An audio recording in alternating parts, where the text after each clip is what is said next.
let's get on. Let's get in here and let's get into this. I'm going to sit here a little bit.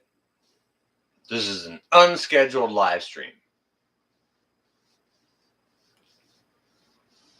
We'll wait for some folks to come in, and we're going to jaw on a little bit about some stuff. We'll jaw on a little chin wag, if you will. Howie, there you are, brother. How you doing?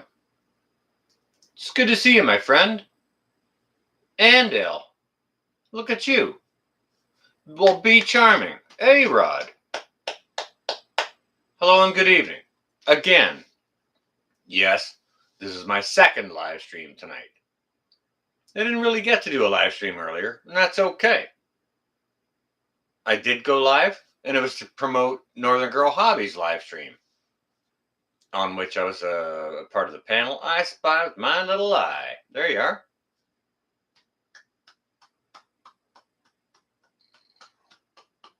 Oh, my best to you as well. Also, Food Forest Permaculture. Guys and gals, hot diggity, I see you there, brother.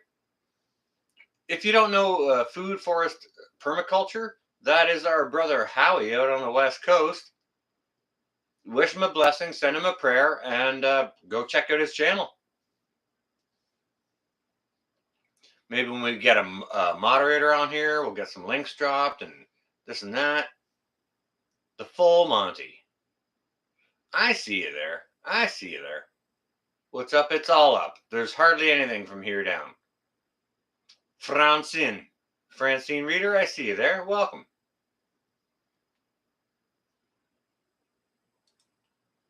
I'll allow that.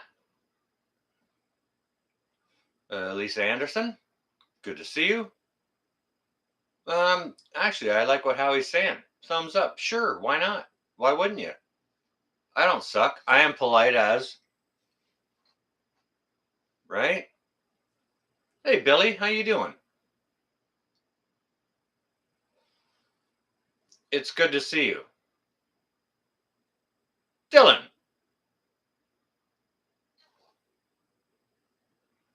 Hang on a second. My glasses actually can't read that. Is that Delay Dan? Yeah. Stop and show some support. Cheers. Cheers and thank you.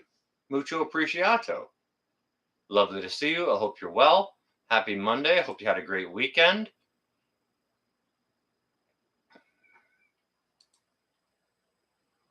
I'm just Mary Jane, I see you there. Welcome. It's good to see you. Willie D, look at you. I see you there. Bayou Don. Message is no longer held.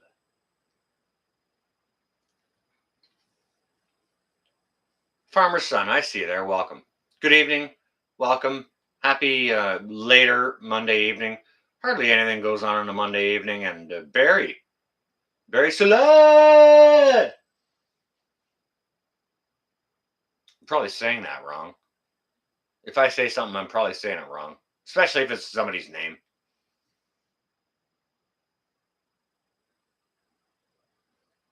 Yeah, correct me if I'm wrong. No, whichever.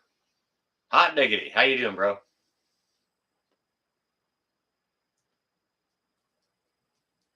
Saladay? Is that how you say it? I don't know. I'm one guy that knows one language. And I know a bunch of numbers in different languages. Just saying. Yeah, there's definitely ginger ale in that. Yes. Absolutely. You got to have some ginger ale. World, I see you there. End of the world. Hey, end of the world. If I ever see you out in the chatty daddy do out in the funny papers out there, and I just say world, I'm saying hi to you. Okay? Just so you know, some people don't get it. You know how I speak my lingo and the blah blah blah bitty blahs. It's just how it goes. It's just how I talk to people. I'll take one word of your name, especially if you have 3 or 4 words in your name. I'll pick out one word and I'll use that. Derek Gardner, boom, disco. How you doing? Georgia peach is not a peach. Wasn't a peach of a day here, but that's okay. We had some rain and we needed it. It was cool. Not, it wasn't cold. It was cool and damp and overcast. So it's kind of a little bit miserable. Monty, I do hope you and Mrs. Monty are well.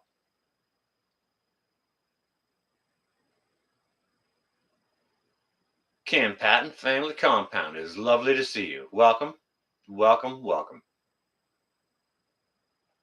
No, Georgia Peach, I'm all right. I'm all right. I got a little something on my mind though.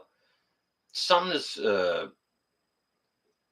really bugging me. Something I've been doing something about, and I'm kind of wondering what y'all are doing about it.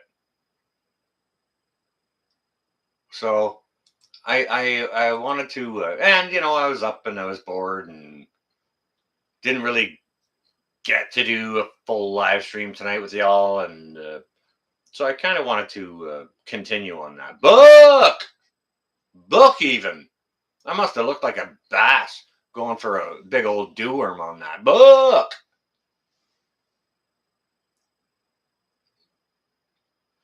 Yeah, everyone say a nice hello to Cam Patton Family Compound. That's Gil over there, our brother.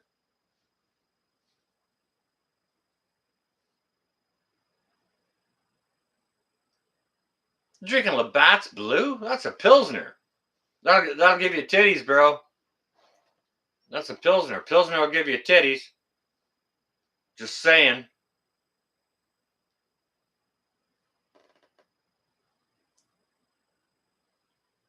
Yeah, lovely to see you, Derek. Lovely to see you all. Welcome. Good evening. Um, had a nice short live stream just to advertise that Northern Girl was going on, and it was lovely to be on her panel. Absolutely great panel.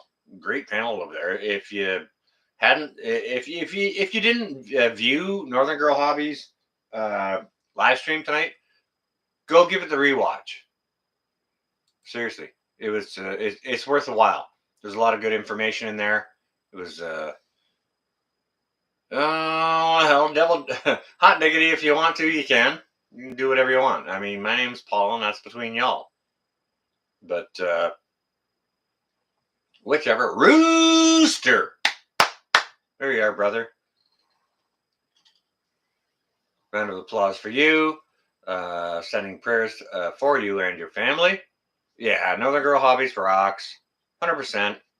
Great to be on the panel. There was some fantastic people sharing the panel tonight, like aside from myself.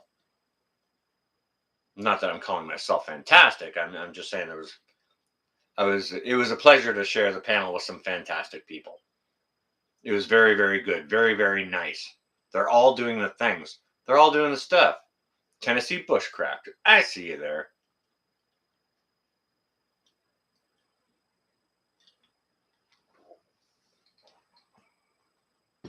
Okay, Hart. Yeah. Get whatever quenches your thirst, right? Lisa, yeah, I really enjoyed it. So much good information there, and you know what? What I find when I go on a panel with more than say three people, I find it's oftentimes difficult for people to not talk over the other. However, there were so many former military members on the panel, including myself, um, where we understand you don't you don't talk over the other, and you go into a lot of panels that got 4, 5, 6, 8 people in it, and it's just a bunch of crap of everyone talking over the other. And it's for me, I usually book it out of those, Even this one, when I saw Northern Girl had like 6 of us on there, it's like, oh dang, that might be troublesome. But no, we all held it well. It was really, really good. Some good information over there, and those of you who haven't seen it, you all should go over and check it out.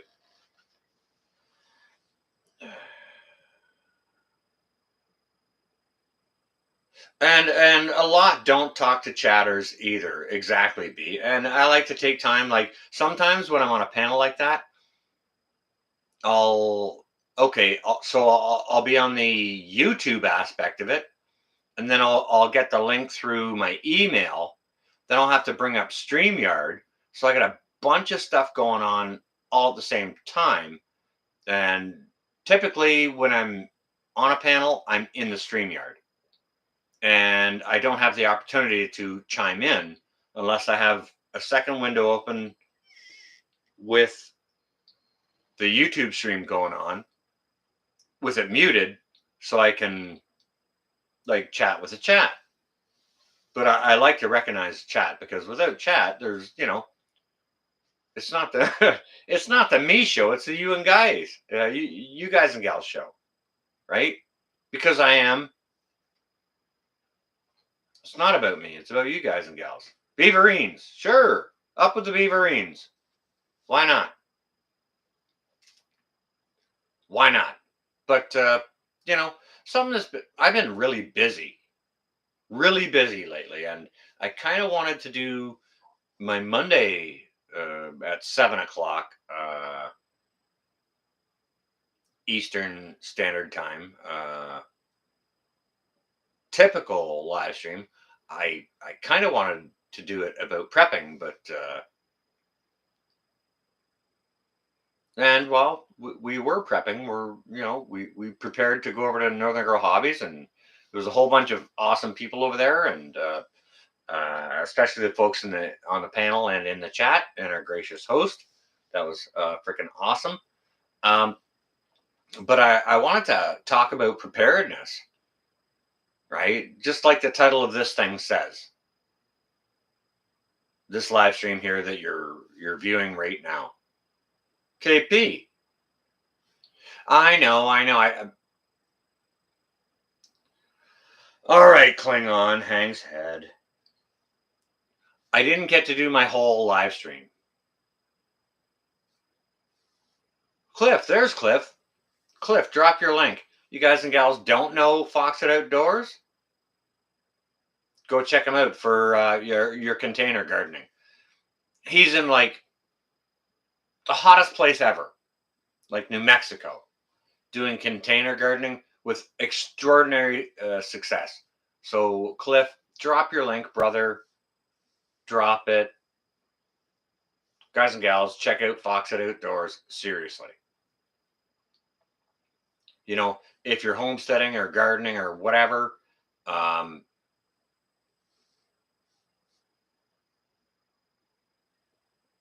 yeah, and you get hot AF there, right, Cliff?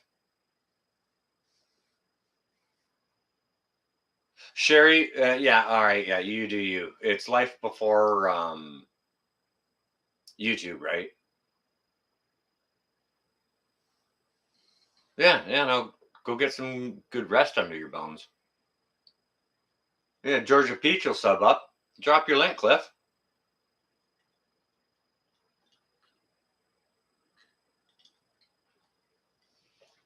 As far as I can see for mods, it's you and Klingon Princess in here. And Klingon Princess rocks because she sent me this homemade heating or cooling rice bag to help my back, and it actually works as a really fantastic footrest. Guilt free, I see you there. Welcome. West, I see you there. New Clarksville. Not sure what state that is. I'm a Kanaka stan here myself. Charlie Knoll, I see you there, brother. Farmer Son, I don't think I had said hello. If I'm missing folks, I don't intend to, and I do apologize. It bounces. I do not have this on slow mode, so I apologize. Kicking it. I see you there. Welcome. It's good to see you. All right. Nice to see we have a number of mods. Yeah, get to know your people. Go learn some folks and go learn some stuff. Go check out some other channels. Seriously. Gil, all right, yeah, go do what you got to do. It's life before YouTube. Autumn West.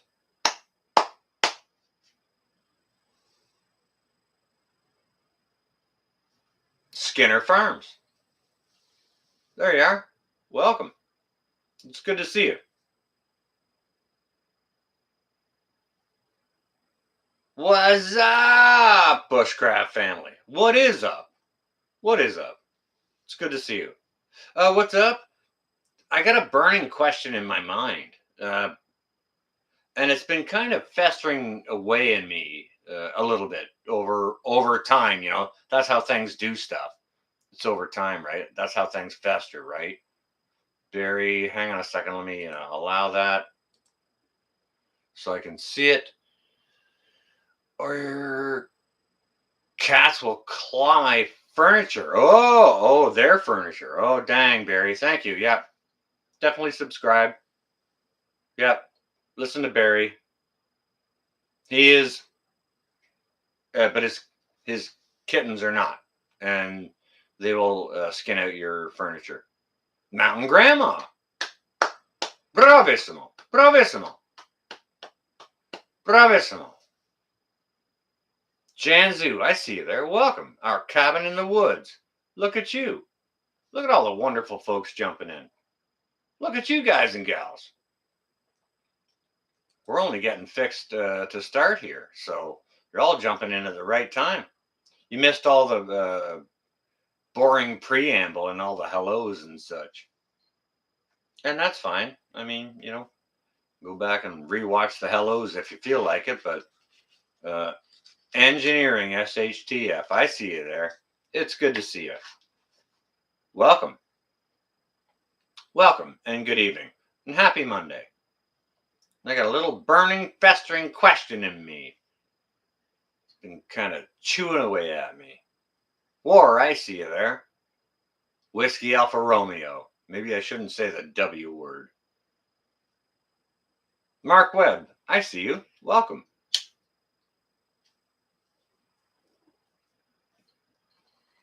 So, I'm not going to do the skinny. We did that. I had a short live stream earlier, and you know, we did the skinny earlier. If you want to drop it, whatever's going on in your place, go on ahead. You know, like near and around where you are, please go ahead and do so. It's always appreciated. It's never frowned upon sharing out information, right? If you want to go ahead and do so. Um, Diesel is $10 or more here. Uh, Regular crappy fuels approaching $8.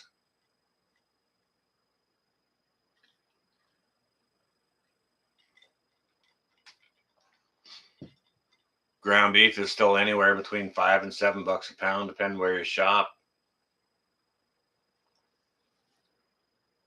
Current temperature 50 degrees, clear skies, partial moon. Pat Lab, I see you there. Welcome. 429, no kidding. Running 71, our cabin.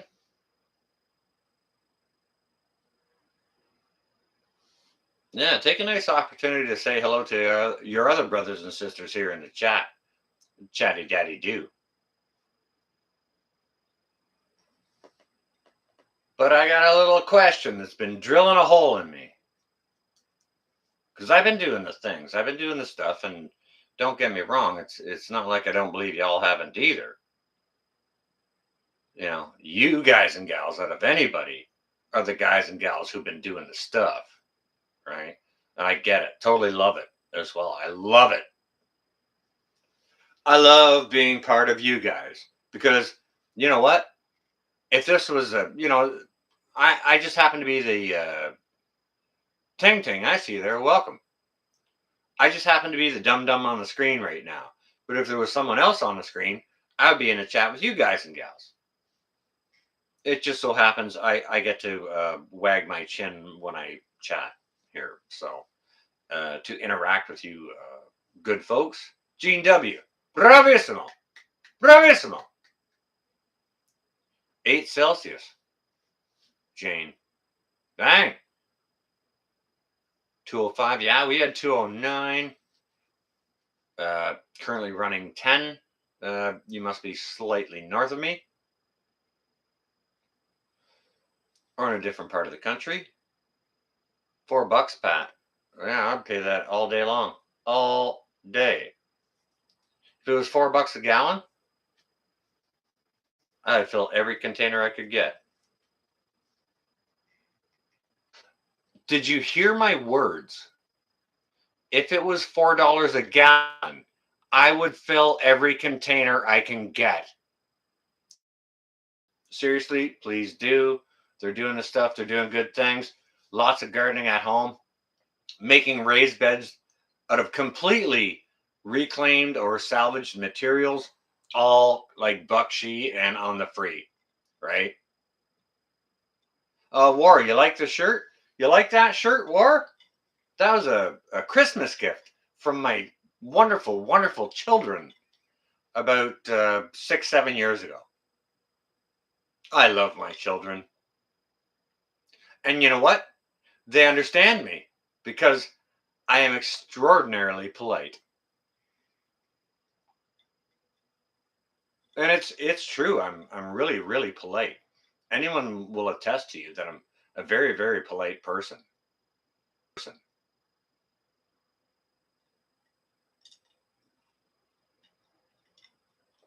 Yeah, give Cosmic a nice hello. Definitely go check out their channel. Passamaquoddy, Tiny Titan is chiming in with gas. Heart 76 is chiming in as well from beautiful Mississippi.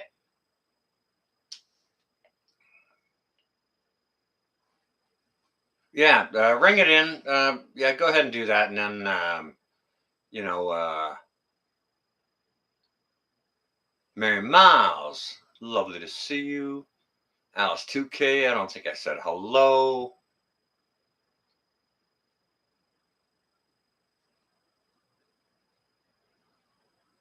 Bushcraft, no, I'm not a rude person. Sometimes on a late night stream, I may let a cuss slip, but at those times, uh, children should be in bed anyways. But I tend to keep it pretty clean so that if folks want to rewatch the replay, um, like while they're making dinner or something, they can watch it with their toddlers, their youngins wandering around, right? So without that, right?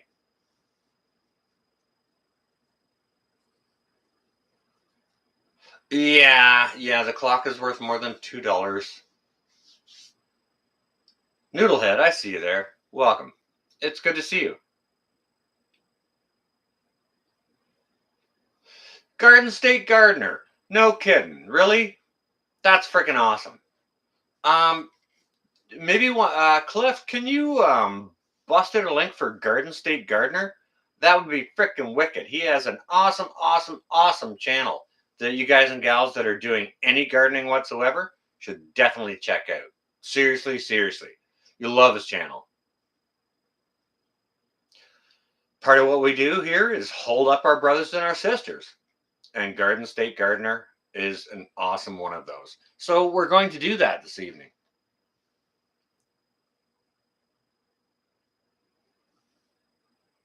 Uh, do you know what, Billy? The clock is already set to 11:59. It's set to 20 seconds to midnight, and I need to bump it up a little bit, brother. You understand what I'm saying? Uh, Bushcraft Family also has a good channel. Maybe we could see a link to that. Cliff, I don't mean to tax you too hard in hammering out the links. And listen, guys and gals in the chat, give it up for the moderators for doing what they do, keeping things clean and stuff like that. Uh, but yeah, go check out Fox Outdoors, uh, Garden State Gardener, and Bushcraft Family for sure, for sure. All good. Jeep! I can't help myself, guys and gals. I'm so freaking sorry. Jeep! Did I mention Jeep? Guys and gals, just exploring every path. Say a nice hello to him. Bitter, I see you there. Welcome. Hello. Holy cow. We got more folks here in chat now this evening than I had my regular scheduled 7 o'clock one. And that's fine. That's okay. I actually love it. Brooke. Boom. I see you there. Welcome. That is freaking great. Who's was that pushing a link for tonight? Garden State Gardener and Bushcraft family. If you could, Cliff. I know you already got one of them. Patricia, I see you there. Howdy. I am.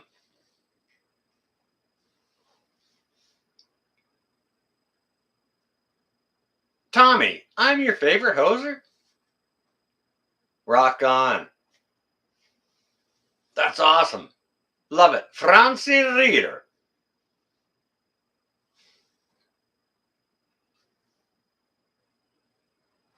Dave P, how you doing? You listen often but rarely comment. Well, welcome to the chat. It's good to see you. We don't mind lurkers. It's okay. And I'm going to have to concur with you. There's a lot of times where I'll go into somebody's chat and I'll just sit back and watch. I don't necessarily want to participate or do that. I just want to enjoy it, right? Like I join a channel because I enjoy it, right? Color drop. I did not say hello yet. Hello. I try and say hi to everyone, and if I miss people, I apologize. It's not intentional. Yeti. Boom. Good to see you. Yeah, it's not intentional. It's just I didn't put it on slow mode, and I didn't. To be honest with you, I didn't expect a lot of people in here, and that's okay. But here we are. So, seeing as we're here, and cheers to you guys and gals this evening.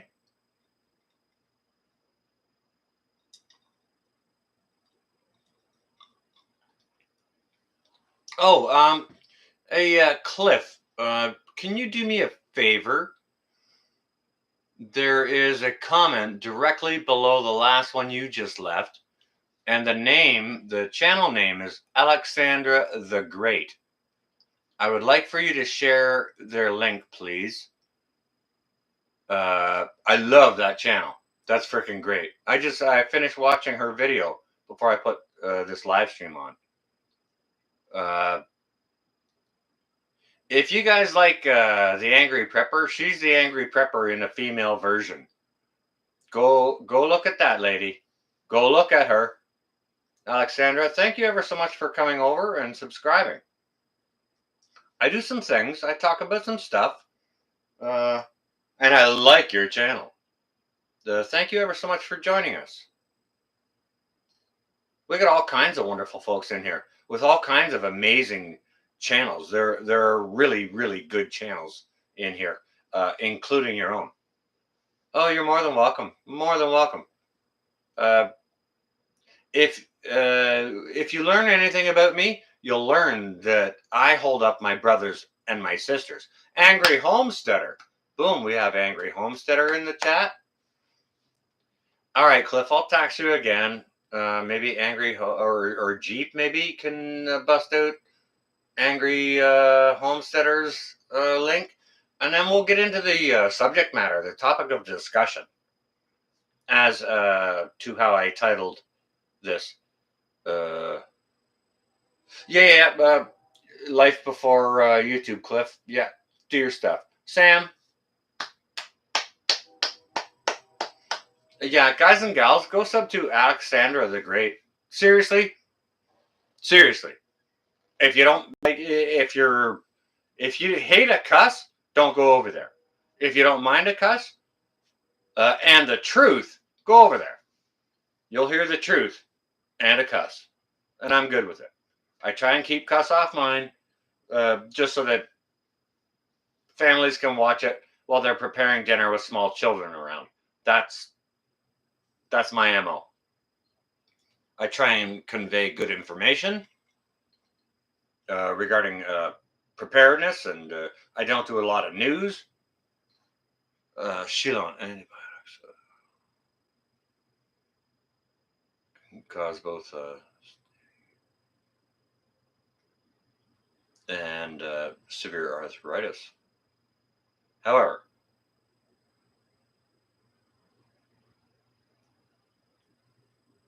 no, you do not want a raging stag infection. Absolutely. So we need to find balance in that. Boom! Look at there's drops. Drops, I hadn't seen you. Prep Rebel. Boom, there you are. Hooga! Tommy.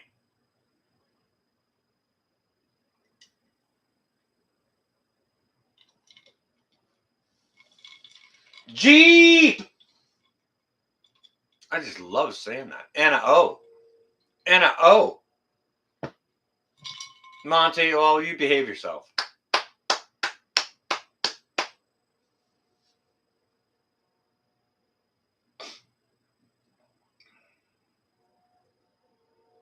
That's awesome. Okay, so we got some people sent over to Alexandra's place. That's freaking fab. Fabtabular. Oh, speaking of tab P. Boom. Thumbs up number 60. Wow, we got 60 thumbs up. Isn't that incredible? Goodness gracious. Goodness me. I might be standing beside myself, but there's only one of me. I missed a lot over the weekend. I was very, very busy doing preps. Extraordinarily busy doing preps. Scrappy cat even. Scrappy cat. What are you prepared to do? Whatever you have to do for survival. Passamaquoddy, I'm not sure I said hello earlier. I apologize if I have not. Holding down the fort. I don't think I said hello this evening or in this stream to you. Welcome and good evening. Okay, so yeah. All right. Scrappy throws me right into it. All right, let's get right into the subject matter. Let's get into the meat and potatoes of the conversation. Okay? What is it? Okay, so what are they doing to us? With the price of food? With the price of fuel? With the restrictions on how you can travel? What are they doing to us? And what are you prepared to do about it? This is my question. This is the question that's been burning a hole in my ass for a couple of days. Yeah, Jeep. Yeah, it's an attack. Of course it's an attack. It's plainly obvious it's a freaking attack. Yeah. Farmer's son. Only if you let them. Jeep. I love your answer. Our cabin. Yeah. Yeah. That's exactly what they're doing. It's an entire stranglehold. Billy the Kid Norwood. Next time I hang out on your live stream, I want you to play a live take, an early live take from Ted Nugent of Stranglehold. We'll get together, bro.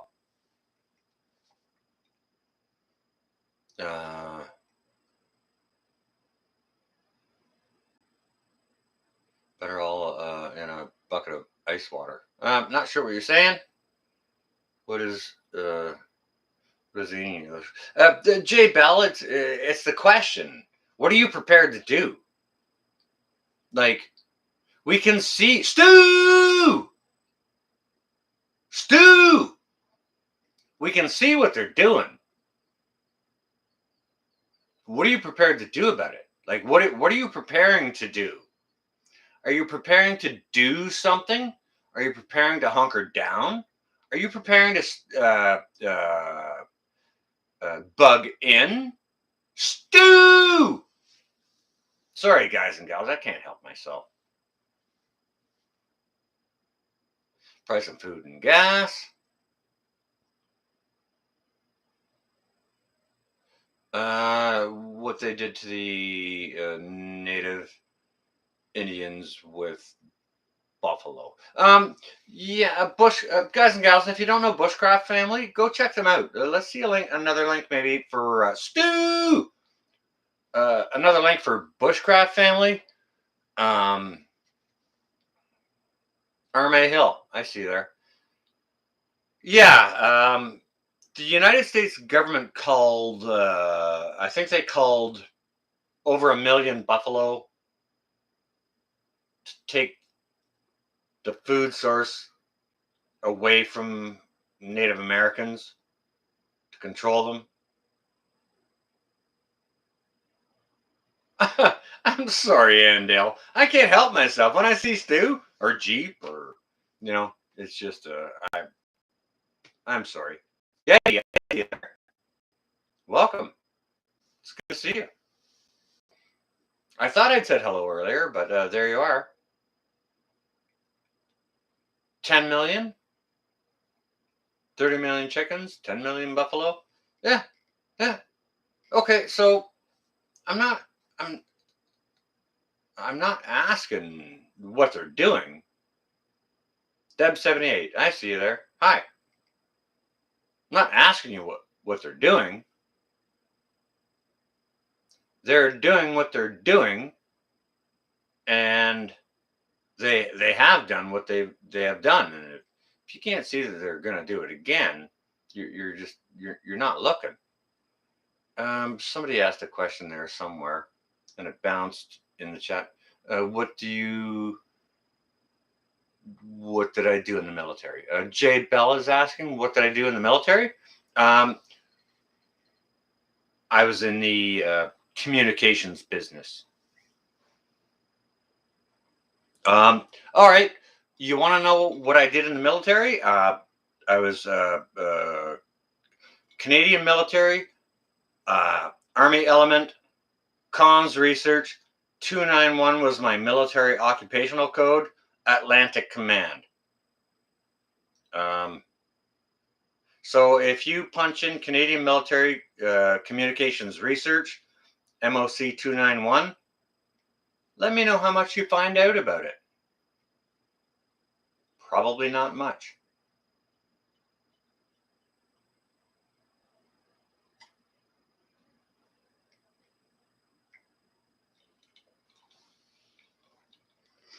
It had a lot to do with Morse code and satellite communications and every form of communications that takes place on this earth, below the sea, or above the sky. Regina Clark, I see you there. Welcome. It's good to see you. That's what I did in the military. I was in the communications industry. And yes, it's an industry. It's a business. It's a global business.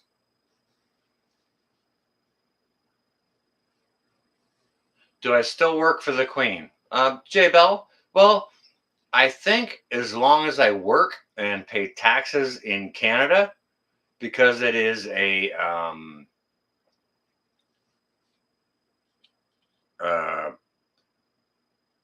Commonwealth nation, I believe some of my tax dollars probably go to that frickin' reptile. Pardon. I apologize. Pardon me. I apologize for that outburst. No bushcraft. No, I was not. I was not. I was an operator, but not in that physical sense. I worked from a dark hole in the ground you've never heard of.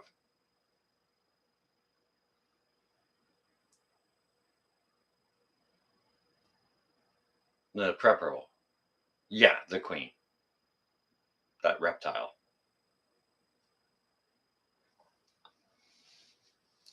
No one gets to be 1,000 years old without being reptilian. Just saying. But yeah. All right. We hey, you know what, J Bell? we have to have a little bit of levity. You know, there are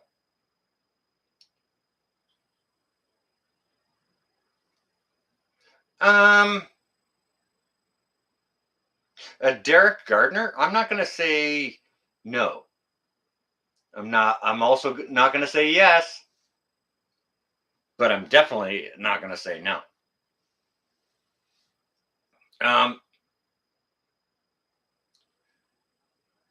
but guys and gals, if you got questions for me, please, like any other freaking thing, please highlight my name or make everything in bold so I can try and see it with my old as eyes.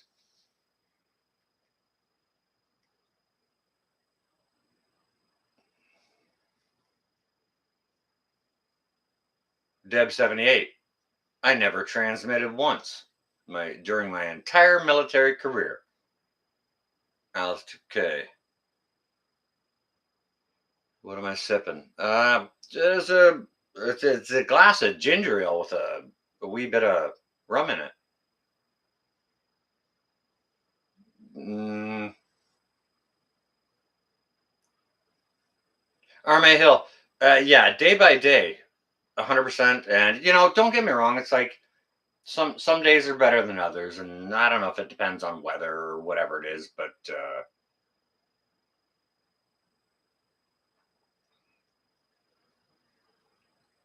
tea sounds wonderful. Mountain Gmo. Well, why don't you go fix yourself some?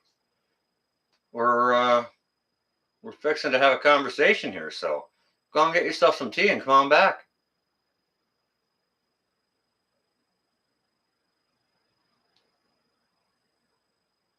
AS Alert comes to mind.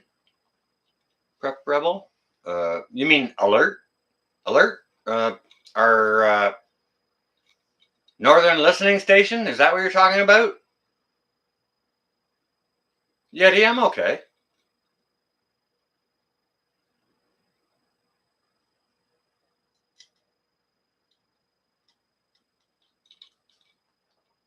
I appreciate that, Arme Hill.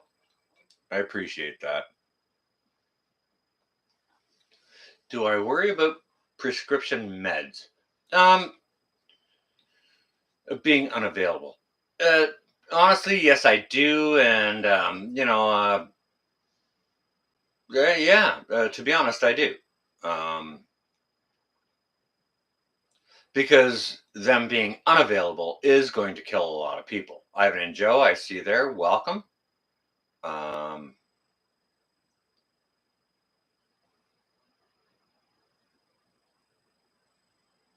uh, you just purchased a Bailfang ham walkie. Any thoughts? Yep. They're a great, simple entry level item. They're mobile, which is cool. And like they contain their own power source, also cool. Um, they're fine for a fairly short range, unless you can bounce it off of other stuff, or you know there's the little stick antenna that comes up from it that screws into it. You can screw anything into that and then wrap another piece of metal cord around it. Okay.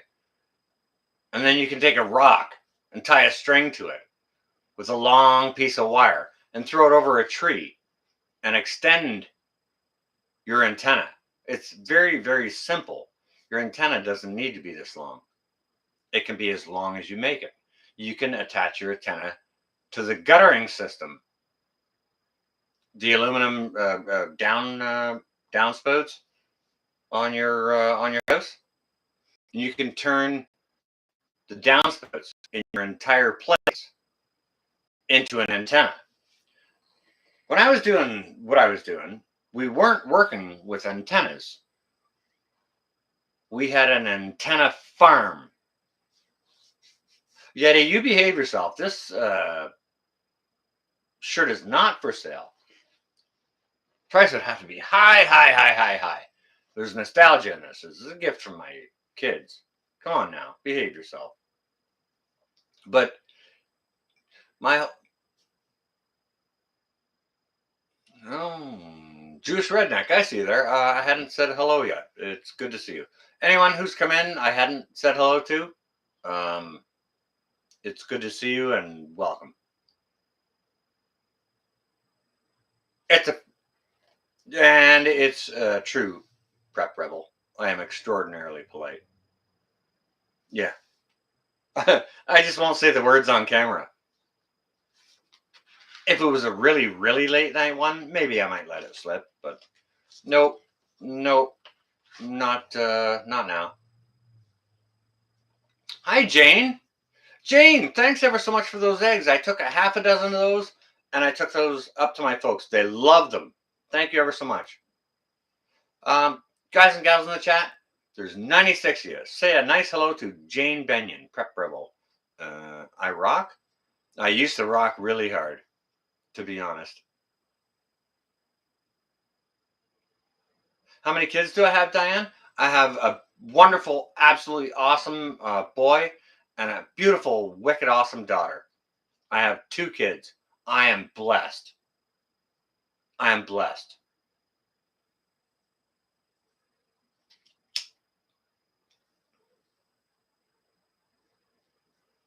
I've been blessed. Hi, Jane. There's a nice hi for you, Jane. How you doing? I hope you're well. I hope you're well and safe. Yeah, Jane is freaking awesome. Jane is a wicked, awesome prepper. Lives just east of me a few minutes or so. I'm not going to tell you how many because of OPSEC.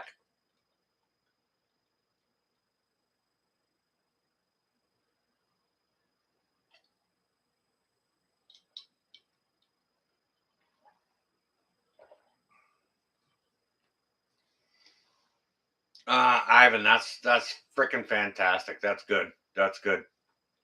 And I see by our weather predictions, we're not looking at a frost here in our area. However, I have heard the Canadian report that many provinces are going to be hit late by some snow. So, just prep rebel. That's okay. Yeah. Blow stuff up. We need people to do that. We call you combat engineers. You know. And I used to have a T-shirt, and I freaking loved it. And the T-shirt, it was a black T-shirt, and it had white writing on the front of it. Like this is kind of gray writing on this one, but this was bold white writing on the front of it.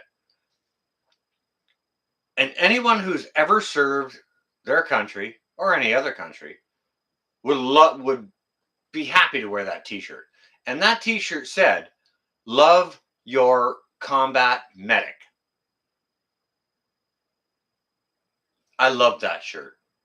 And yeah, there's a few folks in your life you're going to want to love. And one of them is your combat medic.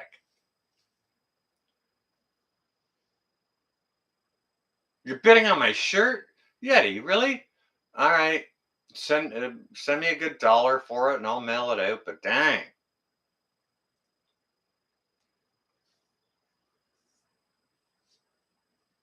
All right, Prep Rebel. You know what? If anyone wants to send me anything, my post office box is listed either, I think, in the description below or my about section.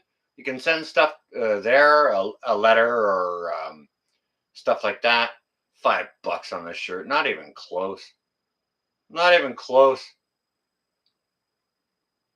Holding down the fort. $5 won't hold down the fort, holding down the fort. How about that? Why don't you get your big boy wallet out and really hold down the fort?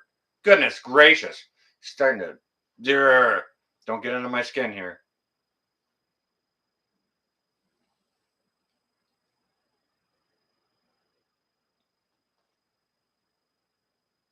True that to the combat medics. Love your combat medics. Guys and gals, if you love your freedom, thank a vet. I thanked a vet today when I stopped short. I was going through a drive-through banking machine, like on the outside of the bank. They have drive-through banking machines here. So I was driving through one of those, and I finished up my business with the banking machine, and I was getting ready to roll out, and I saw there's a walkway. It's like right in front of the drive-through, and I don't know why they placed it or designed it that way, but it's stupid to me. It's stupid. But that's where they placed it, and that's where people walk across. And I saw this older gentleman, and boom, I hammered on the brakes, and I could see when he was walking by me. I saw this round insignia on his arm, which said Royal Canadian Air Force to me. I stopped, I stopped short. I hit the brakes hard. It's like, no, no, no, please go ahead and pass, sir.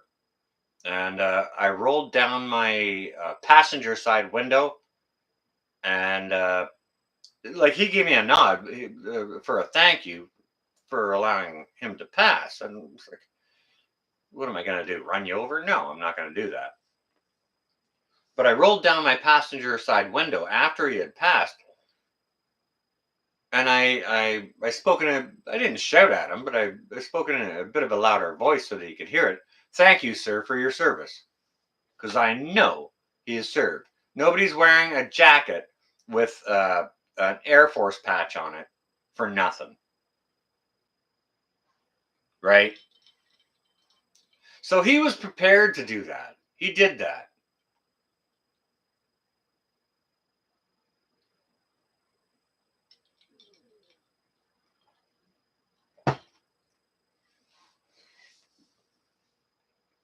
I did what I did. There's a lot of service members in here watching, and thank you for your service. I appreciate that. There's also a lot of folks in here watching who don't happen to be former or current service members, and that's all right too. That's great. You know, I love folks of all kinds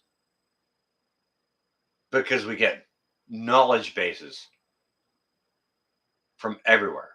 You know, it's not like I don't.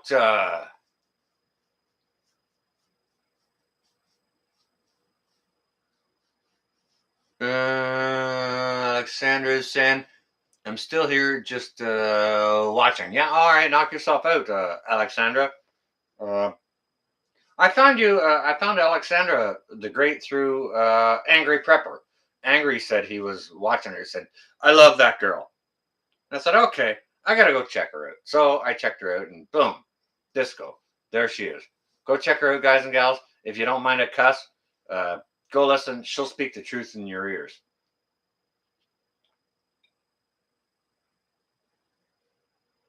But it's folks like that who I stop short for today, so I don't run them over. I let that pack rat. I see you there. Welcome, Bedeering.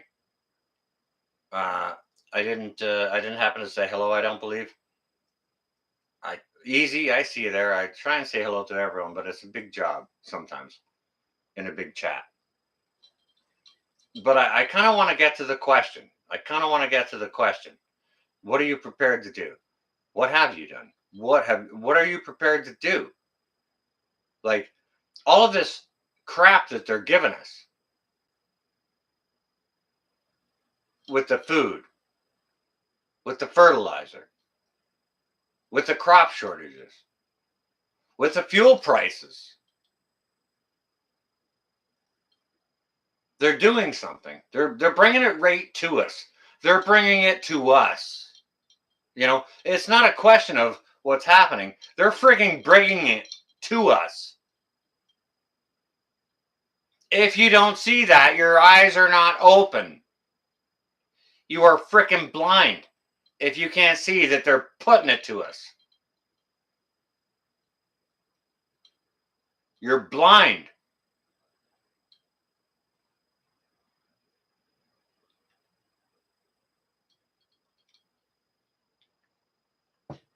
What are you doing about it? What are you prepared to do about it?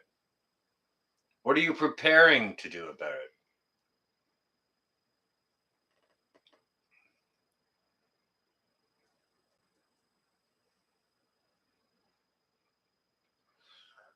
on a hill. They're trying to destroy the middle class. I don't disagree.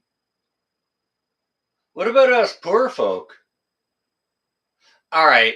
If I knew how to highlight a comment, I'd bring up a Bushcraft Family's comment right now. Grow more food, folks. Stick it in the ground. If you've got a patch of dirt that's 1 foot by 1 foot, you're a retard if you don't put a tomato plant or a pepper plant in the ground. Seriously, you need to, if you're not doing that, you need to rethink your program. What are you doing to prepare? I'm doing secret stuff. I'm going to keep you guys on the hook with that. I'm not ready to reveal it yet, but I've been doing some major preps over the last couple of weeks. So, what can you do but pay for Sean? Pay for Sean. We use to have tellers in our bank drive. Well, I can pray. I'll do that. I always do that, but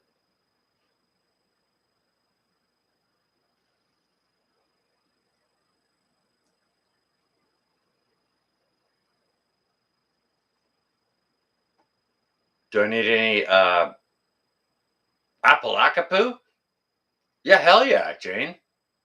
Yeah, shit, yes. I still owe you for the last 18 eggs you dropped off. How can you send pictures of your gardens? Yeah, you could send them to my email. Guys and gals, the chat is bouncing really fast. I apologize.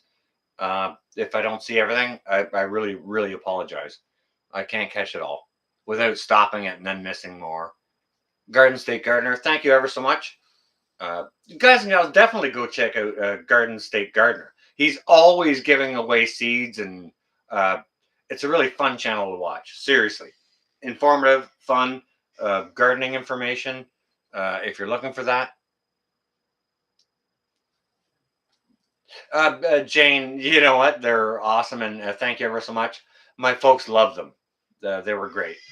Yeah, and but I would like to buy more off of you.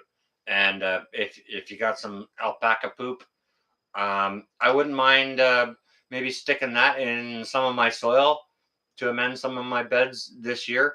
Not that they need amended; they're okay. I've been training my beds for kind of 10 years. They're in pretty good shape where I don't really have to feed them this year. I did get some sea compost, not a lot, but a little bit. What can you do but pray for it? Pay for it or pray for it? I'm not sure how your spelling is, if that's correct or not, what you're trying to say there. But what are you prepared to do? How far are you willing to go? Where are they going to push us? Where are we going to need to go? That's the question. Where are we going to need to go? And are you prepared to go there? I've been prepping my butt off because I'm willing to go there. No, no, those are not crazy eyes you're seeing. Those eyes speak the truth. Yep, yep. I'm one of those ex-military guys that's prepared to go the distance. Yeah, I may have been long retired. Doesn't mean my eye still isn't sharp, but I can take you out at hundreds and hundreds of yards away with no scope. But there's a freaking ton of knowledge that comes along with it. You know, not just a sharp eye. There's some gray matter in there that knows a whole bunch of stuff I know comes, right? Mountain Gma, you on your way? Night, Mountain Gma. Everyone wish Mountain Gma a lovely, lovely evening. Come on now. This is your opportunity to hold up your sister. Wish her a good and wonderful rest under her bones. I'm not entertaining anything else until you guys and gals do that. I'm just going to wait here.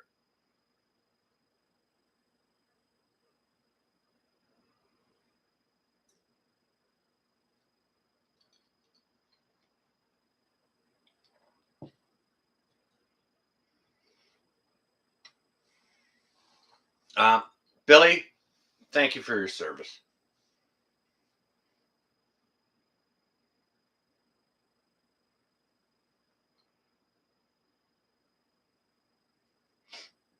You refuse to admit that I'm willing to go there? I'll do what I have to do. And I'm preparing to put myself in a position where I can do what I need to do. And not just that, but it's multi-purpose. Mountain Gma, that's okay. It's always a pleasure to see you, and make sure you get some good rest under your bones. Definitely. Make sure you got a decent meal in you, some tea, a nice rest, and then some orange juice and eggs in the morning. Yeah. Look at all the Goodnight Mountain Gmas. You folks are freaking awesome. Awesome.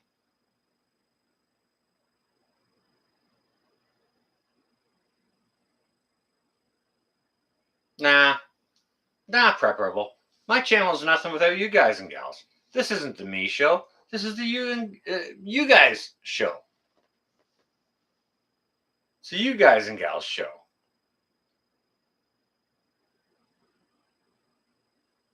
I'm just the guy here asking the questions. What are you prepared to do? What are you prepared to do? I'm making secret preps. And yes, it's going to remain a secret. Just for now. Just for now. It'll only be a week or maybe a little bit more till I reveal it. But I got a few other things to work out. Mountain Gma, you like that? Awesome, awesome, awesome. Hopefully that helps you rest a little bit better, knowing that you have love in the community. Yeah, do the things, but take some rest, and yeah, get some nourishment, take some rest, do what you need to do. It's life before YouTube. So Mountain Gma, go lay your head on a pillow, wrap up with a warm blanket. If it's hot where you are, then just use a sheet or whatever. You know what I mean? Do go get some rest. It's lovely to see you. Whatever it takes. Bedeering's willing to do whatever it takes. Okay, cool. See you next time, Mountain Gma. Do what you need to do. How far are you willing to go?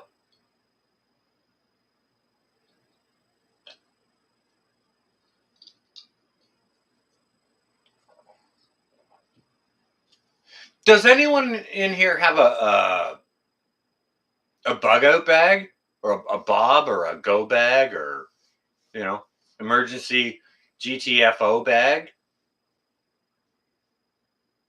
Like ready to pick up and go? Does anybody have those? Rebel does. I've got one.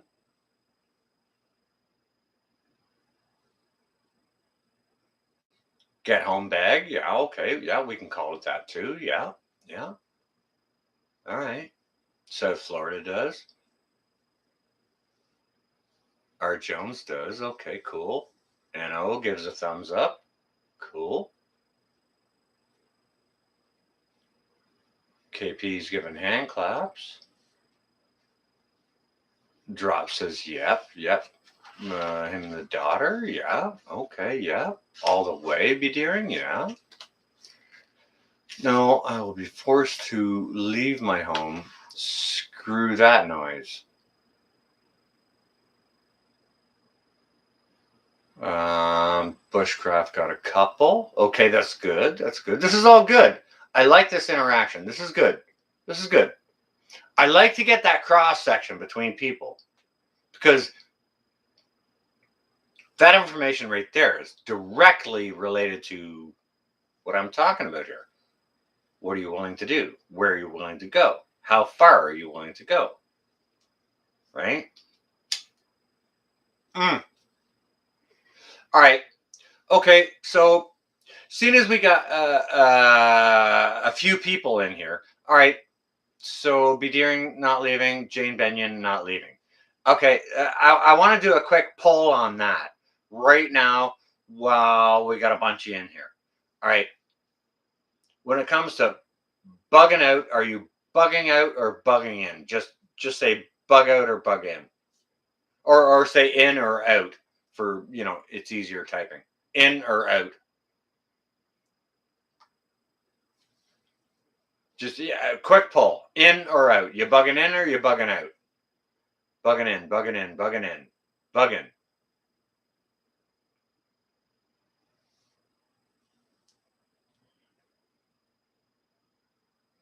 In. On the fence.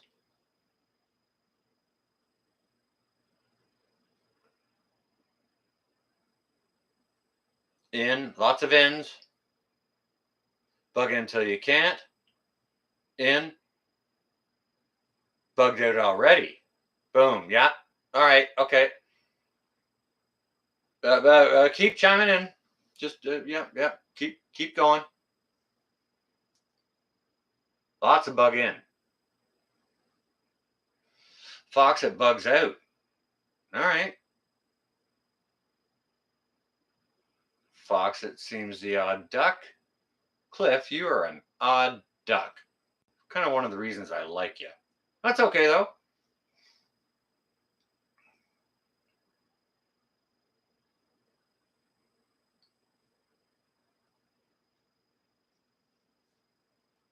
Bug in.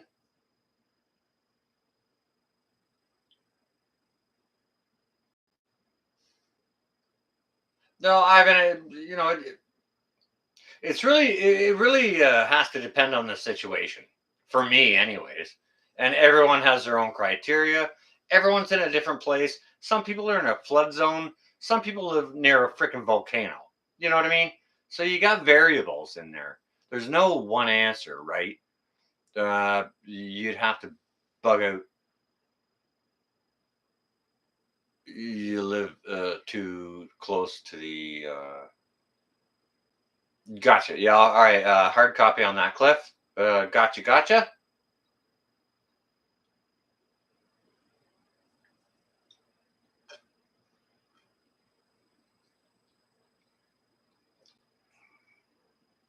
All right, holding the fort down. Why are you trying to get the hubby to bug out? Like, do you need to leave there? Do you need to evacuate? Because that's what it is. It's evacuate your dwelling. And when you do that, in my own personal opinion, what you do is you make yourself a transient. You make yourself a homeless person. That's what happens if you bug out. Because if I bug out, it's probably going to be permanent. It depends on the conditions. It has to depend on the conditions for sure. If you have an imminent avalanche coming in and you live at the bottom of that mountain, you might want to bug out for a while and hang out somewhere else to see if it takes place and then go back, right?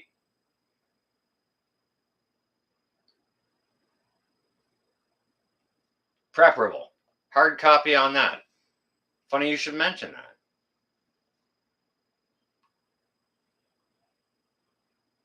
More to follow. Mucho apreciato. Thank you.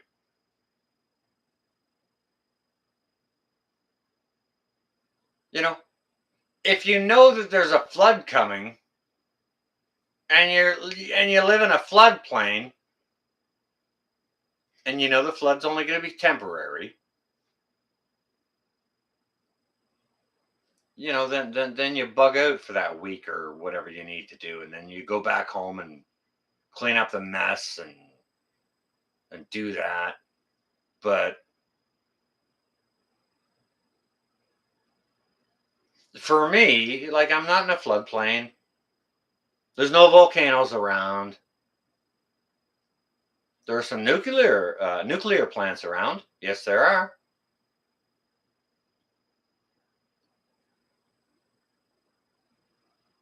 If I had, and so for me, the reasons I would need to bug out would be for real. It would be, maybe some of the nuke plants got hit, or if there was some stupid martial law or something like that. Internet messing. All right, Georgia Peach. All right, you stay well and safe, okay? It's good to see you. Mind your weather. There's supposed to be formidable weather coming up through the states, so stay well and safe, okay? Pray a lot. Pray as much as you can. Yes, for those who are their praying sword.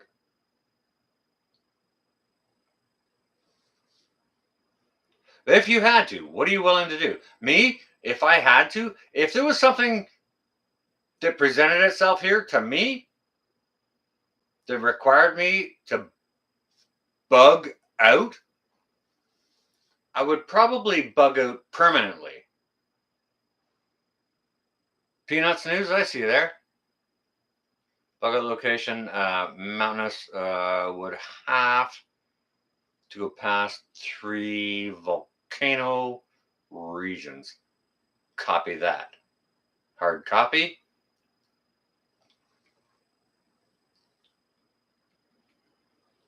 Yeah, if I bugged out, it would be permanent.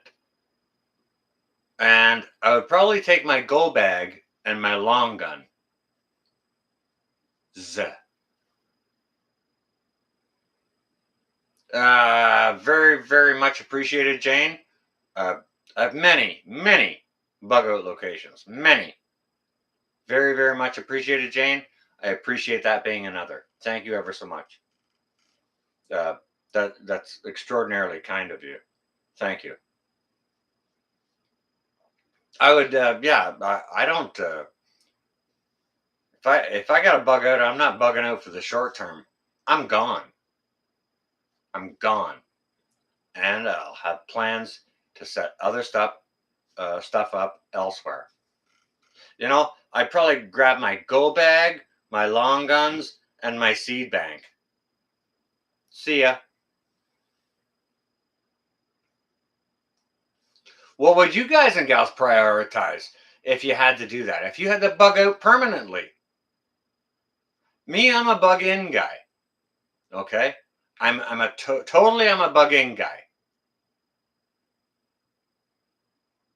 Bugging out doesn't make sense, especially on foot with a backpack on your back. Doesn't make sense to me.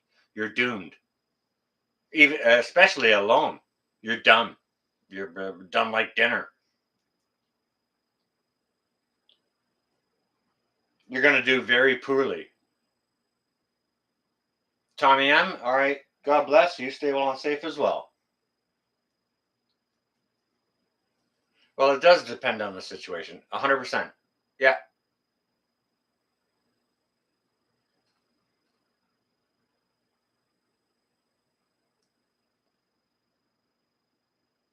Um, a night with a lot ear. I'm not sure what that is. I'm sorry. Maybe I'm not reading chat. Why prep? Why prep? What do you mean, why prep? Because it's kind of stupid not to prep, Ivan. If you're not prepping, you're dumb. You're dumb in the head. If you're not prepping, you're dumb in the head. And stop asking that question, Ivan. Seriously? You're making yourself look silly. Why prep? I prep to bug in. But if I had to go, I'm telling you what I'd do. I'm I'm a bug in person. Bugging out is silly. Why prep? Why prep? Do you know what, Ivan? You answer that question. I'm asking you that right now. Why prep? Now I want your answer, Ivan. Seriously. Gonna bust my chops like that? Now I want your answer. Why prep?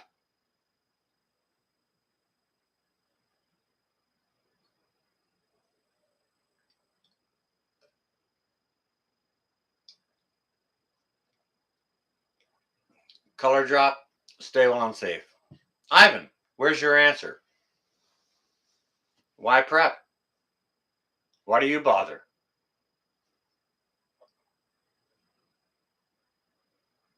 Ivan, I'm not on the run. Ivan, listen to me clearly now. Like, clean the wax out of your ears. Can't you hear me? I'm a bug in guy. I'm not preparing to bug out or to bug in. I'm preparing for both. I'm a bug in type of guy. If you haven't heard me, you're not listening. You're not listening.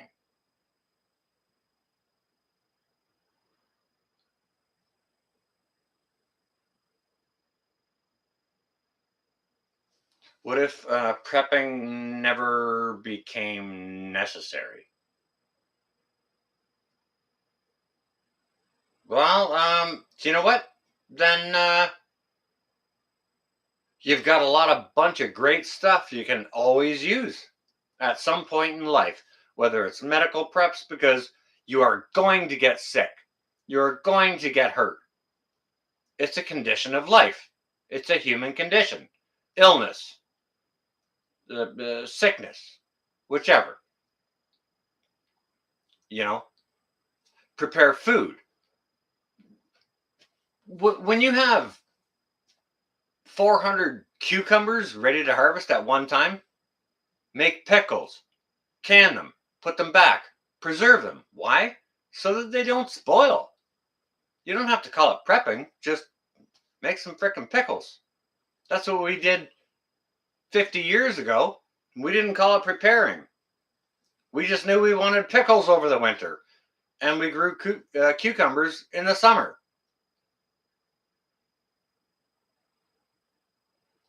My plan is to stay put.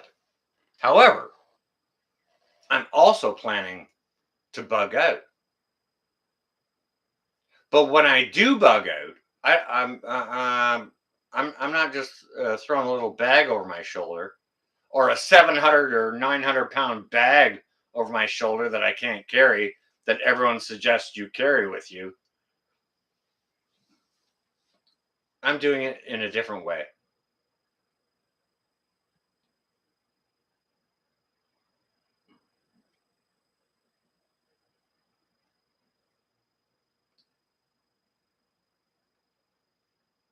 And that's what's good for me, right? Yeah, exactly, Sam. It's life. It's for me. It's always just been life. It hasn't been prepping until I found the preparedness community. Now it's prepping, and you got to be scared and do this and do that, and it's like, well, kind of been doing that all along, and I'm really not that scared. Except y'all want to scare me. Stop doing that. All you big preparedness channels out there, stop scaring people. How about that? Stop doing that. Stop selling that crap. Sell solutions, not fear.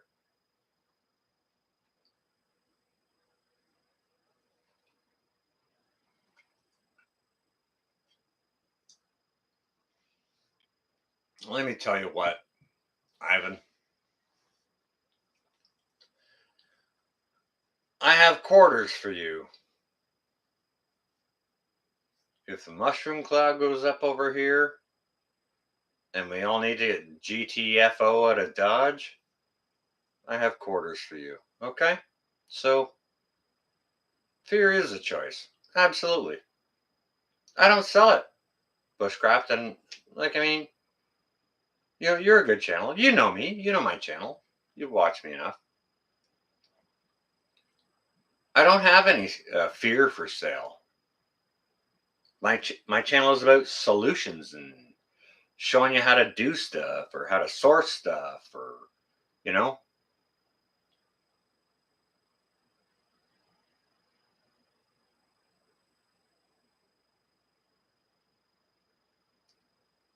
the thing about it is I don't have anything for sale. I'm just me. I know what's in my mind. I know what's going on. And I wonder about you guys and gals. What you guys and gals are doing. Are you prepped to bug in? Are you prepped to bug out? How hard are you prepped to do either?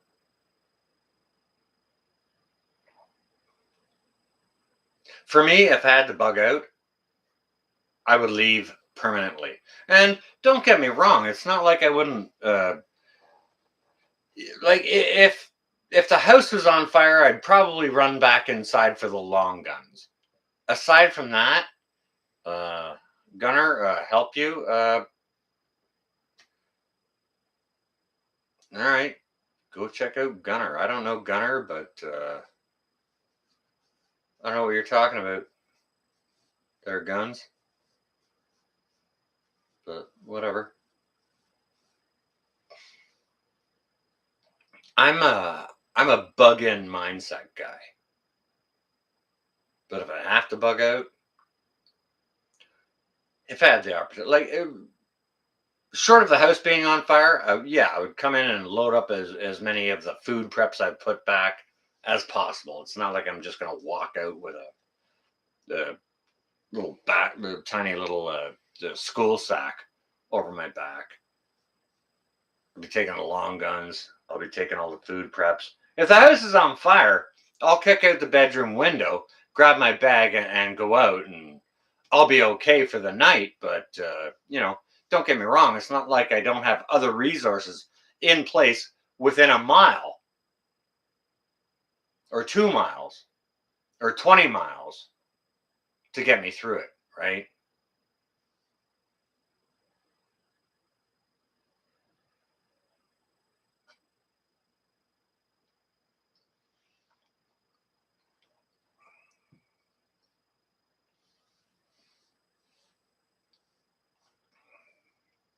Show you how to bug in. All right. Well, get some water purification and water inside your house.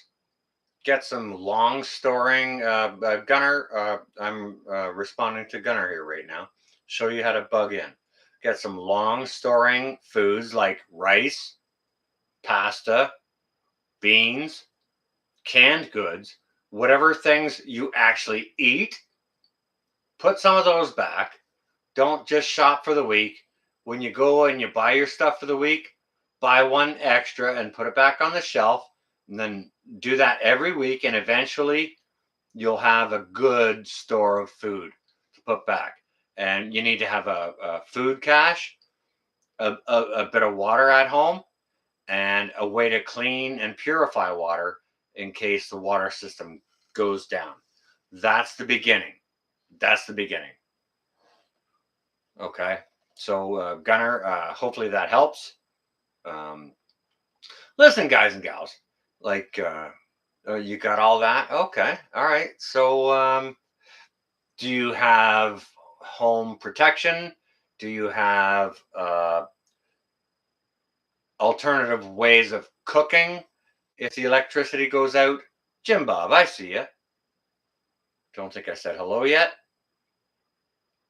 Um, oh, you're welcome. I try and answer any questions possible. We're here to help people, right? And don't just listen to me. There are so many great minds in the chat that have answers to those questions as well. Don't if yeah, if they give you an answer, don't disregard it for sure. Um, but yeah, so there's that. Medical preps, have medical preps at home, all kinds of stuff like that. Alternative cooking, yeah.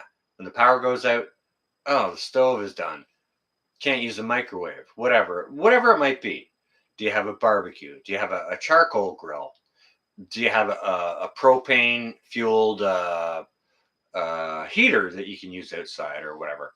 Do you have different 1 pound propane bottles? Do you have 20-pound propane bottles? Keep some of that back, right?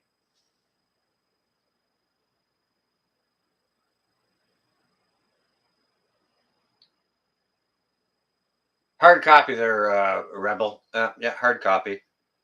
If I do it verbally, I'm not sure that that'll be a bot, but no, definitely a hard copy on that. And that's what my moderators do a wicked awesome job of looking after. But yeah, Prep Rebel, yes. Yeah, mine's always on that for sure because, from time to time they do tend to intrude.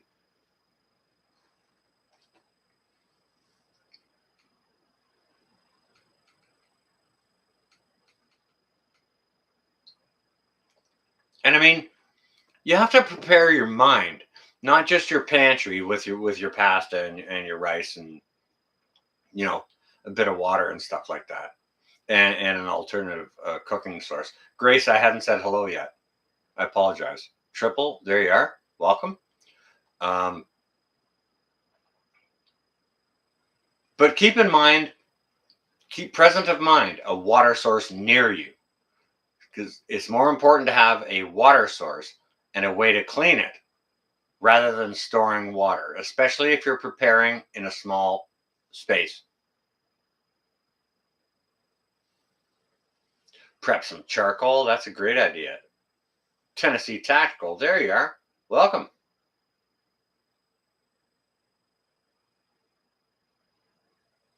Oh, hey, Tennessee Tactical. She has no idea what she has in her hands until she sits down and has a cup of tea and a lowly lit, like a well enough lit room, but not like super bright. Just sit down with it for like an hour and just look at the colors of it and check it out. Yeah. Uh, and I was very, very happy to send that to her.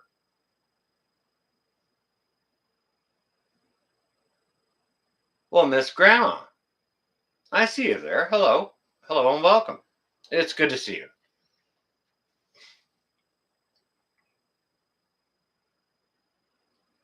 All right. Cliff's got some business to take care of here. All right. Fair enough. Yeah. Ma's rocking their stuff.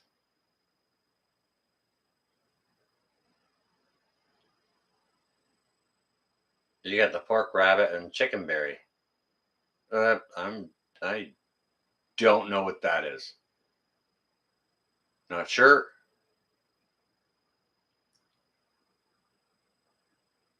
Arme Hill. All right. You stay well and safe. Triple R. That was a lovely gift from my beautiful, beautiful children. 6, 7 years ago. It was a wonderful Christmas gift. Uh, they gave it to me because they know I am extraordinarily polite, and I am. Don't get me wrong; it's not like I don't have a potty mouth that can chase a sailor out of a bar, but I try and keep it clean on my channel. If you want a little bit of filth, go check out Alexandra. Alexandra the Great. She's like the female angry prepper with the potty mouth. She gave no F's that day when she makes the video. But I love her. Yeah, no, I like it. I like it. It's good.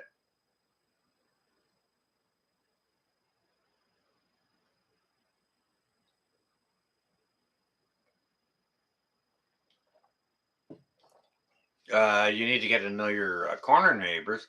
Oh, because they have chickens and ducks and hey, all right, I'm gonna blow your biscuit here, Cliff. Just give me a 1 and 0 to get back here. Something to show you.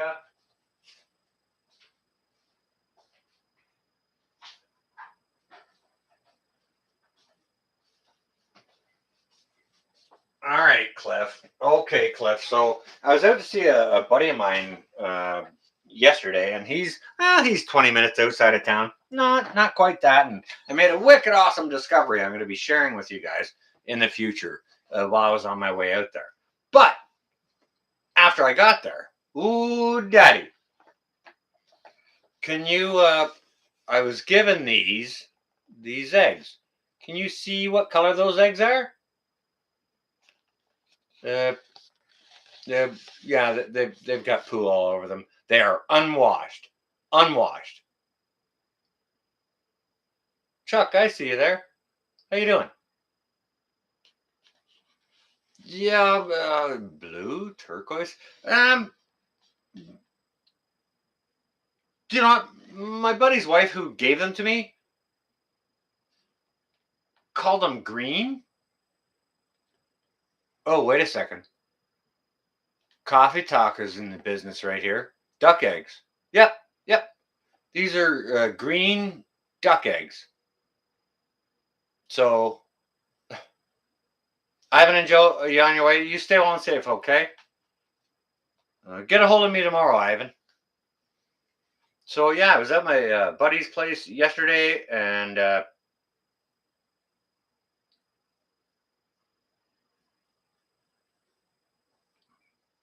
yeah, you got a coffee, absolutely. So while I was out there, I got those duck eggs, and my buddy planted a massive asparagus patch. I think it was 6 rows wide, and it's like 100 feet long. Like 3 years ago, we're into the third summer now, so it's just starting to harvest,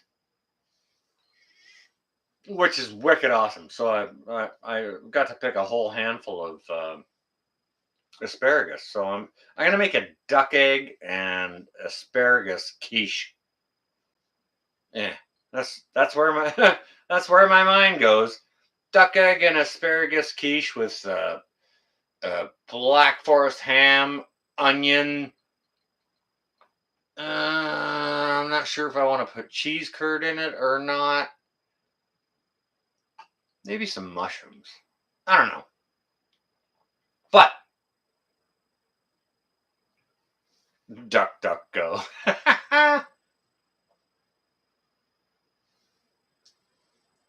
Yeah, these eggs are huge. They're freaking massive. Well, shit.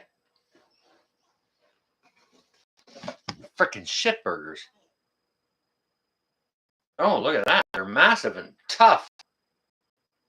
Those chickens must be getting a lot of calcium. Didn't crack or nothing. Dang. No, duck eggs. Duck, duck, go. Duck sauce, soy sauce? Triple, stop laughing at me. That's not nice. Be one metric finger wagging for triple R. Nah, behave yourself. That's not nice. Alice is laughing at me too. Yep, you guys, gals, quit busting my chops.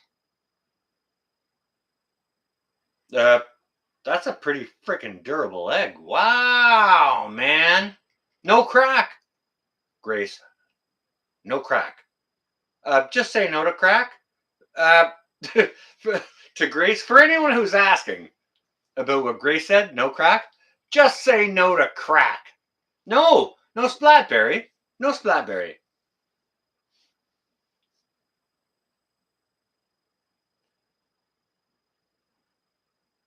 I don't know, Triple R. I got no idea if they're maybe they're eating a little bit of a different diet than the chickens are, or whatever. I don't know. No idea. But I dropped that and it fell on hard things and it didn't break. So IDK. I do not know. I've never eaten duck eggs before either. And I really, really want to make a quiche or an omelet out of these. Yeah, yeah, yeah. I kind of want to add some smoked cheese to it, but I don't want to detract too much from the flavor of the egg itself because I've never tasted a duck egg. And I understand they're more rich. I understand the yolks are bigger, which makes it a more rich egg, right?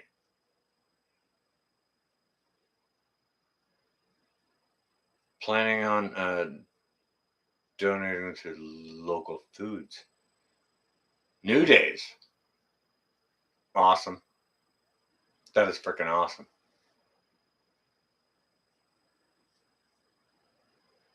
Tennessee Tactile, yeah, I was expecting to have to steam clean my carpet. Honestly. Seriously.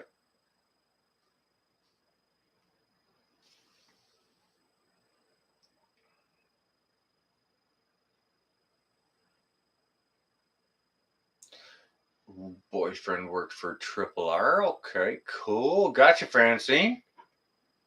In New York. Cool.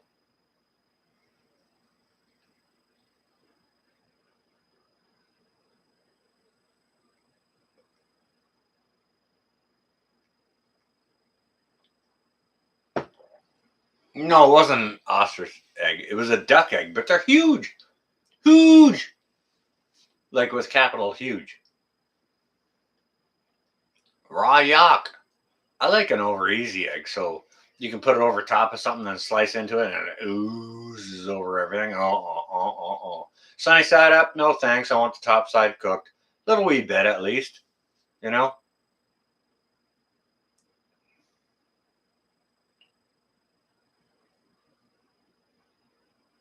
A truck driver, okay. Love truck drivers. Thank them ever so much for their service. It's not an easy task, and they really push them to the brink to kind of make sure they make no money. You know what I mean? Have I ever plucked a duck? Hell no. No. No. If I want a duck, I just go buy because, you know, I could probably buy a duck for, depends where I source it. I could probably buy a duck for $6 or $8. And you couldn't pay me $6 or $8 to pluck a duck for sakes. You were in disbelief at your gas prices. Um, it's very, very expensive. Very expensive. Yeah. Diesel is over $10 a gallon.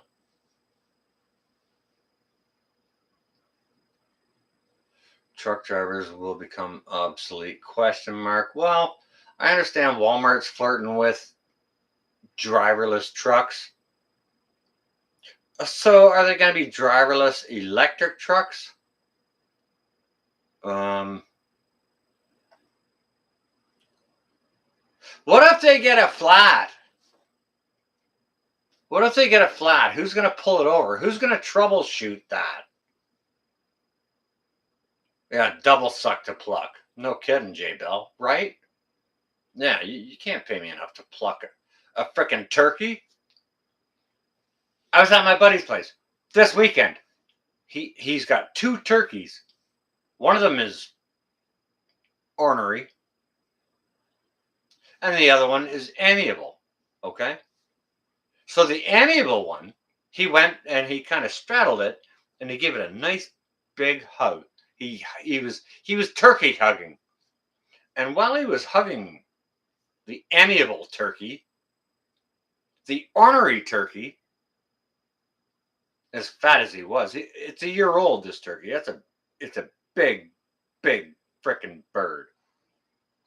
It's so fat it can hardly walk aggressively or well on its own. It's going to have some really really tender thighs on it, but sometimes that ornery turkey will try and jump up and kick him or whatever, and the turkey will just fall over, and he's got to give it a little swat every now and again. It's like, just go away, man. I'm trying to hug a turkey. Why don't you just leave me alone? You know. But this turkey is trying to jump up and kick him, and he's so fat, his legs aren't strong enough to do it. That turkey will dress out at 40 pounds. It is a huge turkey. Huge. They have to run it through a bandsaw and cut it in half to roast half of it to serve their Thanksgiving dinner. You can't. There's not enough people to serve it to. A whole bird. You know what I mean? Crazy. Crazy. I should have got some video of that, but to be honest with you, I was there to really honestly hang out with my buddy and do that stuff. So we did that, and good talk was had. Good fellowship was had. Good plans were made. Like it's mag, right? Like, that's mag, right? You need some pickling lime. Yeah, yep. Go to your Tractor Supply or TSC or Co-op. You'll find that there. Tennessee Ridge Runner, I see you there. Welcome.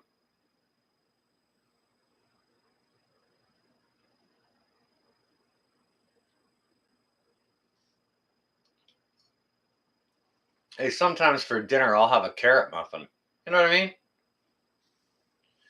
Dinner doesn't have to be a big thing of meat and mashed potatoes and gravy and carrots all the time. Just eat, you know what I mean? I got a lemon tart I may gnash into a little bit later. But no, I just wanted to throw up this live stream here to challenge your guys and gals' mind. What are you prepared to do? What are you preparing to do? Are you preparing to bug in? Are you preparing to bug out? Are you preparing to do both? What are you willing to do? What are you willing to give up? What do you need? What don't you need? What don't you need? And what do you need? Make a list, guys and gals. Take a piece of foolscap paper and write it down on a piece of paper. I need. Write a line down the middle. The other side, I don't need.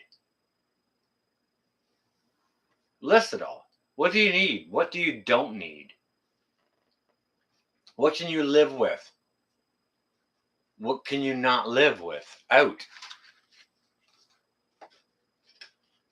Right?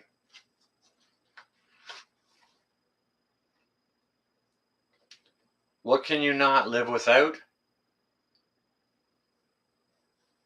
What could you settle with? What do I need? Needs. Needs and wants. What can I live with? What can I live without? Make your preps, guys and gals. It's not a question of if. It's not a question of if. They're not pushing us towards if.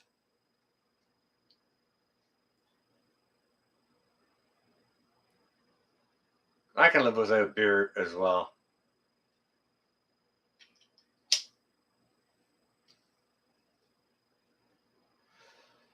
It's not if they're pushing us towards something. They're pushing us towards something. It's not a question of if. And when the when comes, are you ready for the when?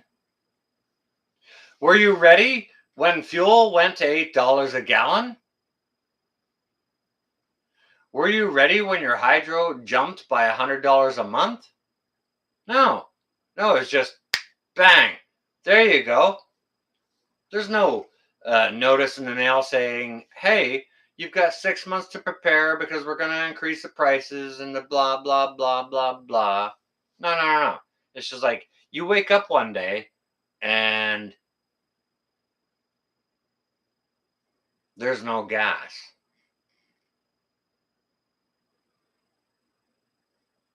All the grocery stores are closed.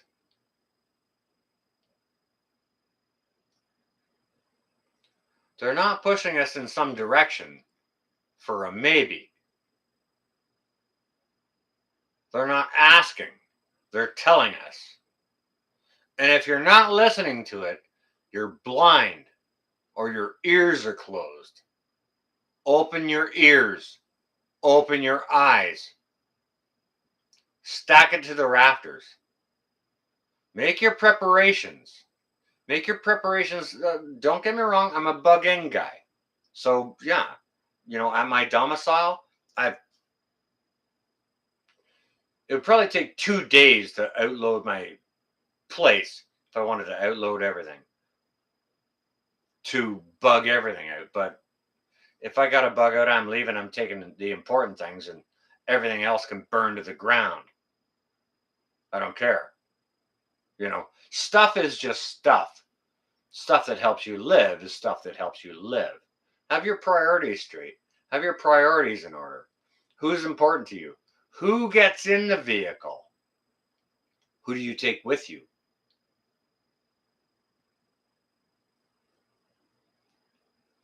It's time to put your head on your shoulders, guys and gals. Exactly, Joe. If you haven't made the plans yet, you best get on the frickin' ones and zeros right now. Because it's coming. And it's coming sooner than you think. $8 a gallon gas, $10 a gallon diesel didn't just happen overnight. It happened over a gradual little while. But it happened pretty frickin' quick, didn't it? And you know what? In the blink of an eye, here it is. Here it is. So bang, you blinked your eyes. And now diesel is $10 a gallon. Now you can't afford a head of lettuce. Imagine that.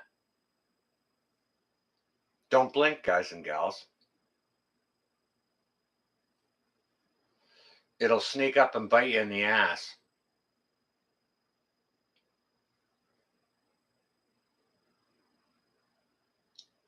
Get your preps on, folks.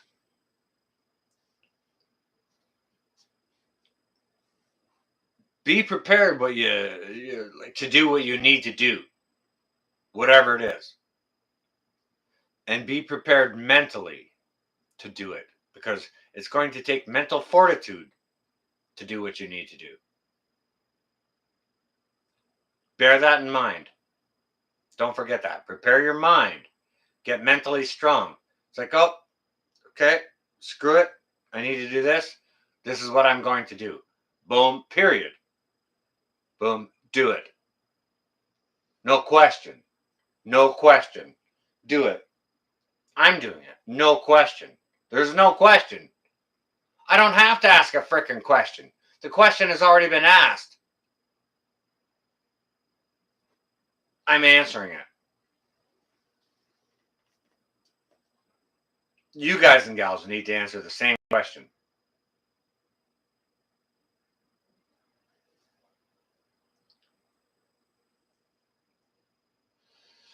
Francine.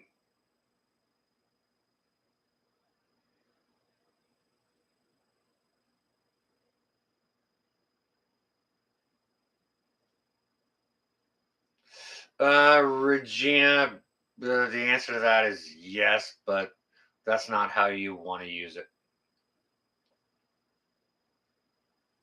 It needs to be processed down into kind of like a paste or a powder.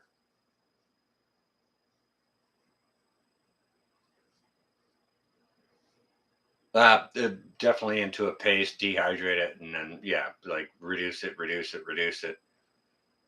Very, very slowly.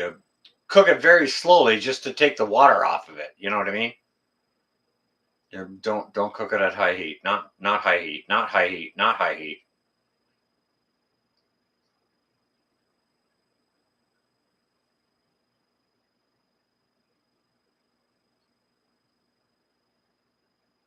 But somebody said no. Daily? What?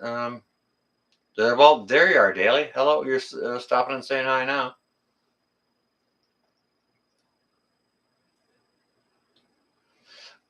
Guys and gals, if you're not realizing it, it's time to do the things now that you need to do. You know, if you don't have a MAG in place, a MAG, mutual assistance group, is just people that you can trust and rely on in a bad time, right? If you don't have that in place, get it in place. If you don't have food in the ground, put it in the frickin' ground. Put it in pots. Put it in totes. Put it in containers. And be prepared to walk away from it. Be prepared to pick up a few things. Like if the house is on fire, be prepared to pick up a few things, walk out the door, and never come back. Because your whole shit could burn to the ground. Or mushroom cloud, whatever it is, whatever it might be, you know. Why do I look that way? Because that's where all the nuke plants are, over to the west and south of me.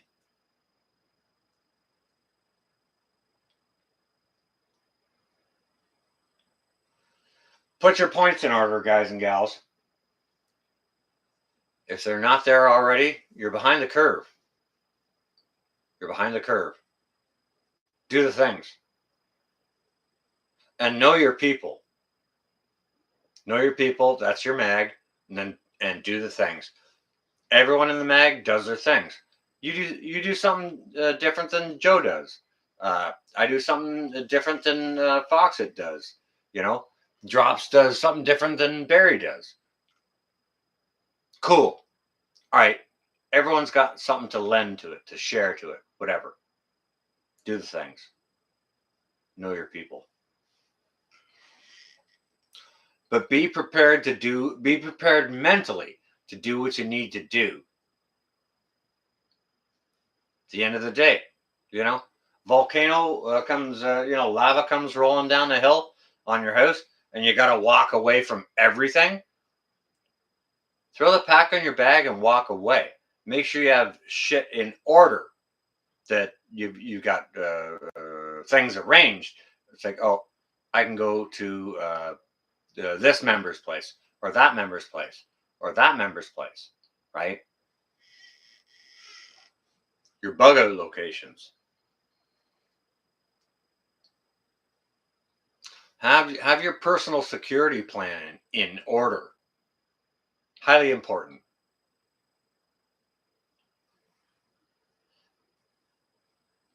If you don't think that's true, let's see if we're still able to have this conversation in a year or 3-4 months. We'll see. Let's see how the shit hits the fan over the summer. Because,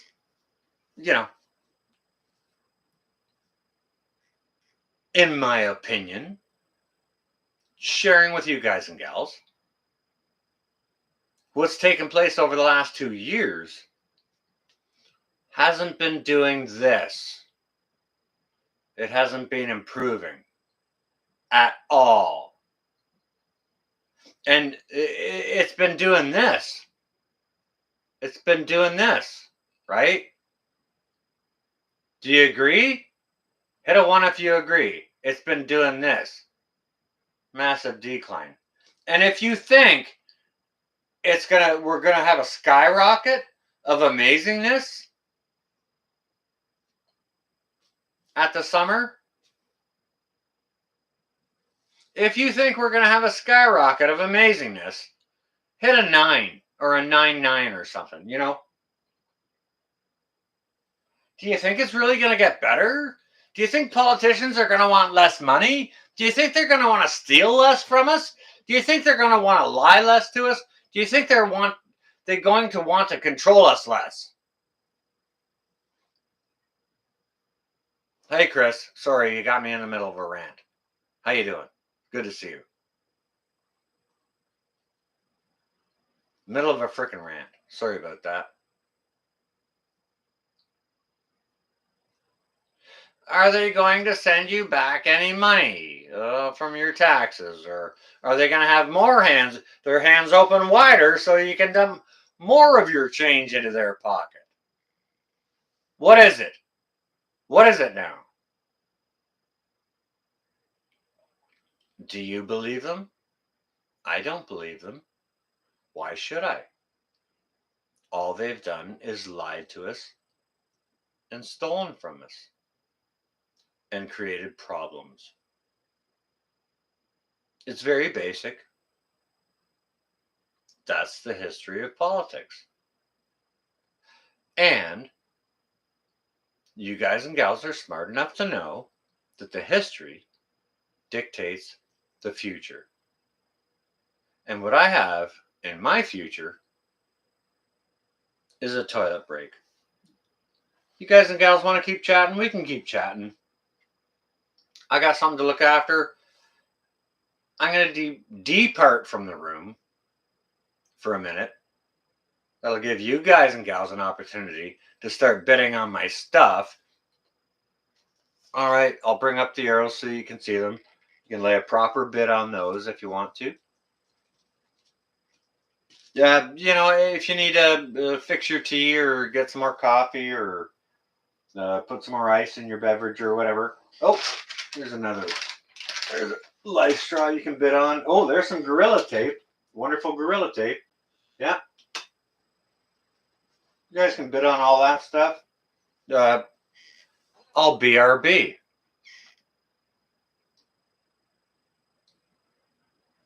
They want to quote, off us. Do they? Do they really? That's interesting. I'm going to chime in on that. I like the comment, though. I do like it. And I don't disagree.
Don't be making any lowball bids in there either.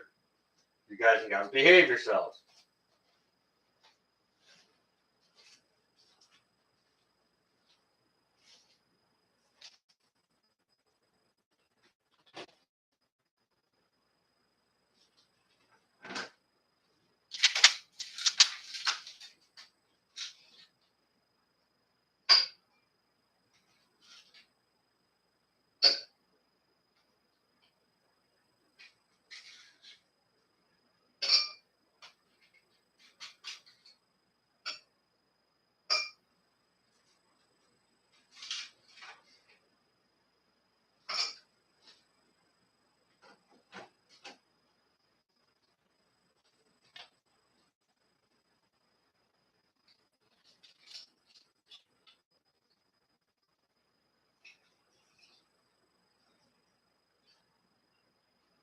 So, Daddy.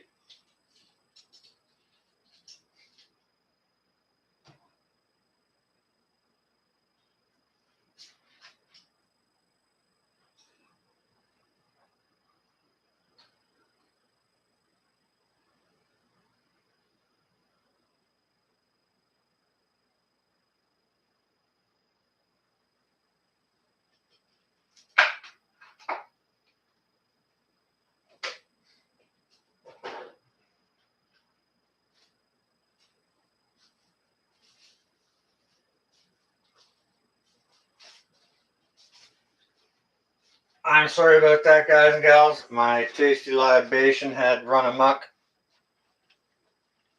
All right, what's the best price we got on what? Who's bidding on what?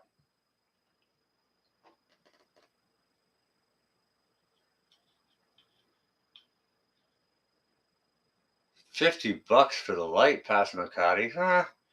Probably not. Probably not. 120 for the bow and arrow set. No. Nope. Hard no. 30, $35 for the tattoo. You'd have to frickin' skin me for it, J Bell. No. J Bell is misbehaving. That's one metric finger wagging for J Bell. Oh no, you don't. $10 for the clock. You're not even close. At home, but I appreciate your interest. How much for the duck eggs?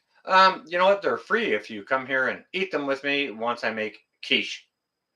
J Bell, behave yourself. Behave.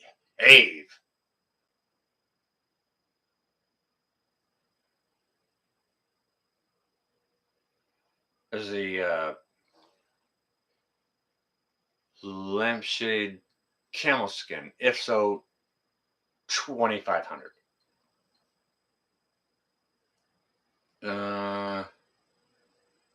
What is this? Storage Wars? Pig out. No. I just like really good old stuff and useful, wicked, awesome stuff. And when I leave the room, people bid on my stuff. They try and sell it out from under me. That's what this is. Unfortunately, no, it's not camel. No, unfortunately, it is really nice though. It's got a beautiful green hue to it. Nope, negative over 50 on the. Oh, 550 on the painting. You're not even multiply that by 10. Not even close. You're not even close. But dang, I mean, you guys and gals are brutal. You're all a bunch of freaking cheapskates. How about that? I'm saying it right now with my bald face. Well, my face isn't bald, but my bald face hanging out. You're a bunch of freaking cheapskates. $100 on a Northshore hug. You know what? That's the best bid I've had all night tonight on anything, and I sure hope I can get that $100 hug because it'd be worth every freaking nickel of it. Every nickel. Yep. And we'll see, Sam. We'll see. $40 for the tattoo. Dang. J Bell. What the heck? 45,000 on the painting. No, $6,000 would do it.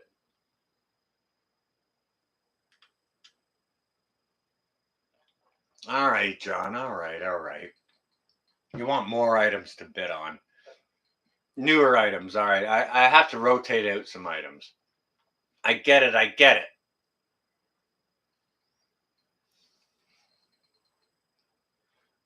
You gave everyone a ice cream sandwich. So here's mine. Oh, all right. I'll run to the freezer and get that later because I freaking love an ice cream sandwich. But I gotta take mine out and kind of like I gotta let it sit on the counter for 20 minutes before I open it, and then and then you can just blast through it. As soon as you take it out, it's not ready to roll. You know what I mean? Looking for a deal. Well, yeah. Um, I'm more of a dealer than yeah. I've been dealing my whole life now. Uh, no, you're no. It's no. I'm a I'm a dealer who kind of has an eye, knows the market, buys and sells for a profit. So It's not like I'm not going to give you a good deal. It's just like I am definitely going to make money. Definitely. So, um, there was something I wanted to chime in on before I left. Could someone remind me what that was? Don't make me scroll up in the chat. Any reminders? There was something. There was a comment I wanted to chime in on. Maybe I'm gonna have to frickin' scroll.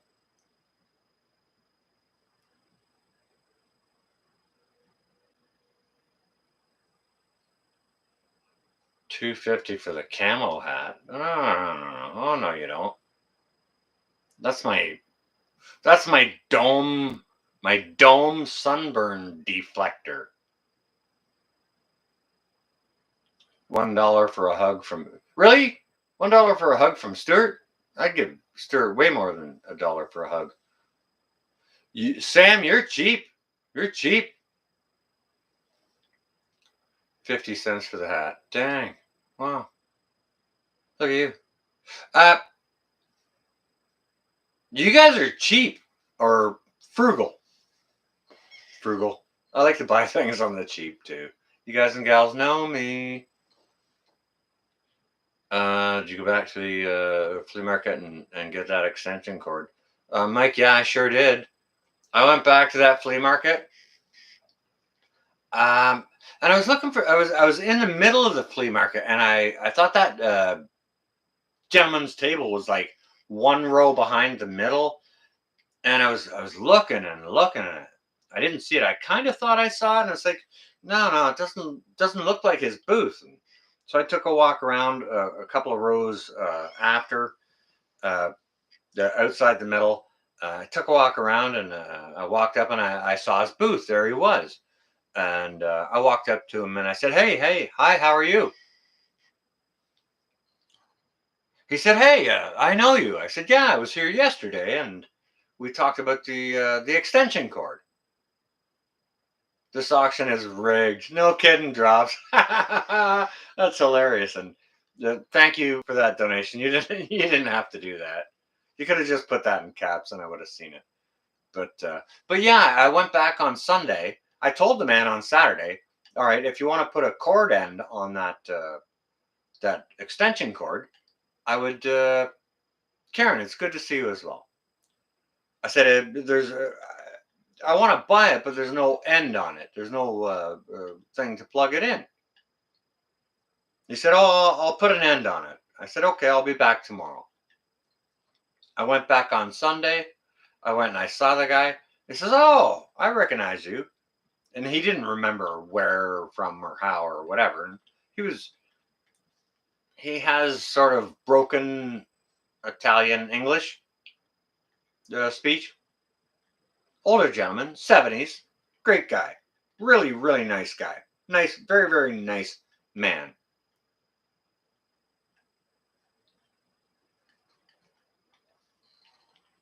He went ahead and he put a brand new cord end on that. And he said, oh, okay, yeah. I remember talking to you. Okay, it was from yesterday. Yeah, you wanted the cord. I said, yeah. I said you were gonna put an end on it. He's like, well, I'm surprised you came back because not a lot of people come back. I said, well, when I say something, I do it. You know, if I tell you I'm coming back tomorrow and I want a new cord end on it, I'm coming back to get it tomorrow. He's like, okay, okay. So we had a nice conversation, really, really nice conversation. Super, super nice man. Super nice. And, that's an 80-foot heavy gauge extension cord for $25.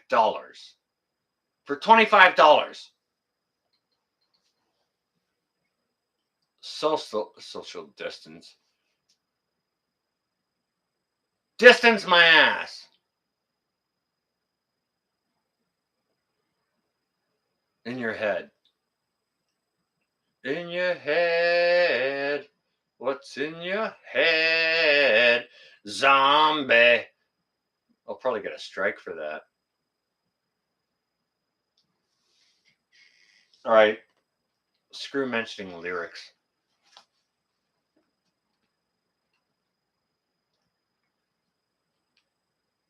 No, I didn't lowball the cord guy.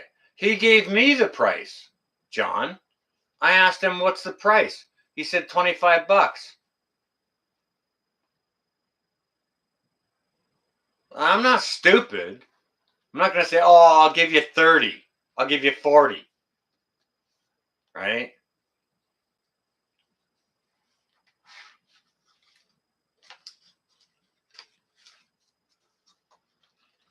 He asked for $25 and put a new cord end on it. I said, okay, I'm happy to pay you that. I'll be back tomorrow to get it.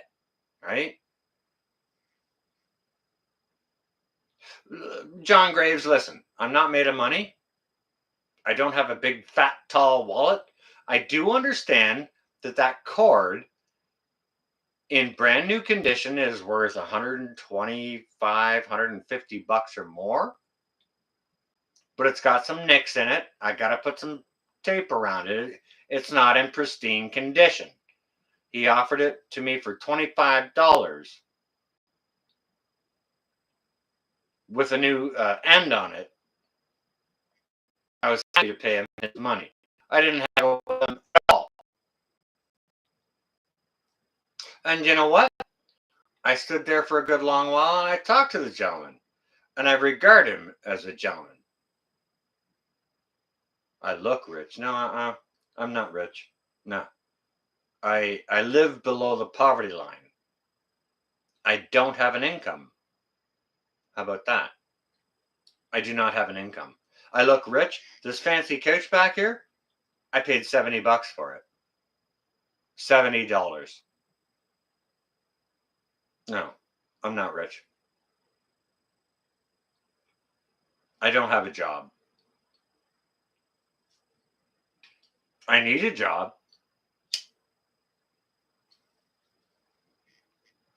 that I can actually physically do for the next 20 years or whatever. I need to send myself back to college. The couch is great, and the 70 bucks I paid for it is what the people who originally bought it paid for it.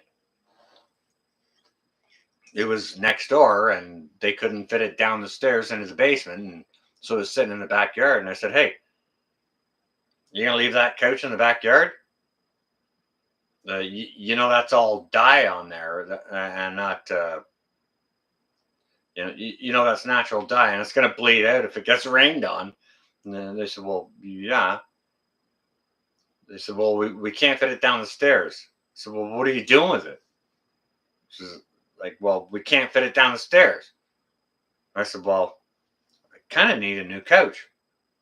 Will you take the same 70 bucks?" The price tag was still on it. And it came from like Salvation Army or something like that. I said, "Well, if I give you the same 70 bucks for it, will your young lad help bring it into my place?" They said, "Yeah." So, yeah, 70 bucks. And I mean, the cushions they're just cushions. You pick them up a couple of bucks here and there. And I look rich. No, no, no, no. I'm not a rich person. This antique lamp here, it's absolutely beautiful. It has a milk glass top on it with three arms on it. It has a marble center in the middle of the legs of the base. I paid 15 bucks for it, and I had it rewired. You know what I mean? And now it's kind of like a $300 lamp. You know what I'm talking about? I may look rich, but I'm not rich. I'm just smart.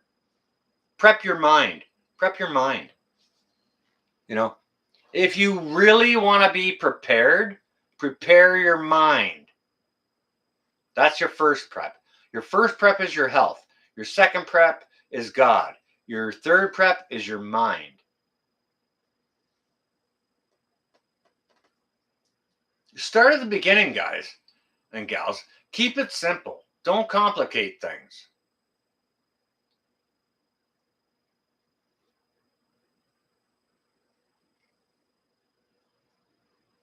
That best be one big damn trout, J Bell.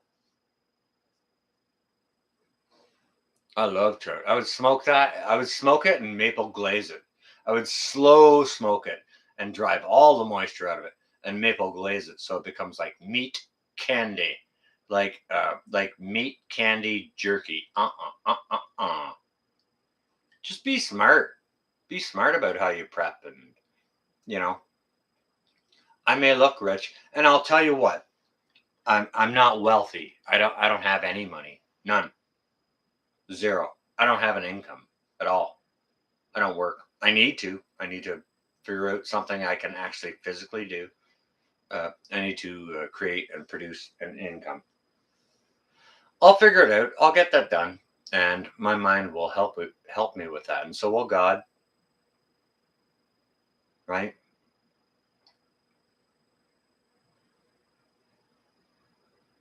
Prepare within your means.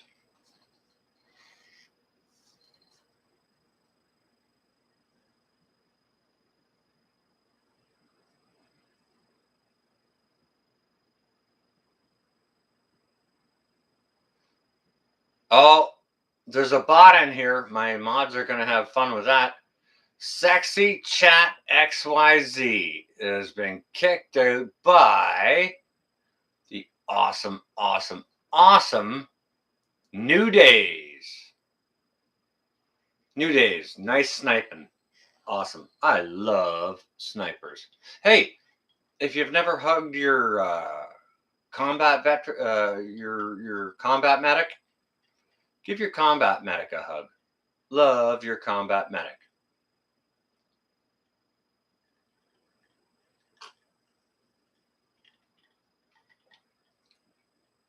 Bye-bye, sexy chats. That's not what this program is about. Yeah, spamming bot. They do that. And, you know, that's one of the reasons it's absolutely crucial to have amazing moderators in here to look after those sorts of BS. Because, I mean, like, really, it's not good. It's not funny. It's not ticking me off. It's just, you're kind of wrecking stuff, you know? They just suck. They suck. That's all right, Sam. You can go back and time them out if you want to. Yeah. Aside from them being kicked out, you could time them out as well, just to put them in the corner harder if you want to. I love my moderators. My moderators are freaking great. They rock. You guys and gals have channels. Make sure you rely on your moderators as well, and be thankful that your moderators are there to help you. Super, super important. One of the reasons why I love doing it, and I keep doing it. So, love the combat medic.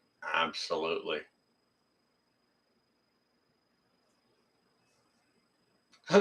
Love the medic from 6 feet away. Yeah, yeah, yeah. You don't really want the medic to have anything to do with you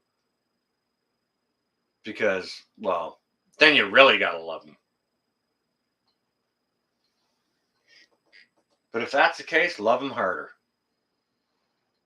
Closer you get, love them harder. But yeah, you don't. You want to hug your combat medic at a barbecue, not at work. Not at work.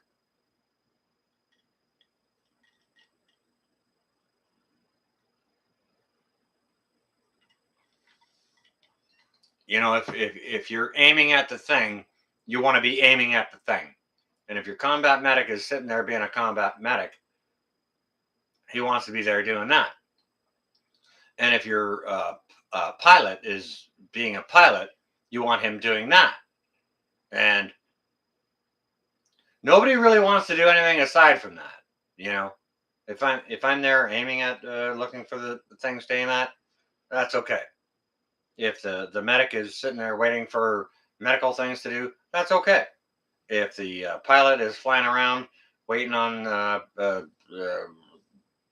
tricky business to get out of, it's okay. Nobody wants to really do their job. They're doing their job. And if they really, really have to do their job, they'll do it really, really well. But it sucks to have to do. So, if you love your freedom, thank a vet. If you love your freedom, thank a vet.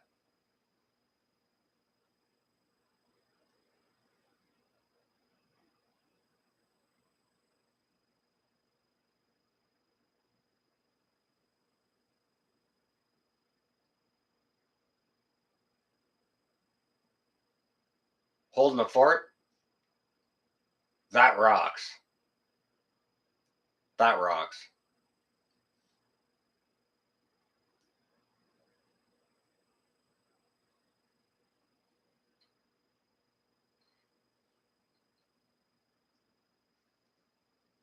Get out and do the things, guys and gals. What are you prepared to do?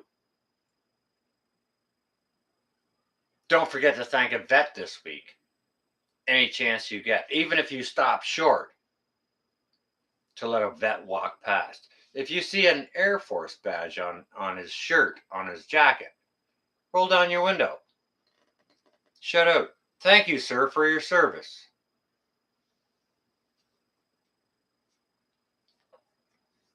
I don't know, Caroline.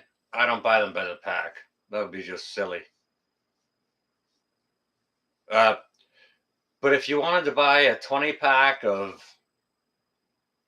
I'm not sure where you are, Karen, but if you're in the States, I'm in Canada. If you wanted to buy a 20 pack of premium brand, whether it's Marlboros or Demoriers or whatever, it's like $15 up here. If you walked into like Circle K.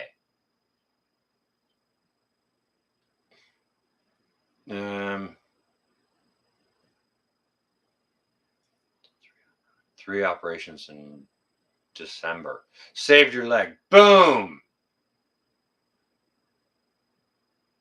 Holding the fort. Awesome. You're a vet. Army and Air Force. Tennessee. All right. Guys and gals in the chat. There's still a bunch of us here. Let's take an opportunity. Sheena, I see you there. Drops, thank you as well. Guys and gals, let's take an opportunity right now to say a big thank you to our, if they're fellow brothers and sisters, former or still currently serving in arms. Thank you to our veterans. If you love your freedom, thank a vet and do it right now. Do it in this chat now.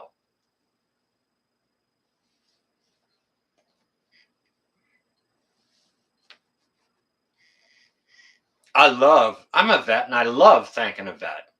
You know what I mean? There's no greater pleasure than seeing another veteran and saying, hey, brother, thanks for your service. You guys and gals got a minute? Go on ahead. If you don't have a minute to do that, then get out of here. You can piss off. How about that? If you don't love your freedom, get out of here.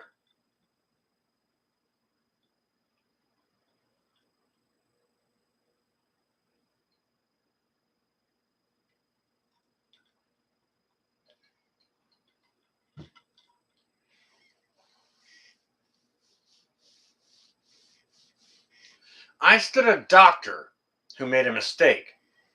I stood a doctor in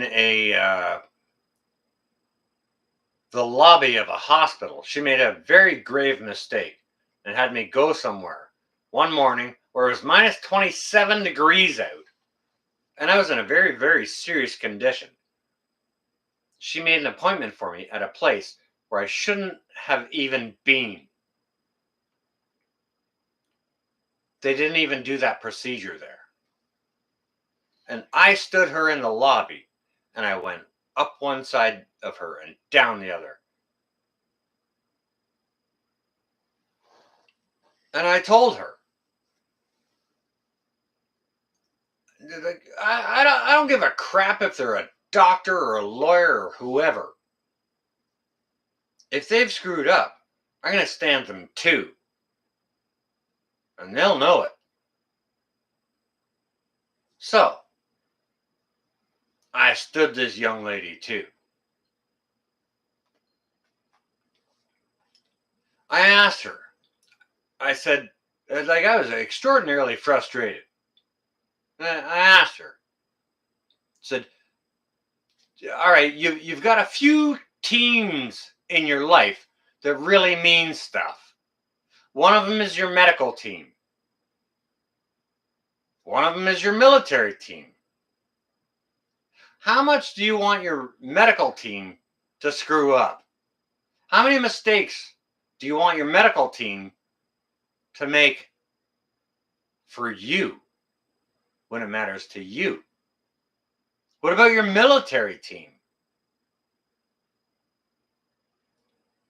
If I screwed up in my job the same way you and your compatriot yesterday screwed up, you would be speaking frickin' German right now. I stood her in the lobby in front of a bunch of people and I said that to her. I have no shame. I got no problem calling the doctor down. No problem whatsoever. They're just people. They make mistakes. But they got to be careful with the responsibility of their job. Don't screw up your job. You can't screw up your job as a doctor or as a... Can you imagine if the military drops the ball, we'd all be speaking frickin' German. Not that I don't like Germans, but it's the whole, 80 years ago thing. I'm not going to say the words. It's...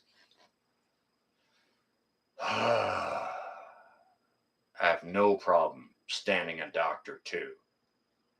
I got no problem firing a doctor, lawyer, doctor, whoever. I don't care. Cop, I'll fire a cop. Yeah. Get off my porch. You got no business here. What do you want? Well, you're here wanting something. What do you want?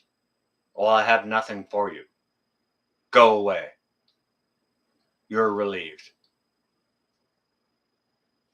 Pretty easy, Put your mind to it. Their mind is not above yours. And don't let them think it is.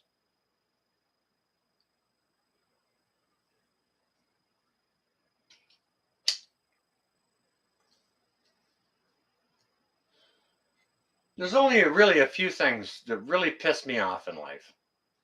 One of them is politicians. One of them is the medical system.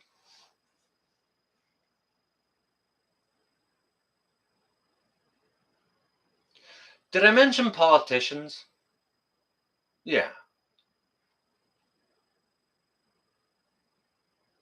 Just, it's shameful what they do.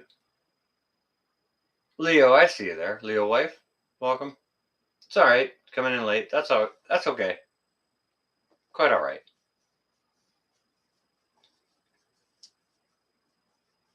$120 pole beans. I'm doing all bush beans, Tennessee bushcrafter. Win-win, I see you. Bravissimo.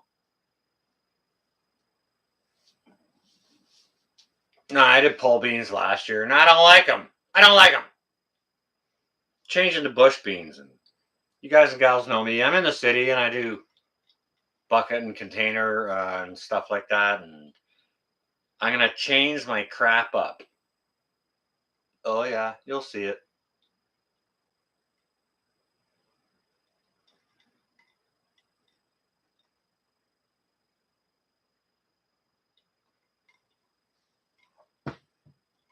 I'll be doing it. I'm doing the things. The garden is set up. There's some stuff already out there. More to follow. And it's going to be great, nice, cool, outdoor working gardening weather over the next few days. And I do have some other things to do. My Wednesday is going to be chewed up a little bit. But yeah, bunch of stuff happening.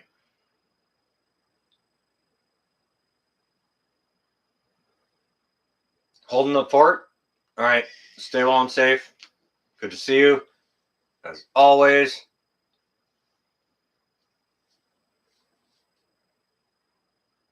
The beans. Well, plant some beans. I love beans. Plant what you like. I mean, plant what you like. J Bell, you on your way? Okay. All right. We'll see you. J Bell, you stay well and safe. Folks are heading out. Go on ahead. Good to see you. I hadn't planned on jumping down just yet, but probably fairly shortly.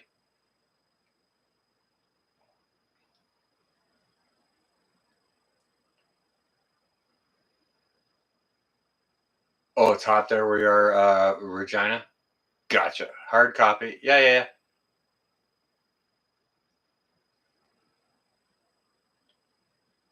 yeah. Yeah, yeah. I grow beans in buckets with good success. I grow potatoes and totes with amazing success. Yeah.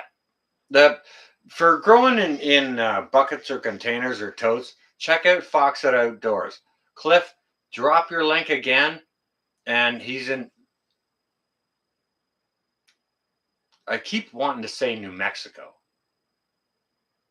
I don't know why. Correct me if I'm wrong, Cliff, but drop your link so people can follow your hot AF area for growing in containers. He has wicked awesome success. New Mexico. All right.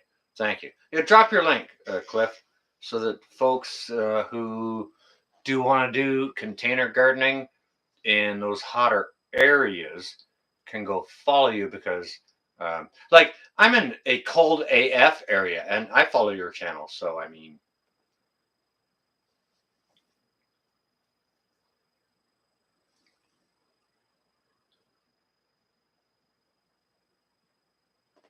yeah, well, regardless of that, Cliff, drop your link so that folks can follow you.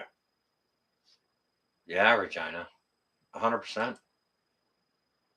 Yep. Yeah. Super, super polite. And good evening, by the way. How are you? It's lovely to see you. Extraordinarily polite, yes. Yep. I always say please, thank you. Yes, sir. Yes, ma'am.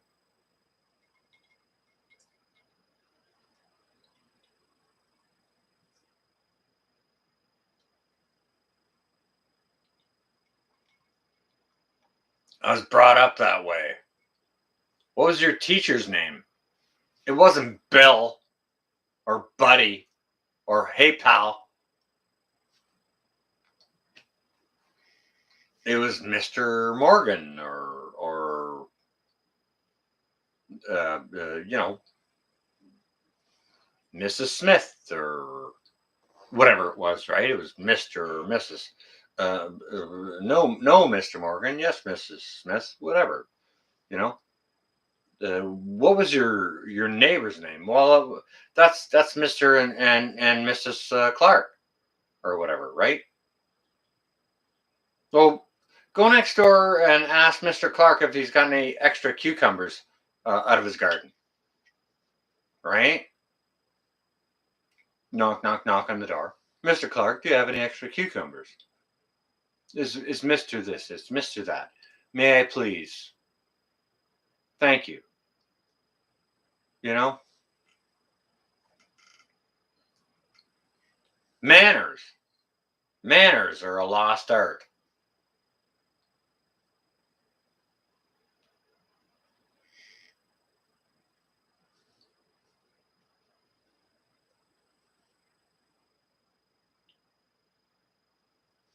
Oh, there's plenty of rude Canadians. Absolutely easy. You know what? There's idiots everywhere. Okay, so let's just let's just do a Canada to US comparison. Okay? So I think every area is going to have the same percentage of idiots. Okay, so in Canada, we have about 33 million people. Okay? Maybe a little bit over that. In the States, you've got 330 something million. So you've about 10 times the amount of people in America than we have in Canada.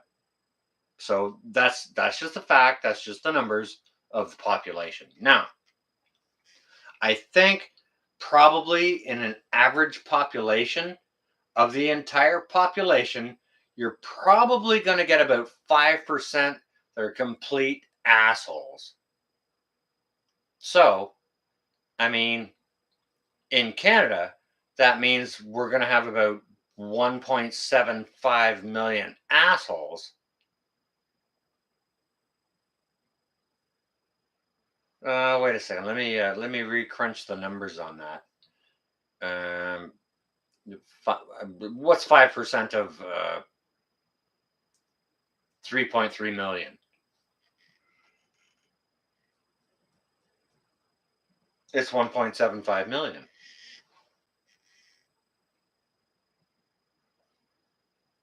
All right. So multiply that by 10. Simply because of population, not because of attitude or anything like that. But America is naturally going to have 10 times more assholes in it. Simply because of the population density. And I'm not sitting here calling my American brothers and sisters a bunch of a-holes. Trust me, I love y'all.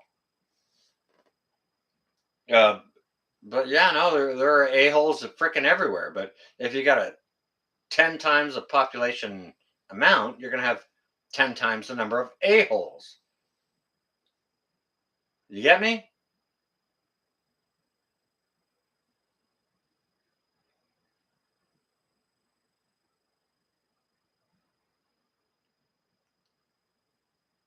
Or limited to a barbecue. Well, I don't know about that. I don't know about that. Well, it's all, you know what? In a really bad way, to be honest with you, bushcrafter, at the end of the day, yeah, there's not going to be any, you can't go out and buy any bags of charcoal or there ain't going to be no propane or propane tanks to fill or nothing like that. I get it. And yeah, you got to harvest some dead wood or pick it up off the ground or whatever it is. And yeah, you got to make a fire and cook under that. Simple.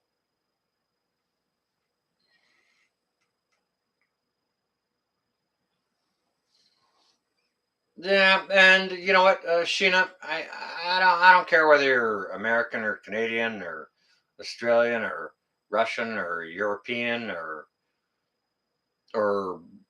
Filipino or whatever your background is. If you're an asshole, you're an asshole. Your asshole doesn't have a frickin' passport, right?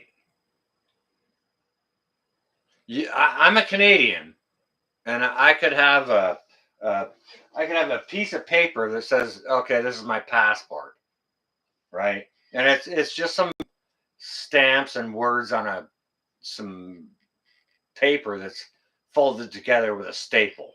That's all it is. That's all it is. And I could carry that around all around the globe. But if I'm an asshole when I leave the country with it, I'm still an asshole wherever I land, right?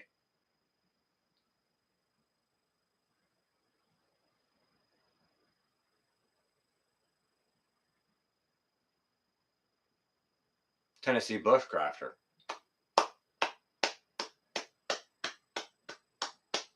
Bravissimo. Assholes do not have borders. Fuck. I hope I didn't just create a movement, assholes without borders. That would really truly suck. Because there's way too many assholes out there.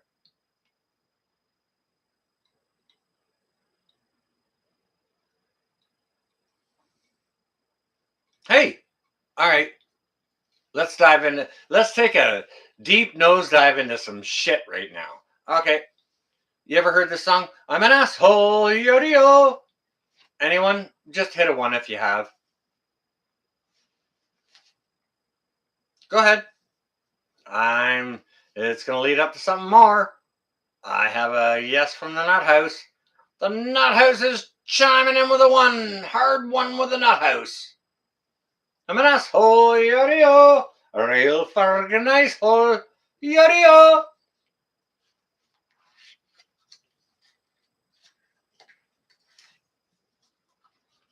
All right, we got. Yeah, no kidding, right? We got some ones. Okay, all right, all right.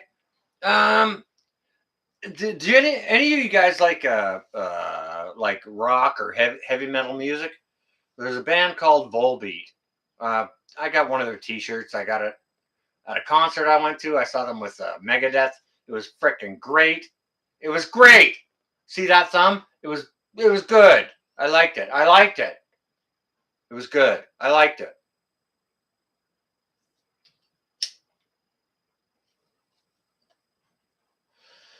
I don't know what the name of the song is, but it's by a band called Volbeat, and some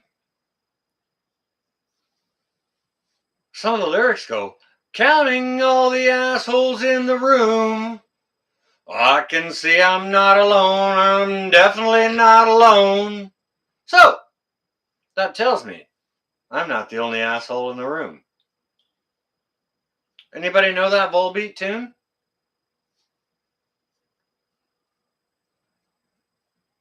I got that shit on vinyl. I'm a retard. I'm a I'm an audiophile.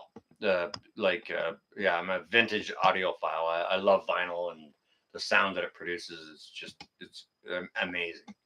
Maze balls, counting all the assholes in the room. I can see I'm not alone. I'm definitely not alone. Not alone. Oh yeah. See how the viewing goes down when you start calling people a-holes? Who'da thunk?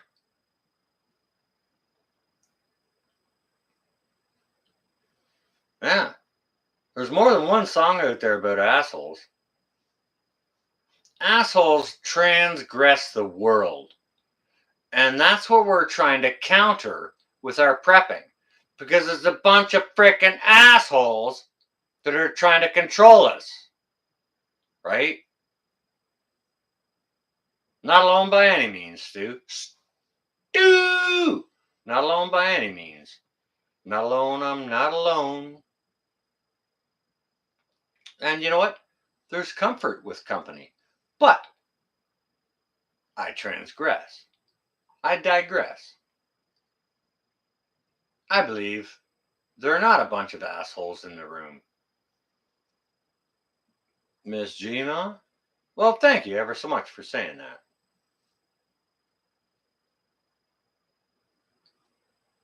Well, they sure do, Sheena. Yeah, they do. Oh, yeah. Yeah. They want in your wallet so hard, they'll shake your hand, kiss your baby, and reach around and steal the wallet out of your pocket while they're doing it. And then screw up their job the whole time they're in office. How is that legal to do? How are we not able to fire those assholes?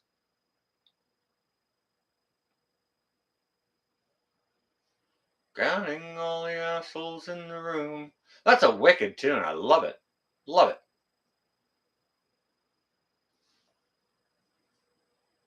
So, yeah, reach around. Bunch of. At least they give you a reach around when they're stealing your wallet. Well, let me not get into that. Let me not get into it. Give me a break, Nuthouse. Politics pisses me off. What can I say? I may have a politician for a live interview on my channel. He's a representative of a new party here in Ontario, the New Blue Party. The dude called me out of the blue. One of my MAG members gave him supports his platform and gave him my number. He called me up out of the blue one day. We had a good conversation. This guy's running for politics. You guys and gals know I don't do politics. But I had a conversation with this guy. It's called the New Blue Party. Well, liberals ain't got my vote. Doug Ford, that fat frickin' cheesecake eating bastard, doesn't have my vote. PC Party doesn't have my vote. NDP doesn't have it. The Green Party doesn't have it. They don't deserve my vote. I don't mind. I like what New Blue is saying. I'll hear more of it. And I may well interview him on my channel. So if that takes place, be respectful. Don't bust his chops too hard. I'll push him to his limits. I'll push him to his limits. I'll test him. I will. If you don't think if I'll stand a freaking doctor in the waiting room and chew them up and down, you don't think I'll talk the same way to a politician? You don't know me very well.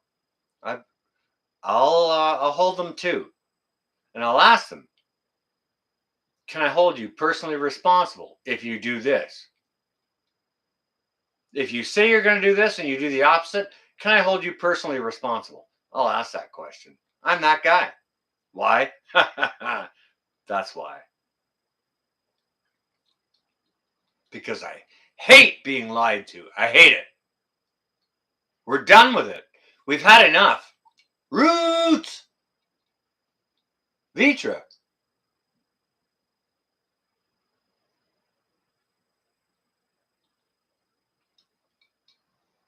Holding the fort. Haven't had that conversation.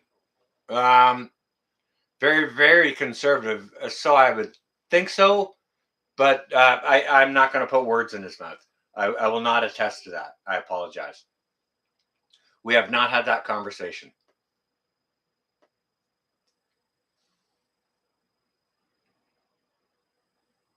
However, I'm thinking I may have him for an interview. Like, he's a busy guy, but it's got to fit with his schedule. I usually do my if I do an interview, it's typically on a Monday at 7. Like, I want to interview Green Greg's, but that doesn't do his schedule well either. He's busy at that time. So, I got to make it work for them as well. We'll see. And I'll put the questions to him. Don't get me wrong. And I promised him, like, I freaking hate politics and politicians. I told him that.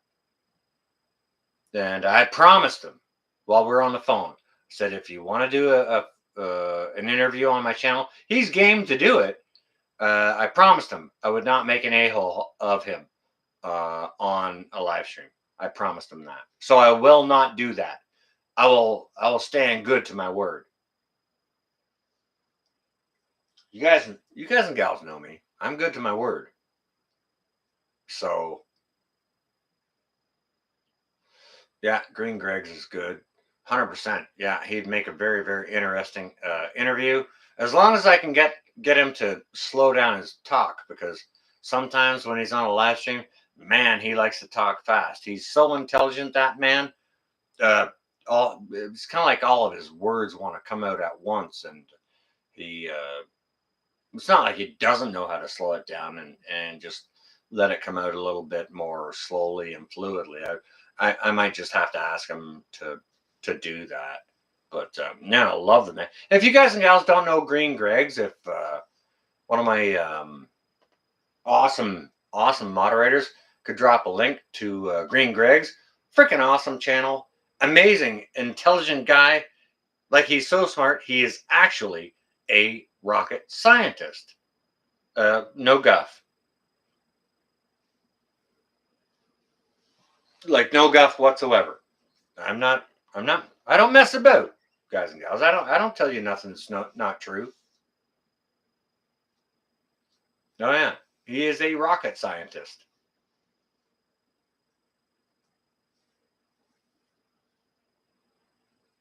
Boom! Look at Stu with the link for Green Gregs. That is awesome. Love that. Klingon Princess has it too. That is great. You guys and gals, I love my moderators. You guys and gals are so freaking awesome. Thank you ever so much. Yeah, if you don't know either of those channel, well, Green Gregs, go check it out.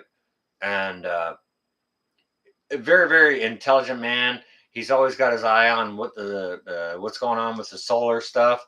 He's got it going on with what's going on with the lunar and what's happening in space. He works with rockets daily. That's his job. Okay. He's a very, very intelligent man. But he also does like microgreens and worm castings for your garden, stuff like that. On your way, Nut House? All right. Get the nut out of here. Good to see you. God bless. And you stay well and safe. Get some good rest under your bones.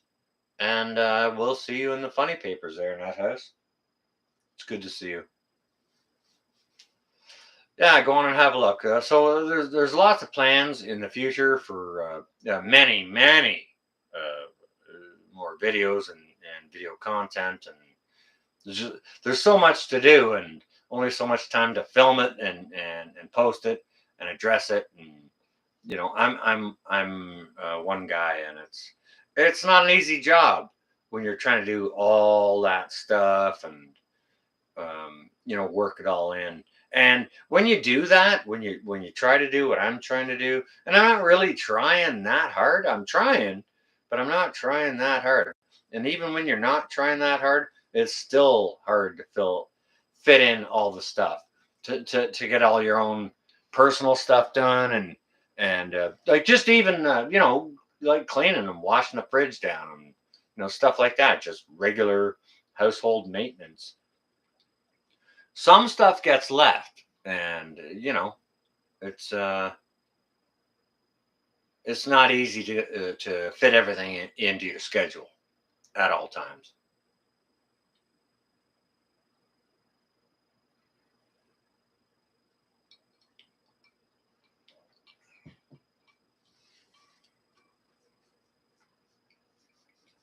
Next thing will be bears. Well, bears are delicious. Smoked bear is one of the most delicious roast beef I've ever had in my life. Absolutely delicious.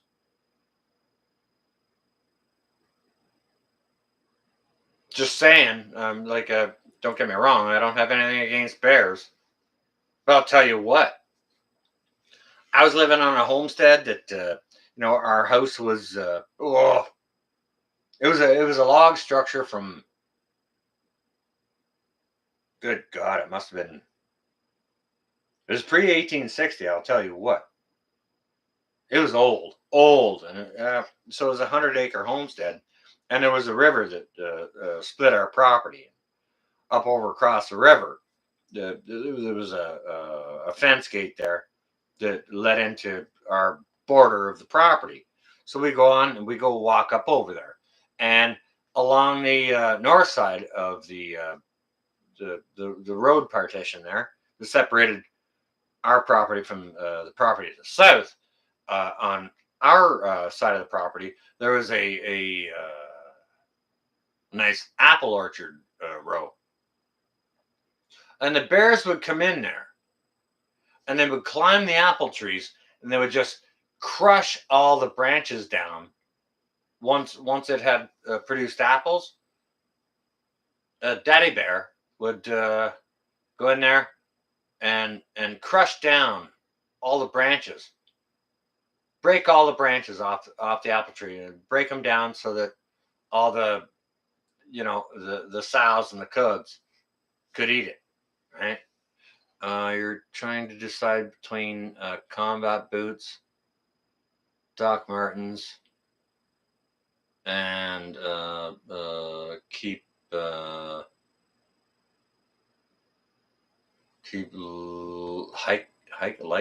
hiking boots for long term comfortable wear. Um,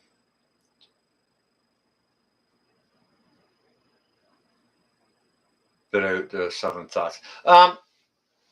Personally, myself, Cleon, I go with a Canadian military issue current model um, combat boot. Extraordinarily comfortable, super hardy and durable. Not expensive if you can find them secondhand at the right price. Otherwise, they're a $300 boot. And if you're going to do that, just if you're going to spend $300 on a boot, then you can choose whatever you want.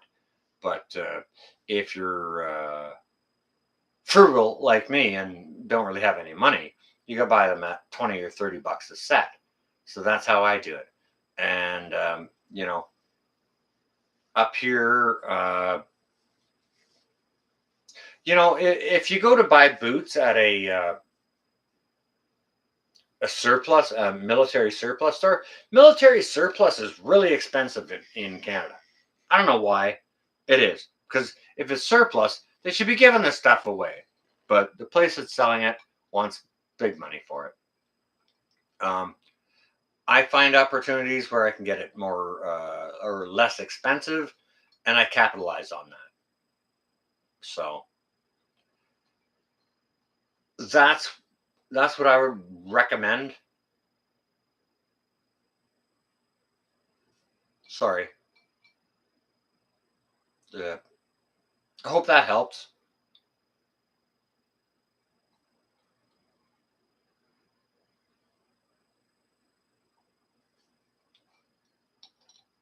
Yeah, don't go with the Doc Martens. They're not as hardy as you're looking for. Not as hardy.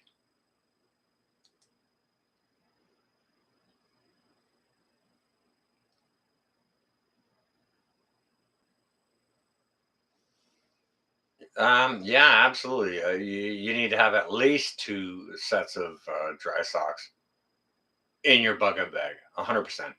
100%. Yep. Yep.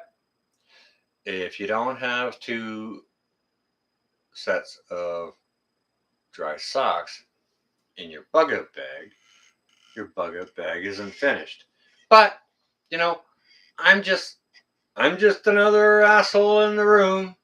And if you listen to every other asshole in the room and everything they wanted in your bug out bag, it would be 900 freaking pounds. So you gotta be mindful on what you're doing. What's important? What are you doing? Where are you going with it? What's your plan? Like, if you've got to kick out the bedroom window and grab your bag and jump out of the window with your bag while you're just in your skivvies, what's your plan? Right?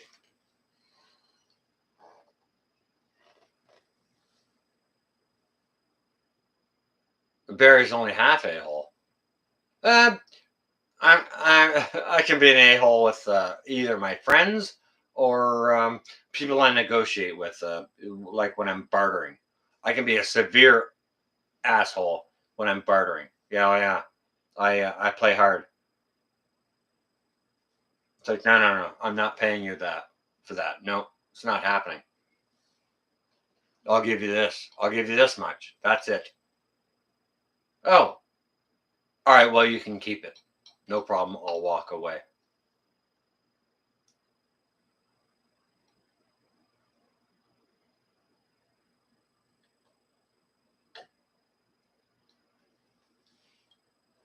Holding the fort. No, I didn't. I did do a live stream on it.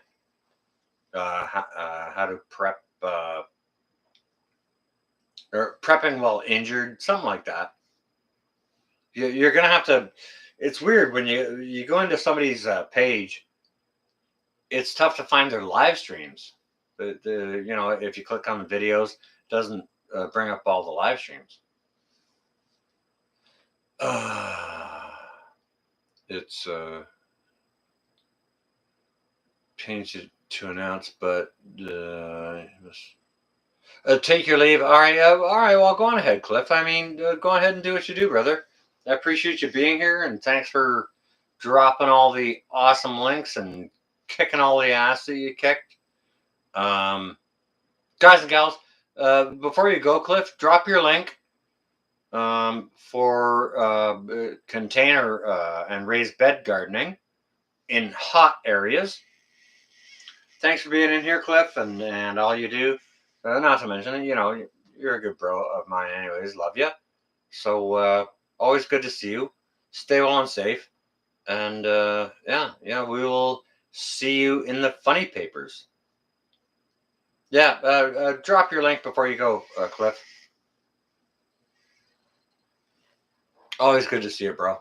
There you go. Guys and gals, if you don't know Foxwood Outdoors for your container and raised bed gardening in very hot areas, check that out, and hopefully that can help some southern brothers and sisters. I would love that.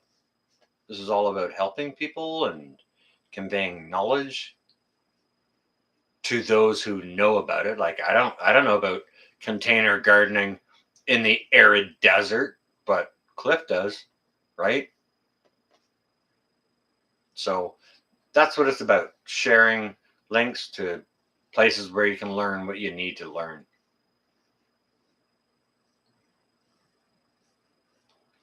Or hey, even if you're not in that area and you're curious to learn about it and want to watch his videos, he's a pretty good guy and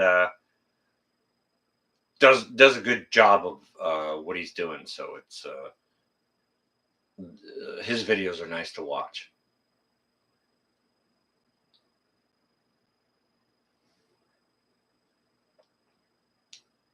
You got a lot of caves there, huh? That old 1800s homestead I lived on, about a mile and a half up the road and around the corner, just on the mouth of a lake where another lake kind of ran into it through a little narrow river falls type deal. There was a cave in there, and it had been named. It was called Myers Cave. Mayers. Myers Cave.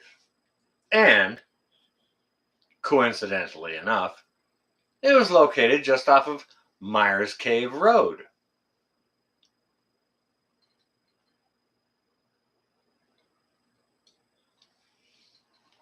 Now, why was this cave called Myers Cave? Myers Cave. Myers Cave. Myers. All right. Myers sounds like the surname of someone, doesn't it? You agree with me, or Mr. or Mrs. Myers? Myers Cave. Myers Mills, Myers Springs. Myers sounds like a surname. Central Kentucky. Well, we love folks from Kentucky. That's great.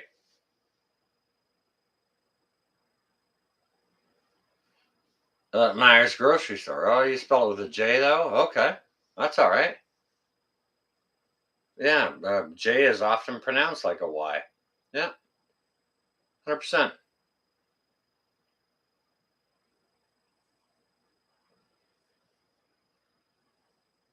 Uh, yeah, so this cave was named Myers Cave. Myers Cave.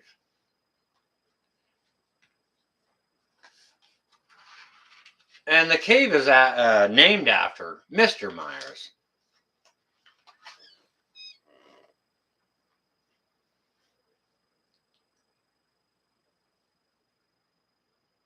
I'm not spilling all the beans just yet to see if anyone's Googled it yet.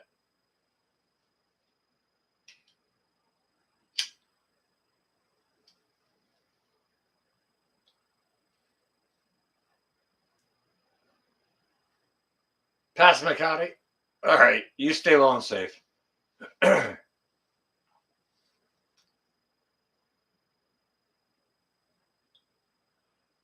Okay, so Myers Cave is called Myers Cave because Mr. Myers was a gentleman who came to sort of this region, like where I lived at the time. It, it's like 3 hours east of me right now.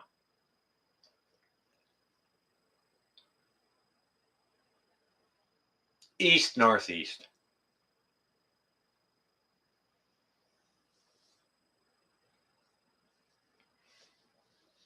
And Mr. Myers was a guy who came over from, I don't know whether it was Europe or Britain or where he came, or France, where he came from. I'm not sure. You can do the research on Meyers, Myers, or maybe could be Mayers. I'm not sure. Hello, Frontier's Farm. So Mr. Myers was a fellow that came over here during the exploration, like, and sort of met the natives, right?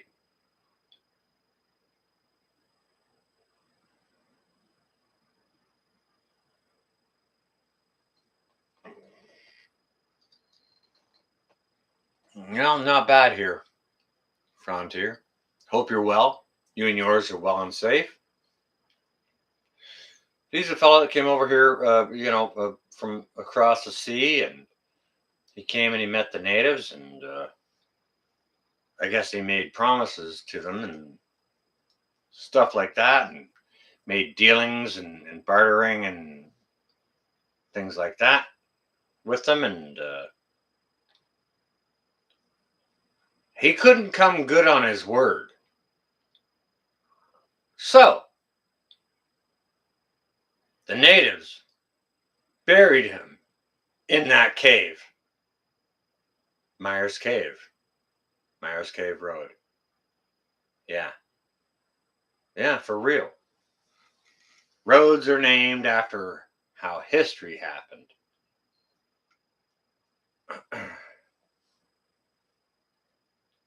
There's a road called Myers Cave Road, and it happened because somebody lied to the natives.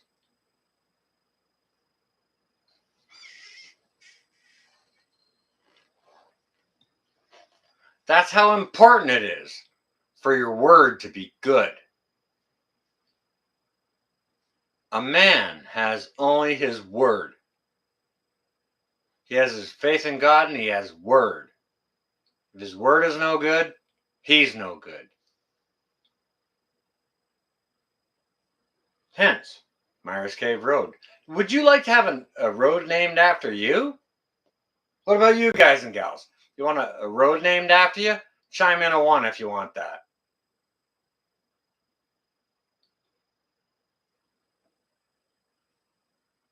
Drops? Yeah, you want a road named after you? Yeah? Really? Yeah. Tell it to Justin too, right? A-Rod? Yeah. Yeah, they're all going to have roads named after them. No kidding. They should both be buried beneath them. That's where Mr. Myers was buried.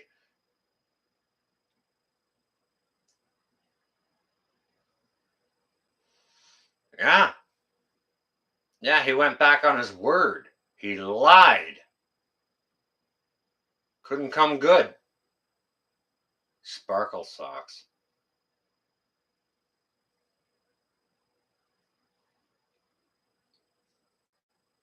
Um, guys and gals, do you know what? Um, for anybody that's watching, including my Canadian, American, European, or anywhere else in the world who's watching, wants to do the research on this. Um, there's a place there's a little town in Canada called Cloyne, Cloyn. There may be an E at the end of it. It's in Ontario, Canada, and it's about an hour and 30 minutes, hour and 20 north of Kingston. And there's a road up there called Myers Cave Road. I'm not spinning I'm not spinning a yarn here, guys and gals. This is our history.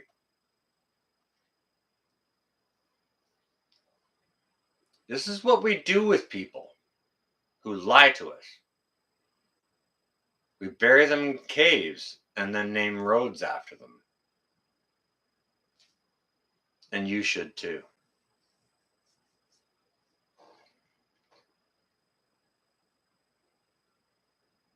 I don't know what tribe. I have to do some more research, A-Rod.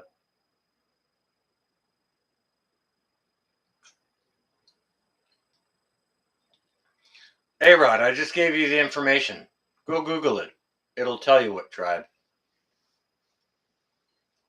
I've never Googled it before. I didn't really need to. I kind of knew all about it. I didn't know what tribe or anything like that, but I lived around the corner. You know what I mean? Like literally around the corner.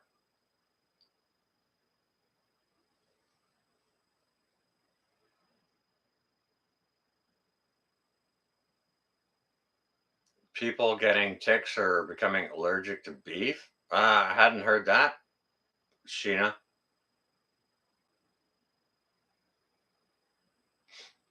Ugh, GMO ticks. Yeah, yeah. Who could say? Who could say, right? Yeah. It's yeah. If you find Cloyne, Ontario, it should be due east of there, about um mm, maybe 2 miles east of Cloyne. Yeah, Myers Cave Road. I used to live just around the corner. I know it. And it was a bit of a back route to take when I was coming home from work. If I wanted to take a little bit of a longer drive coming home from work, just for a little longer leisurely drive and have a cup of coffee, I would go across a certain road and then come down Myers Cave instead of taking the direct route across. But yeah, that's what we do with people in Canada when they lie to us. We bury them in caves and we name roads after them. Hope Justin Trudeau sees this. I hope Rob Ford sees this. If anyone can grab a little snippet of this video and forward it to Justin Trudeau or Rob Ford, let them know. We'll bury them in a cave and name a road after them if they continue lying to us.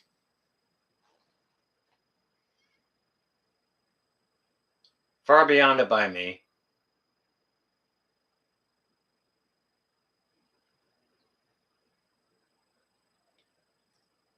Barry, I couldn't agree more. Yep. Stand him on his head and dip him in butter.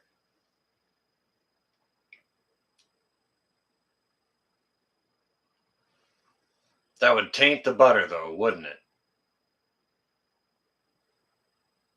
Terrible thing. Terrible thing. Oh, these terrible, terrible people. Screw sparkle socks. Yeah, no kidding. Mash the potato. Smash the potato.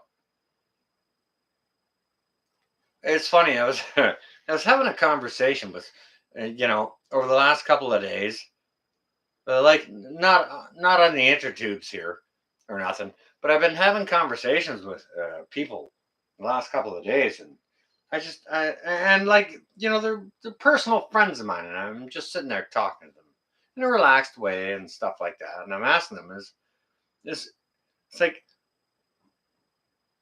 isn't it amazing to you how, okay, so say between the United States and Canada, we've got, let's just say 400 million people. You know, the- add the ones and the zeros. Say we got 400 million people between Canada and the States. And to me, it's shocking. It's shocking that with having 400 million people, there hasn't been two people found in a bell tower to take out sparkle socks and the potato. Seriously, two two decent snipers. They're willing to make the sacrifice for the masses. I'm actually shocked. Or that asshole in France, that asshole in Australia. Really? No one's been spotted in a bell tower? How is that freaking possible? That nobody has taken these people out. I don't get it. Like, the ones and zeros don't add up. I don't get it.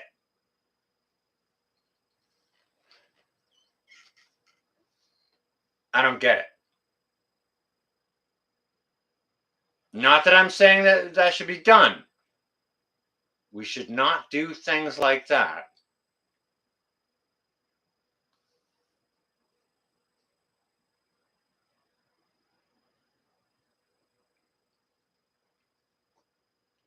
Easy says it true. Yep, we need due process. Easy, when they change the due process and the due process doesn't apply to them, what is our recourse? That is my question for you, Easy. I would like an answer. I would like an answer. When due process doesn't work, what is the recourse? We are not their serfs.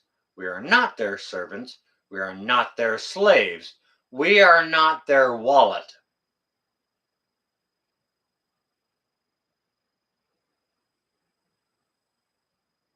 They should be happy they have a paycheck. They should be working for us. That's why we hired them. And they're not. They're working against us. Easy. I'll wait here. I'll wait here, Easy, for a few minutes for the answer. Your answer to that question. Please answer me. What is the recourse? Anyone else want to chime in on what the recourse is?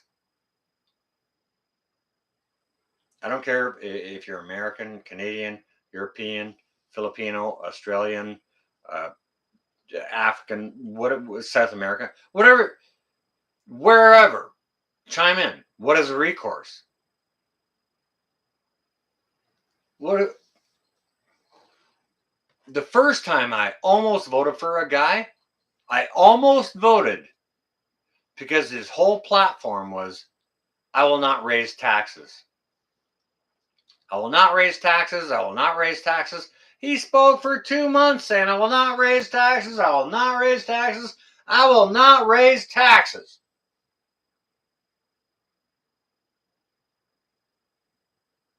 And that lying asshole 3 weeks after he got voted in, introduced 2 new taxes. What do you do then? You can't even fire the guy for 4 years at least. No, I did not vote for his dad. Hell no.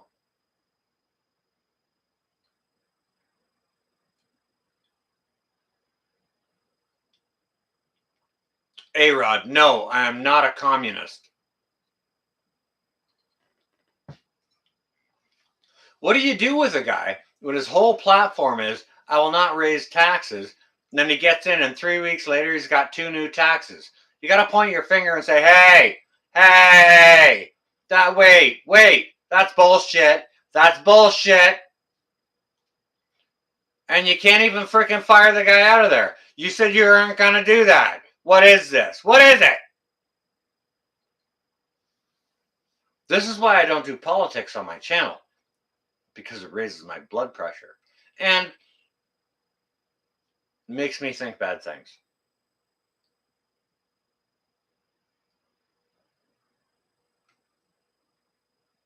I will not raise taxes.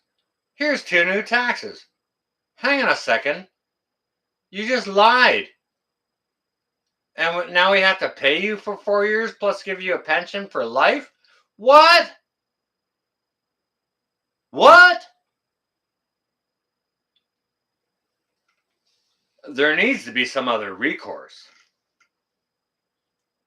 And I'm not talking about anything drastic. I'm talking about having them fired, like a governing party that has the ability to fire them. It's like, no. You said you were going to do this, and you did the exact opposite. You're fired. I hired you to carry bags of grain from here over to here, and you've never carried one. You're fired. It's simple. The guy at the grocery store owner who hires a guy to put lettuce on the shelf, okay, I'm going to pay you to put lettuce on the shelf. Does he get to keep his job if he never puts a single head of lettuce on the shelf? Does he get to keep his job? If you think yes, hit a 1. If you think no, hit a 9 or a 0. Do you get to keep your job? Unless you're a weatherman. If you screw up your job every day, do you get to keep it? The answer is no. No. You don't get to. Why? Because we're held accountable for our actions. Why are politicians not accountable? Yeah, he's frickin' fired, TT1. Exactly. Disco, Boots, you're out. Gone. Oh, I hired you to carry lettuce to the frickin' thing. You've never carried any lettuce to the thing. Oh, well, you still have to keep paying me for 4 years. And what I'm going to do is I'm not going to carry lettuce to the thing. What I'm going to do is I'm going to take lettuce off of the thing. I'm going to take it away from the thing. You know, what does the government create? A deficit. It creates nothing but debt and problems. Give the government the Sahara Desert. And in 5 years, they will be low on sand. They'll have a shortage of sand. Guaranteed. They'll manage to screw it up somehow. Leave anything in the government's hands. They'll screw it up.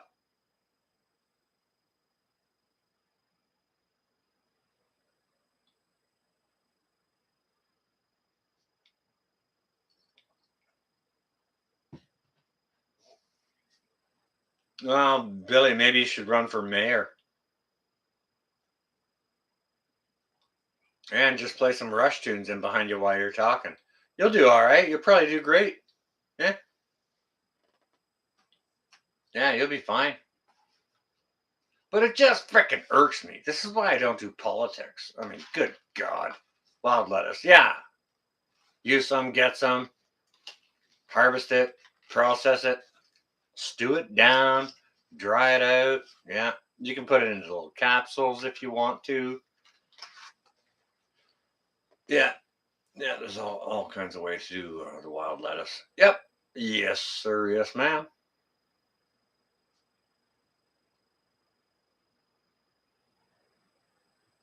Can't find much that's not screwed up anymore. Doesn't you know what? You know what, his sweetie? That's the shameful part of it. You can't find much these days that isn't screwed up. You know, Regina Clark. I agree, 100%. Totally agree. Totally agree. Yeah, screw them. F them in their whole entire face. Yeah. Not to mention that, like, grab them by the necktie and drag them out of their office. Like, you know, I'm extraordinarily polite. I'm very very polite. But you know, tell me you're not going to raise taxes for your entire platform, and I vote for you. And 3 weeks later, you got two new taxes. It's like, guess what? I've got your necktie, pal, and I'm taking you for a drag. We're going for a walk here, and I'm dragging you by your neck with your necktie.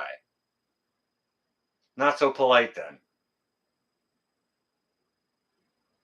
Um, oh, Caroline, it's 2:29 a.m.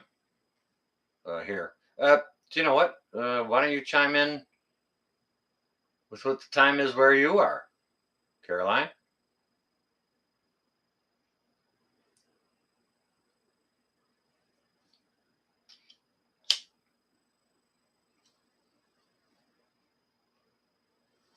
I'm not really interested in excuses.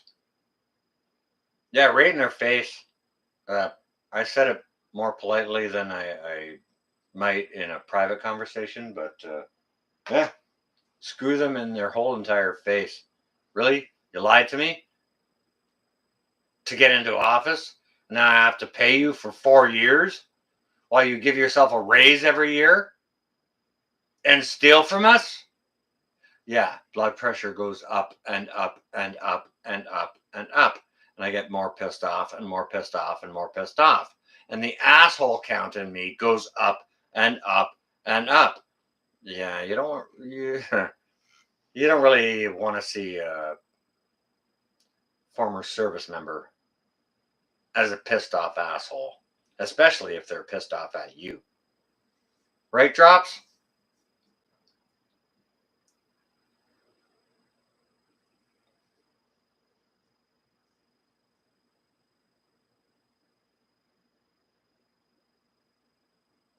Did he give an excuse? They're all full of excuses. They don't even have excuses. They think they have reasons. They are they're not even reasons. They're distractions. They won't even talk about it. They're deflective. If you'll notice that about politicians, they're very deflective. They won't accept blame. They won't offer solutions. They're just deflective. Everything bounces off me. I'm made of gold. Everything bounces off me. Keep paying me. And yet, I expect a raise next year. Just keep paying me. And thank you for the lifelong pension you'll give me after my Peasley 4 years of service that I stole from you guys and gals for. This is why I get upset.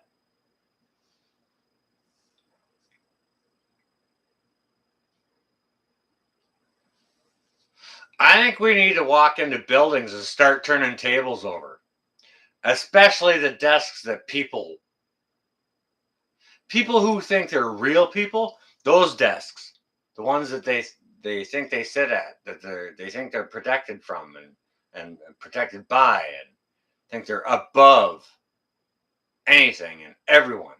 Flip tables over. We're It's getting close to the time to start flipping tables over. I'm sorry, I don't get heated that much, but when I talk politics, I'm looking forward to the next round. I just got my voter's card today in the mail. So we'll see. We'll see.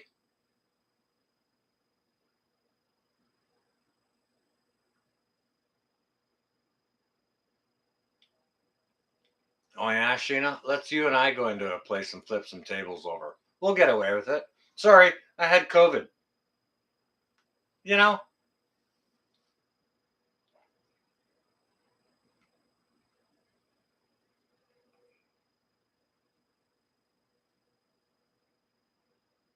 eat more pork chops. Well, that's funny. Regina. Regina Clark.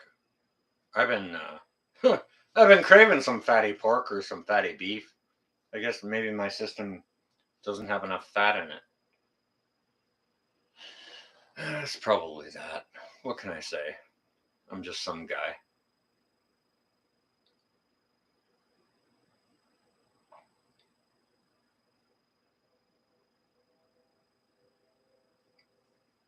You flipped the table over once and injured your foot.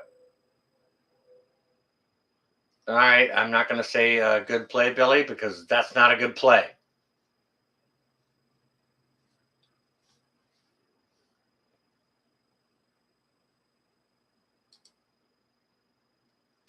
I may well join you. I'm really getting pissed with the politicians. They freaking suck.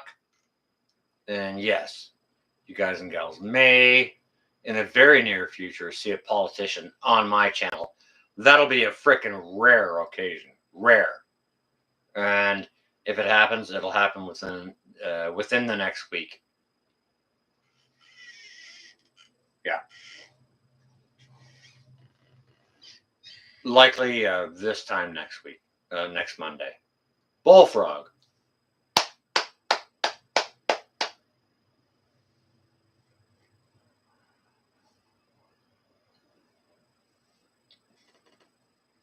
Oh yeah, I blame COVID brain. Sorry, I've been locked down and confused and scared so long.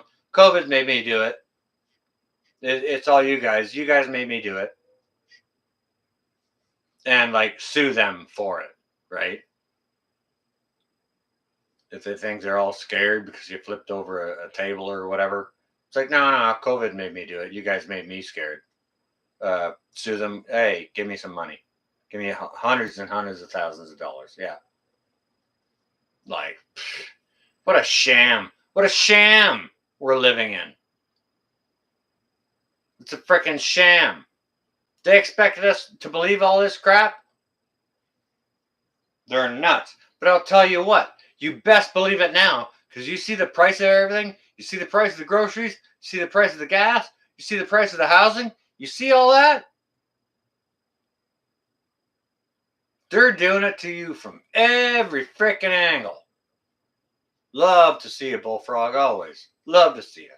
How you doing, brother? Always a pleasure. They're giving it to you from every freaking angle. So when they come back and say, "Oh, what are you doing?" Say, "Screw off! Really? Are you serious? You're scared of getting splattered by a little bacon frying grease, or somebody pushing back a little bit? Well, you guys have been pushing pretty freaking hard, and you want in our wallets. Our wallets are freaking closed. Closed. How about that? Really? As a matter of fact, let me shake your hand, kiss your baby, and reach around and grab your wallet. How about that, Daddy-O? Turn the tables.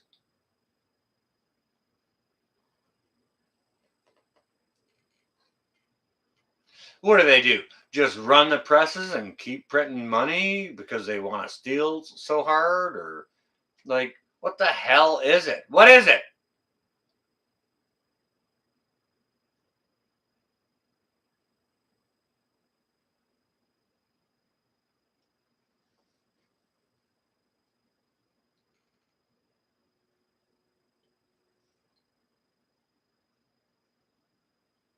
Well, fact of the matter is, and you guys and gals know it, you're all smart enough to know it.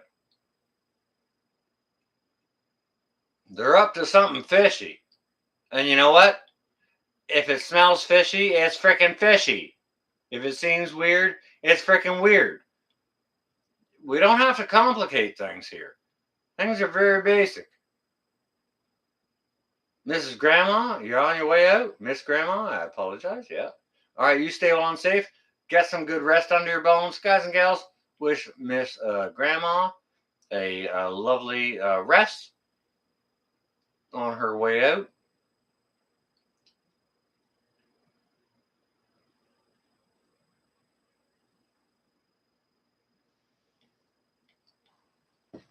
But yeah, they're they're selling us a whole pile of crap, and it's a pile of crap. They're selling us or attempting to sell us a whole pile of crap that we don't want to buy. I'm not in the market for it. I don't know about y'all, but I'm not in the market for that pile of crap. It's just not me. That's not happening. That's not how I roll. No, thank you ever so much. Thank you for the offer, but no, thank you. Uh, no, and and keep your frickin' keep your crap in your own yard. But politicians don't seem to want to do that. They seem to want to shit in your yard too, don't they?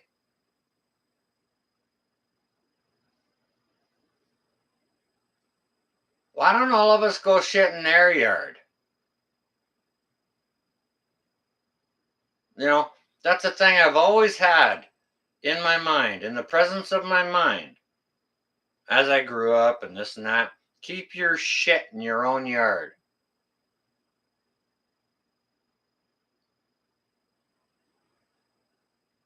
Why the hell don't the politicians do the same thing? Tennessee bushcrafter, all right. You got a question? Go ahead and knock it out. Well, Billy the Kid, there are certainly more of us than there are of them. We just don't realize it. Yeah, go on ahead and lay it out, Tennessee. While you do that, I might go ahead and put some more ice in my glass. I'm gonna do exactly that. Any of y'all got a pee or want to fix your tea or something like that? Go on ahead. I'm gonna step out for a second. Any of y'all want to start making the bids? Okay, hang on a second. Let me put something new up here for you guys and gals to bid on because I know it's getting boring and I apologize for that. This is a very very early, late 1800s or early 1900s New York City police officers billy club with original braided strap intact. I'll put this up here. You guys and gals can bid on that if you want to. Just as a new item for a distraction. I'm just gonna go put some more ice in my glass and take these green eggs out into the back into the kitchen. Right with you.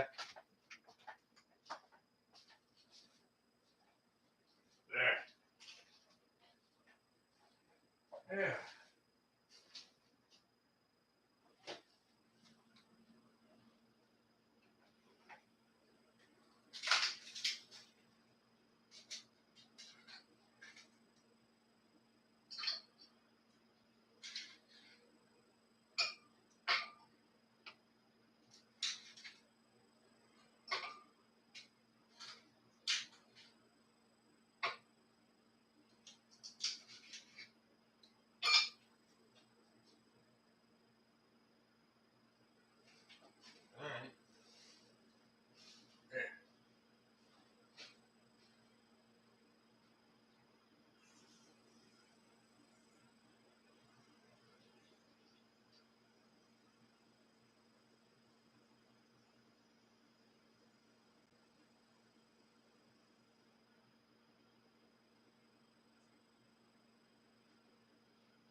All right, now who's misbehaving in here? What's up? What are y'all doing? What's the highest bid? What's the highest bid? Who's bidding on what?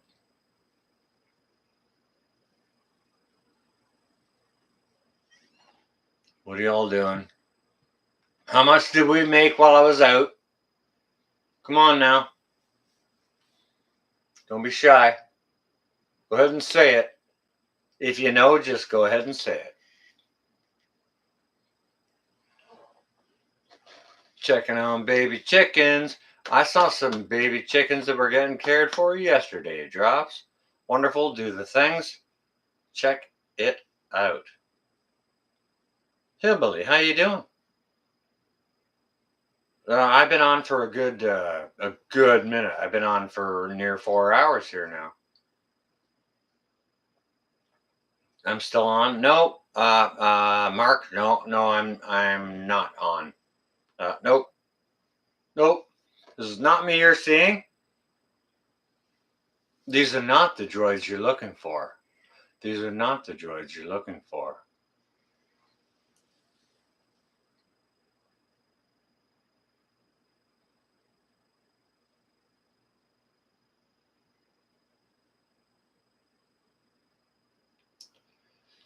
I don't know about that, Billy. I've got some sleep to get under my bones. I've got some serious preps I need to do tomorrow, and a bunch ahead of me this week. Maybe, maybe not. Hey, who knows?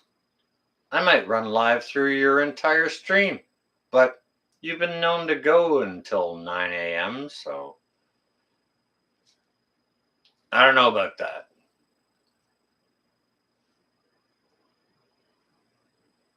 Just moved 20 chicks out. Awesome. Awesome.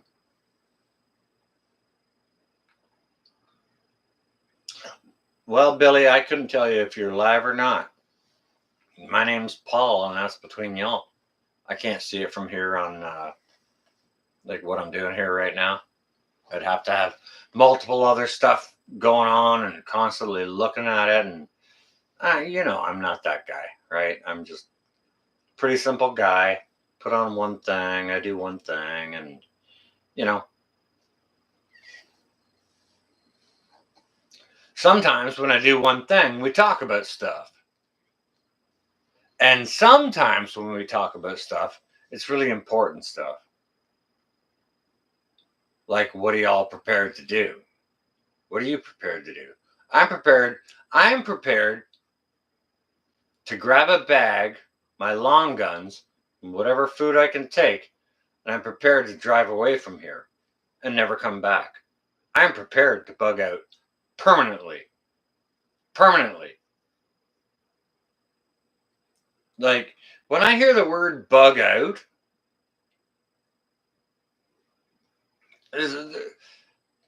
this big romantic thing comes to mind. It's like, oh, I'm gonna throw my pack over my shoulder and I'm gonna hike out into the woods and I'm gonna live happily ever after.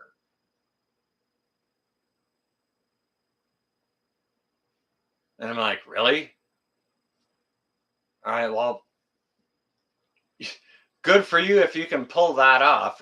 If you can pull that off, you're better than Mr. America or the Captain Fantastic or like good luck. Good luck to you. You'll be dead in 6 months. Dead. You know, if it takes that long, you'll get an injury or an infection or starve to death or something like that. Yeah.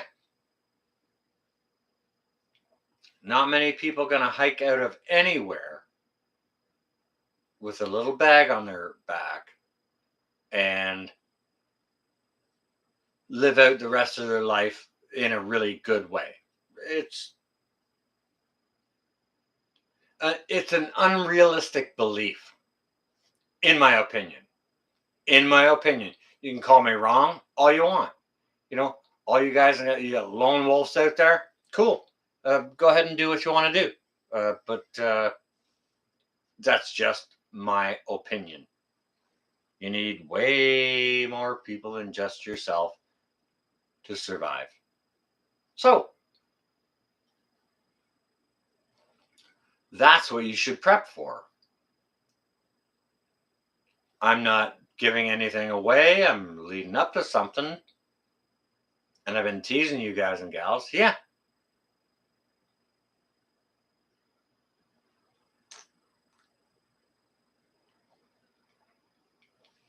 Right, Mark? Everyone's going to grab their pack. Everyone's going to grab their bug out bag and walk away from their place and go out into the woods. And that may need to happen at some point. I think that's lesser on the end of the possibilities. It may happen, but if that does, if and when that does take place, because it actually will take place, maybe not in our lifetime.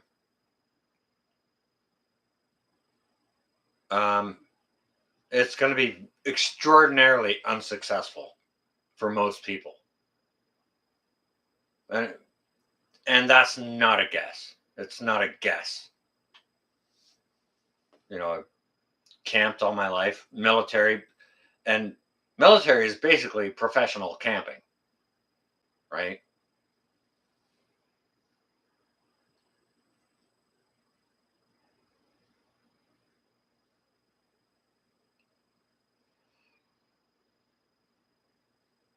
Shrimp fried rice. Uh, you was only thinking about my channel when you said did earlier about due process. They were watching. Yeah, absolutely. Easy. Yeah, I get that, and I appreciate it. I appreciate it. But if I let words fly, that means I'm not that concerned. They're not looking at me that hard, but they'll start. They will start. So thank you for that. I appreciate that.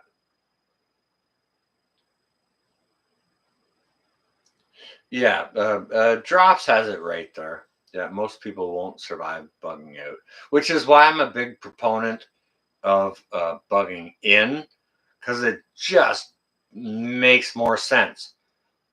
You know, if you can fluff up on home protection and self defense, then great.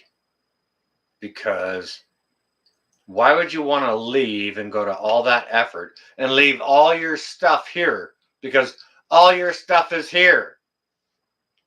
Why wouldn't you want to stay? Right?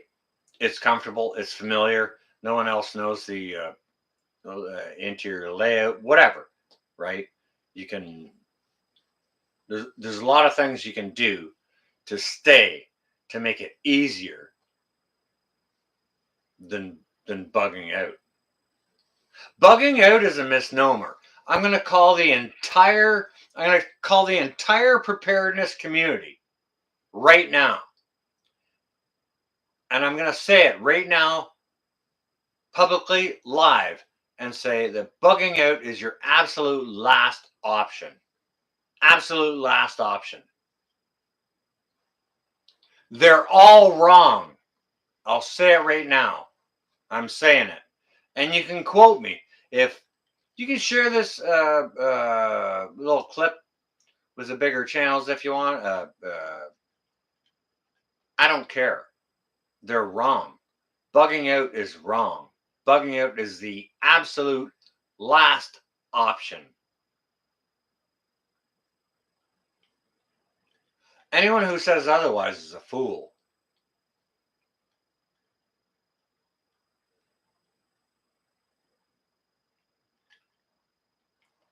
And I mean, I'll tell you what, I'm not here to make friends and I'm not here to make enemies either. I love the pillars of the community. I love them. Why?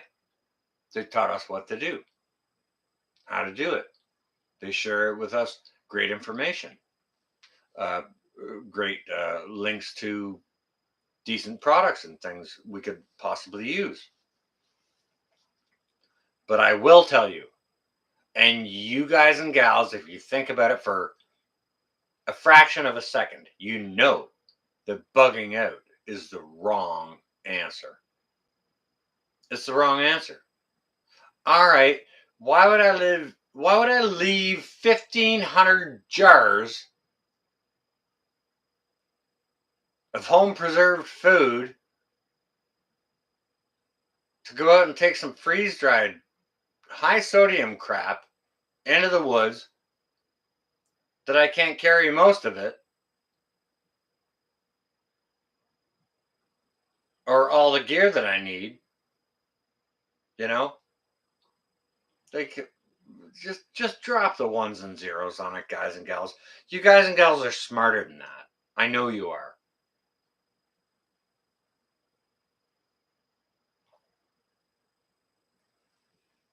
No, no, go share it with the big channels. They want to praise bugging out, praise bugging out, praise bugging out. It's great. And don't get me wrong, it's good to have a go bag or like in case you wake up in the middle of the night in the bedroom, the house is on fire, you can't get out. Now have a ladder, you can put out the window, get out, grab your bag, and go. And then be if it's wintertime, you can be at least warm for an hour, a couple of hours while you get to your first bug out location, which should be a couple of minutes away. Right?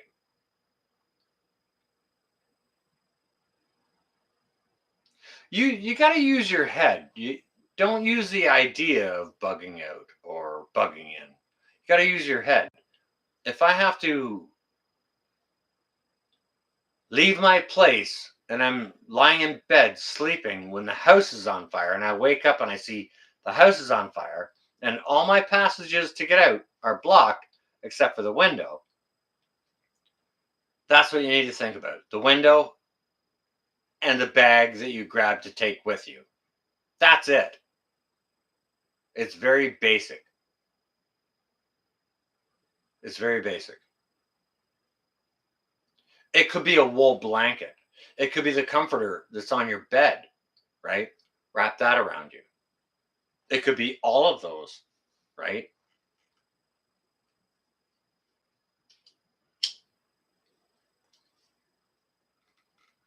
I mean, if you're in an urban area, you should know people that are either next door to you or across the road from you or adjacent to you or down the road from you or up the block and around the corner from you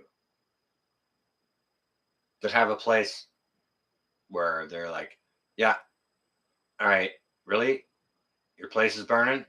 Yeah, okay, you can sleep on my couch, right? Know your people. Put your mag in order. That is mutual assistance group.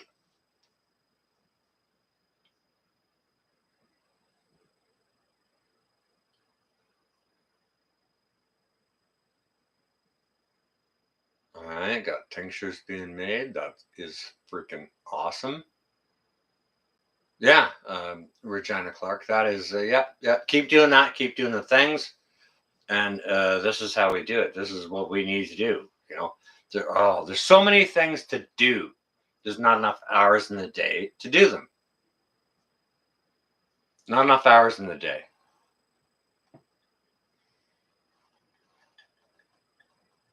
Hey, Scott.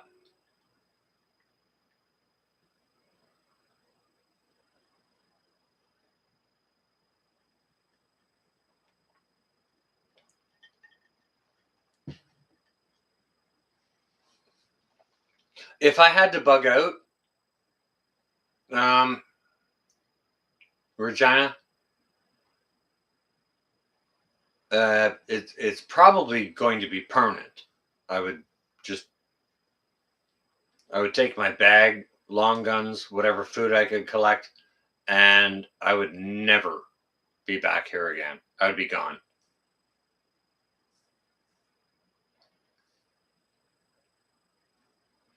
But it depends on the cataclysm or what the situation was, right? Like Near to me, there's a lot of nuke plants. If it was a nuclear meltdown, I'd have to grab everything I could and like book it north hard and just keep driving. And I would. We can do it, and we are doing it. We're doing it. We're doing the things. That's the thing about you guys and gals. You guys and gals in the chat, you're doing the things. And that's what I love. Because the ones that are here have the information on how to do it, right? Yeah. Well, I didn't vote for Sparkle Socks, but I feel your pain, Drops. I feel your pain on that. Yeah.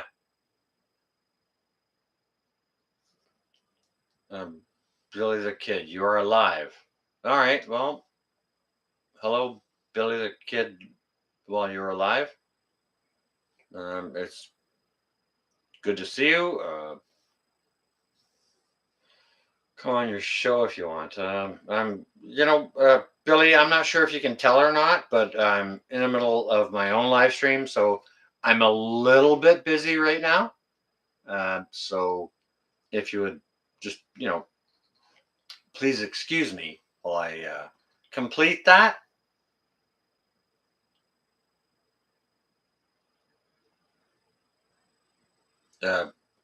Like I told you, maybe, maybe not.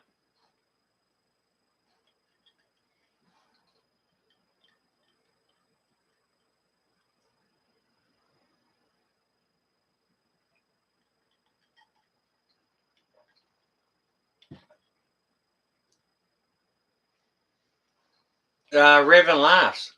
That is a very important point you make right there. Yeah. Oh, yeah.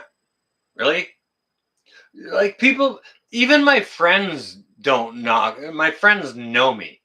They don't knock on my door.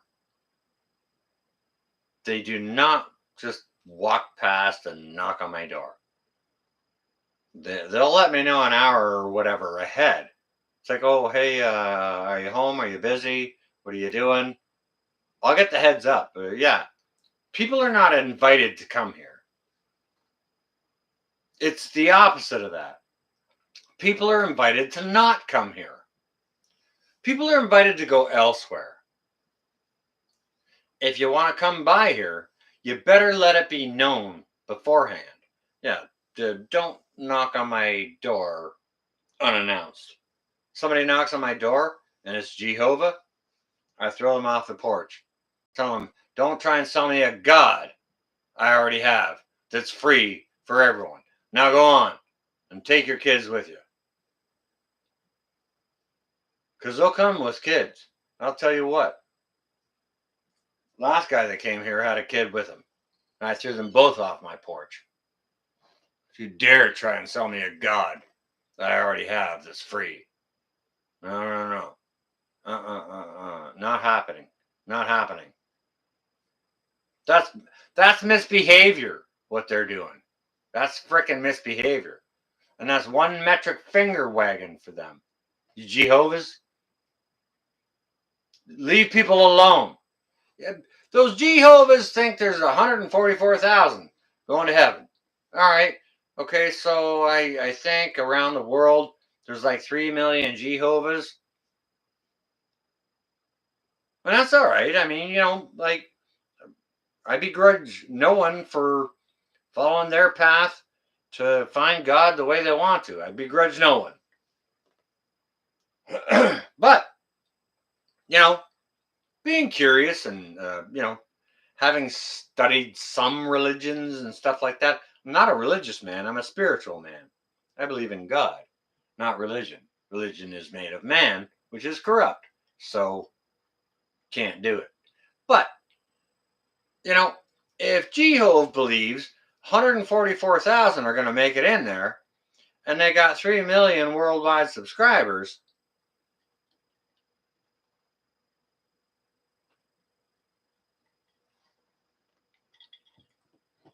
if their faith or religion was so good and so perfect, Wouldn't the first 144,000 be in there already?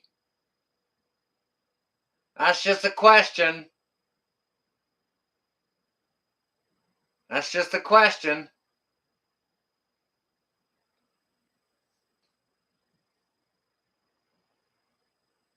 I don't know. Is it weird for me to ask that, or what's all y'all's your take?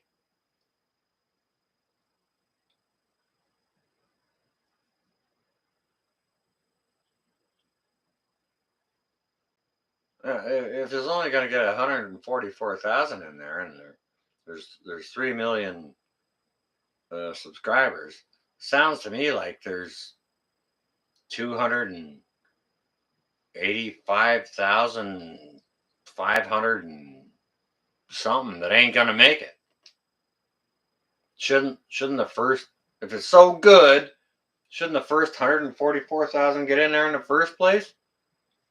And if that's the case, what the heck are the rest of them doing following that anyway? They need to follow a different way to get in. It's just confusing to me. It's confusing.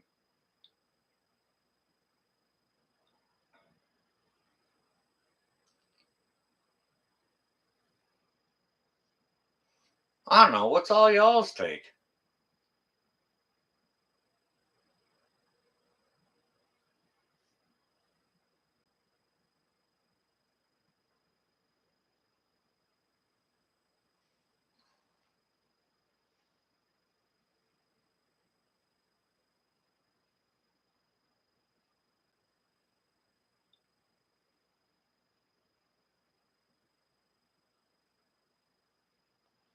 Oh, I went into your garage uninvited.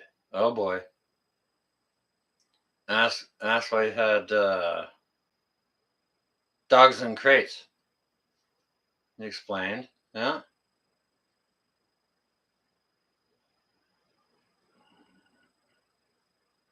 I had a guy knock on my door one day. It was a Sunday morning, about 10 o'clock. Bang, bang, bang. Just 3 hard knocks on the door. I was like, oh, all right. Who's that? Bang, bang, bang. Open the door. Hi, I'm Peter. I'm here to talk to you about some of the problems in the neighborhood these days. I said, hi, Peter. I'm Sean. I'm one of the problems in the neighborhood these days. Then I slammed the door in his face. Never saw Peter again.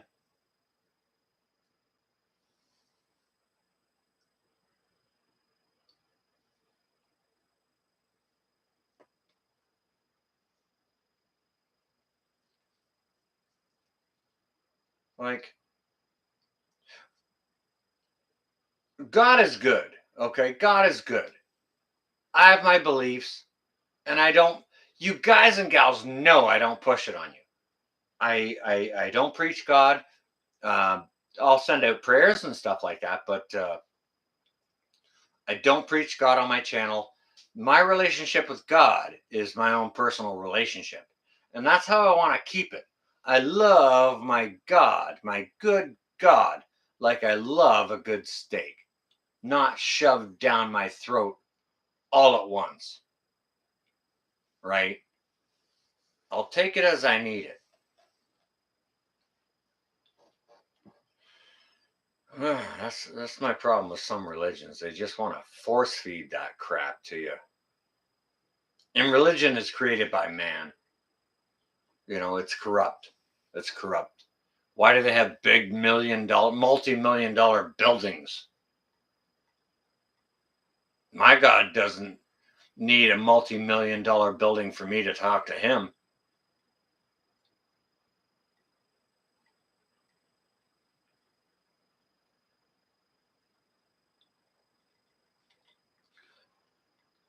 And I don't care what God you pray to. If you get some comfort from them, it's a personal relationship. Don't push it on me. Don't sell me something I already have. Really? Because that's going to tick me off. That's why I throw people and their children off my porch. That's why I slam doors in people's faces. Hey, don't get me wrong. I'm not a rude person. I am, but I've also stood in a parking lot of a gas station and had a conversation with like Jehovah's or whatever, right? They'll target you out because that's what they do. They're targeting people, and don't think they aren't. They're they're targeting and trying to harvest people to their cause. Why? To put money into the coffers of somebody for something. And here we go again. This is almost worse than politics. When we start talking about like money and the organizations that have the most money,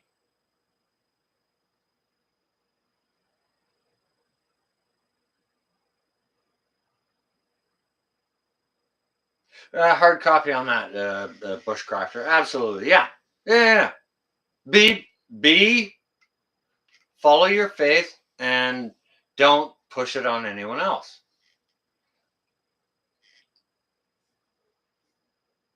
And like you guys and gals know what my thoughts are on spirituality. So I don't need to push it. Have I ever forced religion on anyone? No. Have I ever forced my beliefs on anyone? No. My beliefs are my beliefs and they're for me. I have a personal relationship. You can have a personal relationship with whatever God you want to pray to. If you want to pray to the God of side cutters, go ahead. I mean, if that does you well and it soothes you and comforts you, go ahead. Right? If you want to pray to the God of packing tape, knock yourself out. Right? Yeah, I need to eat some more pork chops. You're right, Regina. You're absolutely right. Yeah, I need more pork in my future. Absolutely. I think I'm going to make that a plan. Thank you for the reminder, Regina. Definitely going to do that because I'm experiencing a severe pig deficit. How about that? Meat is so expensive. A really nice ribeye steak here will cost you $32 a pound. So if you had a nice lady, or for you ladies out there, if you got a nice gentleman, you want to entertain him to a nice date dinner at home for you and the gentleman, or for you and the lady, it's almost $70 just for the meat. You don't even get a bottle of wine.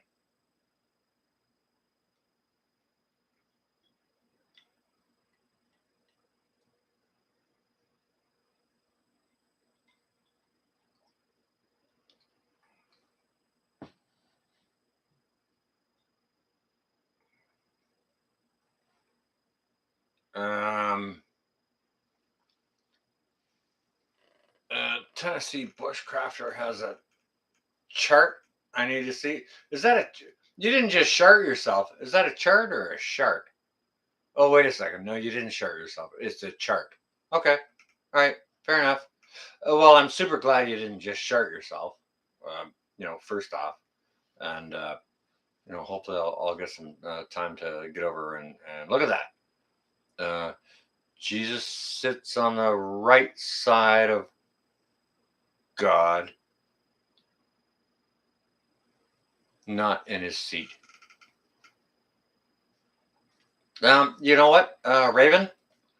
I don't even complicate things. I don't even complicate things that way. I've spoken to you guys and gals. I've told you I'm a simple man. I keep things simple. I don't complicate my God. I don't complicate my steak.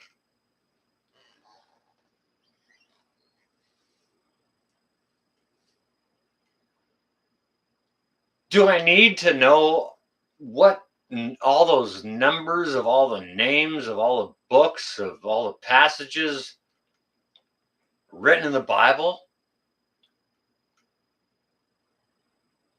to be a good, godly man? No, I don't. I don't need to know all that. What I need to know is I have a relationship with God. And that's all I need to know. And it comes through Jesus. Like, I get what you're saying. And the words of man try and twist it and complicate it and make it very detailed. And I'm a simple man. I'm a simple man. I keep my spirituality simple. I keep my dining simple.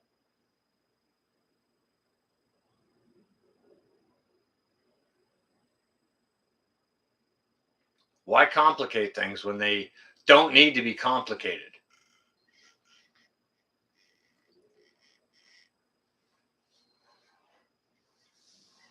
Why eat at McDonald's when it's easier and quicker to cook a chicken breast and some vegetables? You know what I mean? Uh, Tennessee, it doesn't get that way often, and like, don't get don't get all scared from it. My channel's not going to lean that way, so just apologize. And actually, I don't apologize. Just bear with me. And I'm not going to excuse myself to anyone for having my own beliefs. Not a single person here or anywhere else. I'm not going to excuse myself to anyone.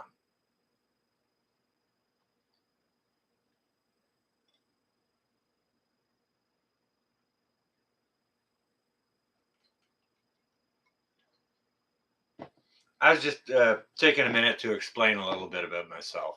That's all. That's all. Maybe for some folks in here who don't know me or might be newer or whatever, or maybe just because I'm lambasting and felt like John about it a little bit.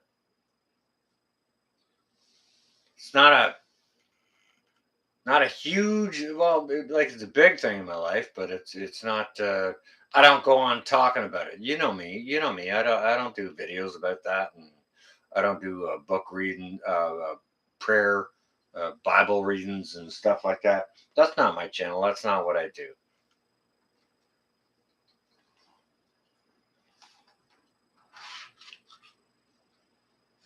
Well, I'm not denying it. I'm not denying it. I don't deny anything. I have it. I'm proud of it. It's fine. I just don't broadcast it.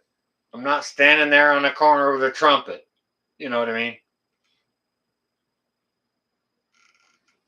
I love my God like I like my really good cut steak with just a little bit of salt and pepper and not shoved down my throat all at once.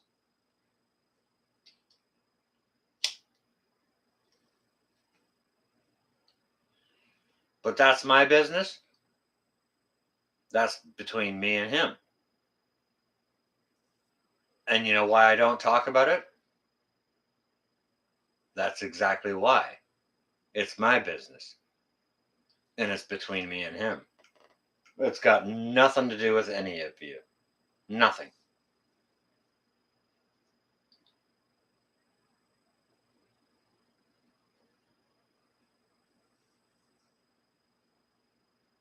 But I just thought I'd share with you a little bit about what my beliefs are. Because, I mean, we were talking about the Jehovah's earlier and this and that. And I don't intentionally slam any particular thing or organization. Well, I don't like organized religion You guys know that. You know it. There's no place on this earth for organized religion because it's created by man and it is corrupt. And it is made for this. It's made for the dollar. That's why they all have fancy $3 million frickin' buildings to preach from. My God talks to me for free while I'm sat in the yard in the shade. I don't need no $3 million building to go into.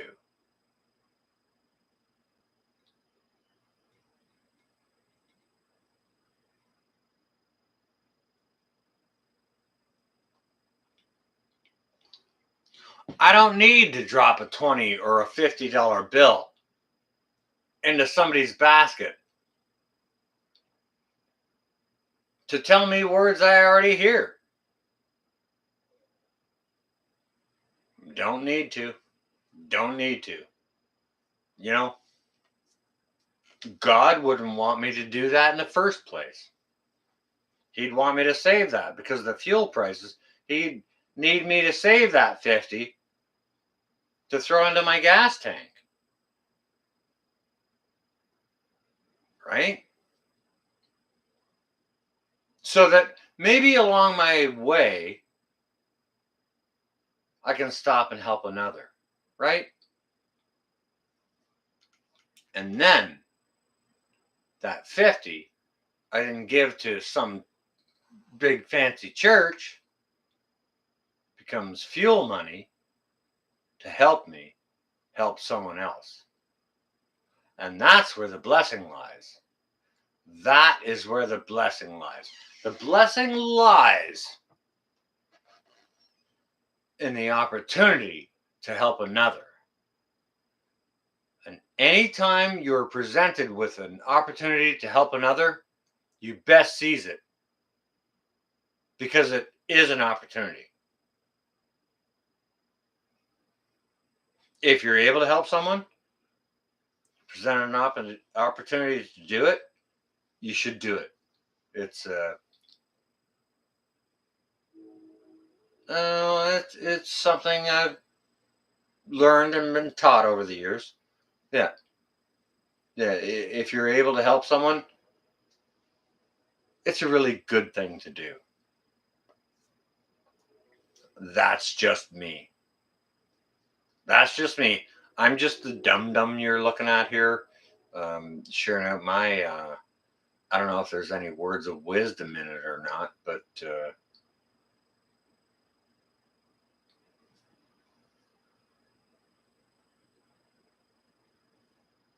yeah, exactly, MT. Yeah, same with YouTube. Yeah, yeah. YouTube is a thief. They're like religious organizations or whatever. Now I try and operate in a different manner, and I hope you all realize it. You know, those of you that do watch, I hope you realize that I don't want to be one of those channels that sells everything. Like I don't want to be Canadian Prepper, where like basically it's his whole life and he makes it his business, and he has a massive team of people working with him to make that happen. There's no way he can do that all himself. It's not possible. It's simply not possible, right? So there's more going on in the background, and what you see on all that stuff. And don't get me wrong, it's not like I disregard everything the guy says. He makes a lot of great points and stuff like that. I don't care for the sensationalism and that kind of stuff, but that's my own business. I can like it or not like it. You can like it or not like it. Whatever. I'm not here to tell you what to do. I'm here to tell you what I do. That's all.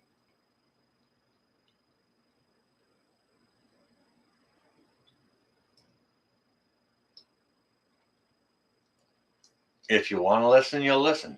If you don't want to listen, you won't listen. And that's okay. I'm not here to. If I was here to make a massive channel and grow it, I would have approached it in a very, very different way right from the start.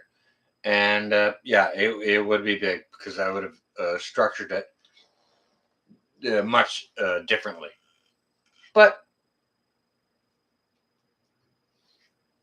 I don't really want it to become a job. I kind of like just hanging out here and you know talking with y'all folks. It's to be honest with you, to be honest with you guys and gals. Okay, this is perfect. This is actually perfect. We've got like 40 people in the chat here right now. And this is great because 40 people, it's cool. It's small enough you can actually talk to everybody if they have something to say. Like if you got something for me, please put it in bold because my eyes are getting old. But it's good because you can actually connect with the people. You can have a real conversation, right? We can interact together. It's not about me. It's the you channel. It's the us channel. It's about us. It's not about me. It's about us, right? All you guys and gals make this channel, not me, not me. Raise the vibrations. Yeah, exactly. Drops. I try and keep it casual as well. Uh, you guys and gals know me. I try and offer. I don't sell fear. I've never ever sold fear. Maybe there's the odd title in maybe some of my videos. Very very few of them that might have some of that salesmanship in it. And I flirted with that a little bit, and it doesn't jive well with me and like in my heart. So like, don't get me wrong, it's good for views and stuff, but I'm my soul is not for sale. My soul is not for sale. I can't sell myself. It's just it's not worth it. It's not worth it. So I don't.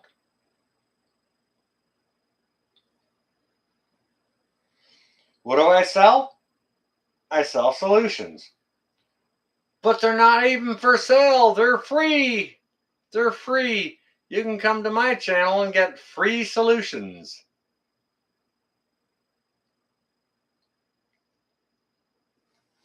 uh, I don't I don't really try and push it in one direction or the other. If there's something I like, I'll show you that I like it. Like if it's a certain product I think you can use. If it's a no, oh yeah, it'll be suppressed for sure because I'm not pushing the fear. Exactly. Are you sure about that, brother? I thought everyone had a price.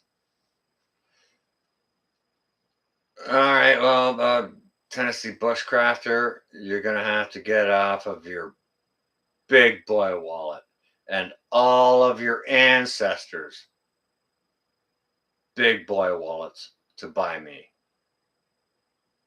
There's my answer for you on that, Tennessee Bushcrafter. You thought everyone had a price. Really? Does that mean that you're for sale?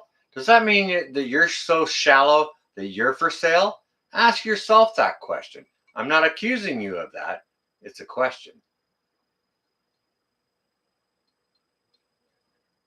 Hey, Tennessee, when you throw something like that around, um, if I get my hackles up, uh, don't be surprised.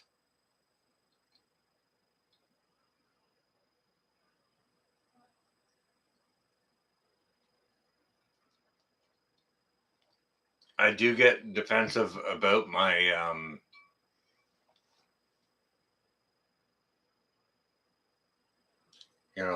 you want to start questioning my morals? Really? My hackles will go up. Well, yeah, subscribers is what we need for sure. But like to get the message out. And I mean, the message is getting out by all kinds of wicked awesome. There's so many great small channels out there that are putting the message out, and good big channels that are putting the message out, and the message isn't getting to enough people. That's part of the problem. Yeah, the answers have always been available. Exactly. It's, what we're doing isn't confusing. What's happening these days politically, what they're doing to us, that's the confusing part. How to deal with it is what we need to manage, right?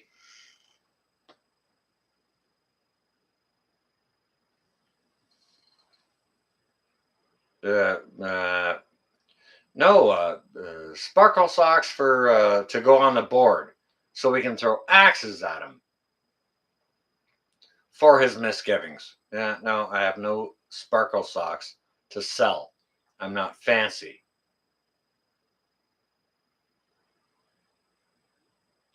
I'm pissed off at fancy socks, sparkle socks. Yeah, oh, they're definitely playing mind games. And you know what? The Sheena and everyone else here who's in the chat, the Canadian military even admitted, like 18 months after March of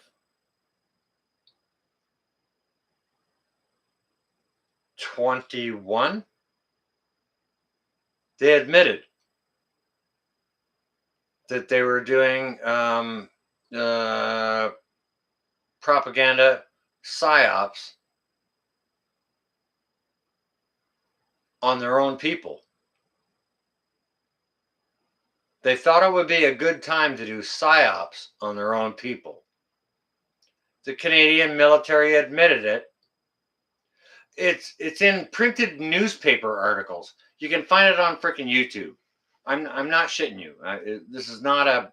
I'm not inventing this. You guys and gals know I don't invent shit. I'm not smart enough to invent stuff.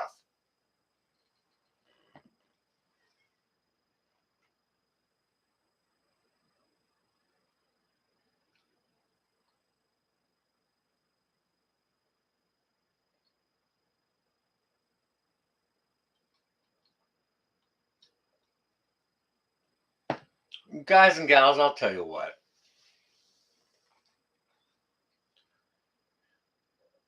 You know, the all the people who like in any wartime situation, every party who's in that war is going to put out propaganda to push their agenda. So that's what Canada did during the whole one niner business, right? Isn't it interesting? Like there's a war going on now over in Europe, and oh, now the one niner's gone. Oh no, it's all gone now. All gone. Washed our hands of it. All good. Yeah, carry on. Isn't that odd? When it was very, very terrible to go visit mom for 2 years. Yeah, yeah. If you visit mom, you're gonna kill her. If you go visit mom and you don't have a mask on, you're a bad person. Yeah, yeah. 2 years. Yeah, do that. All that propaganda they spit out, and people actually believe it, including my children. They got totally washed up in the propaganda, and I'll tell you what. I'll tell you what.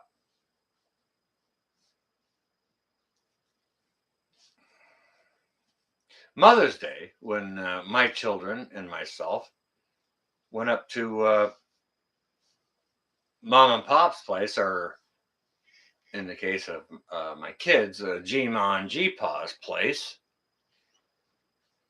for Mother's Day. That was the first time I hugged my children in 2 years. 2 years. They wouldn't hug me. They'd have masks on and didn't want to touch or shake hands or anything like that. They're like, ew, people are gross. People are gonna kill me. And it's like, hang on a second, you're young and healthy, and even if you're not young and healthy, you still have a 99.5% chance of surviving whatever this is without having the pat on the shoulder. My kids were brainwashed hard, and that happened to a lot of families. A lot of families. Uh, that was a rough time. Son and grown, I see you there. Welcome. Sorry, I was lambasting on a little bit of stuff here right now about how the current situation actually really affects people. So um, I only apologize a little bit for not seeing you, but hello, welcome. It's good to see you.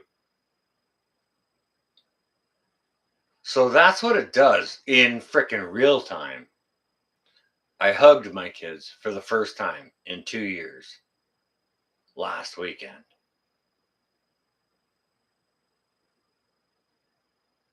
That's a hard biscuit to swallow.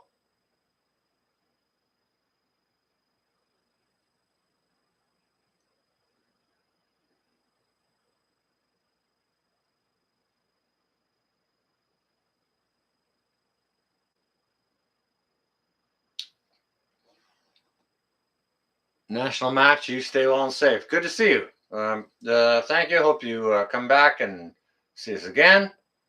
But yeah, this whole episode of what the government has done to us, attempted to do to us, and has done successfully. It worked, and it was to try and break people apart, break families apart, break people down, break their morale. No, no, no, no, no, no, no, no. You know what? It did that for a lot of people, but anyone who has a thought process in their head, you may or may not agree with me, but I think it just pissed us off. If you agree with me, hit a 1. If you disagree with me, and you think what they want to do is good and stuff like that, hit a 9 or a 0 or something.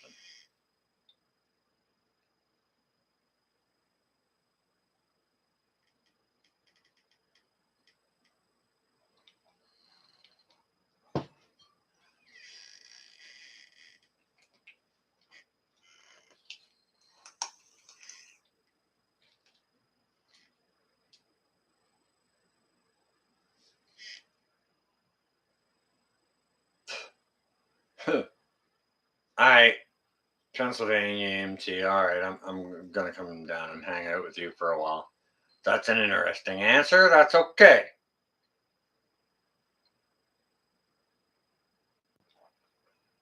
Yeah, total psyop. If anyone doesn't see it, their eyes are not freaking open. Oh, hey, there's sexy chats. There's sexy chats again. All right, let my wonderful blue moderators have some nice sniper time with that. I freaking love it. That's hilarious. They never last long. Woohoo! We had some sexy chat, and my snipers had to shut it down. Can't have no sexy chat in here. Oh no! Oh no! No! No! No! No! No! That won't work. Just go on the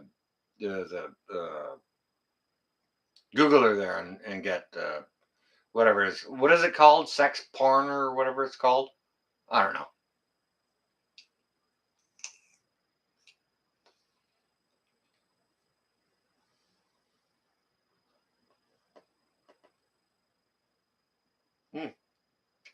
That's actually not bad.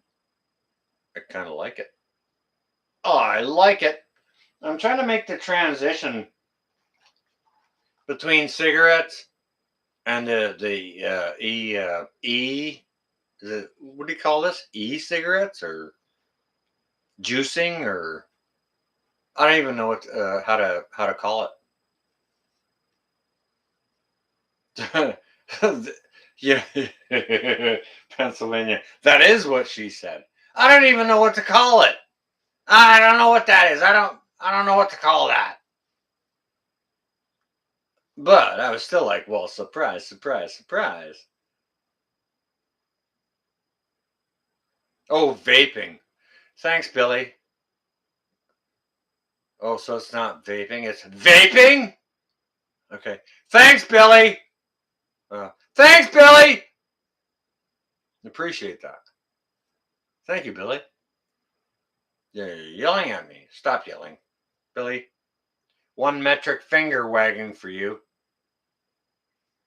See, even Raven knows not to yell.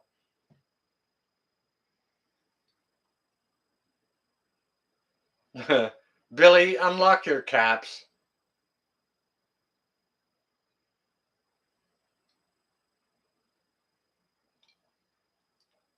Billy got all his stuff backwards. That's okay. That's okay. We don't hold it against Billy because we love Billy.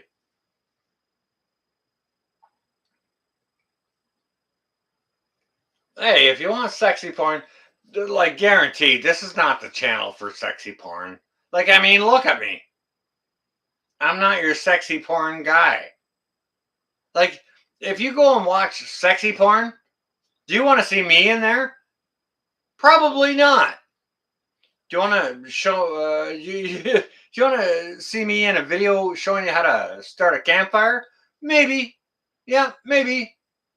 But the sexy porn, no. That's no. Karen, I'm hot.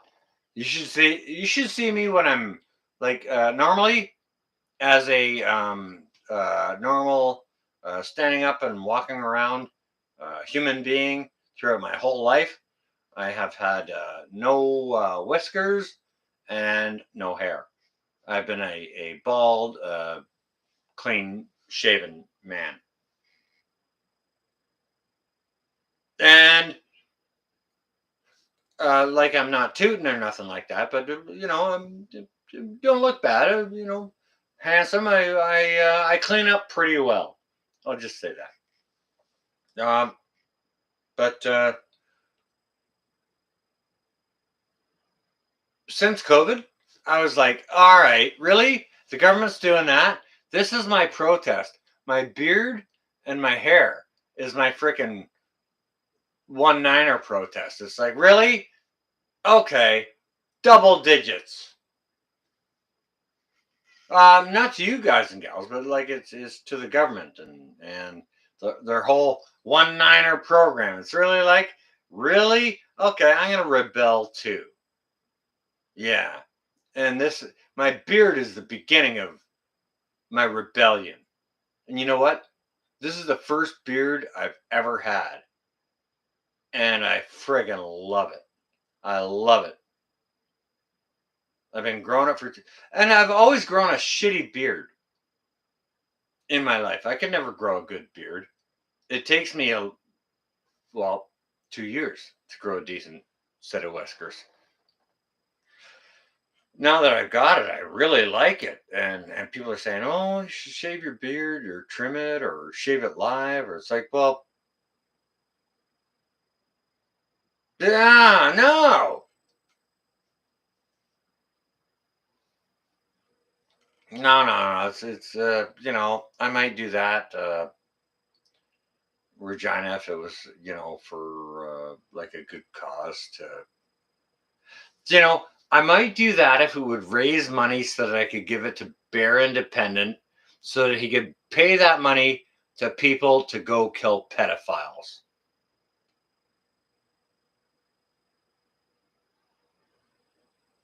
All right, EMT. I'll do more cooking. Yeah, yes, I will. I will.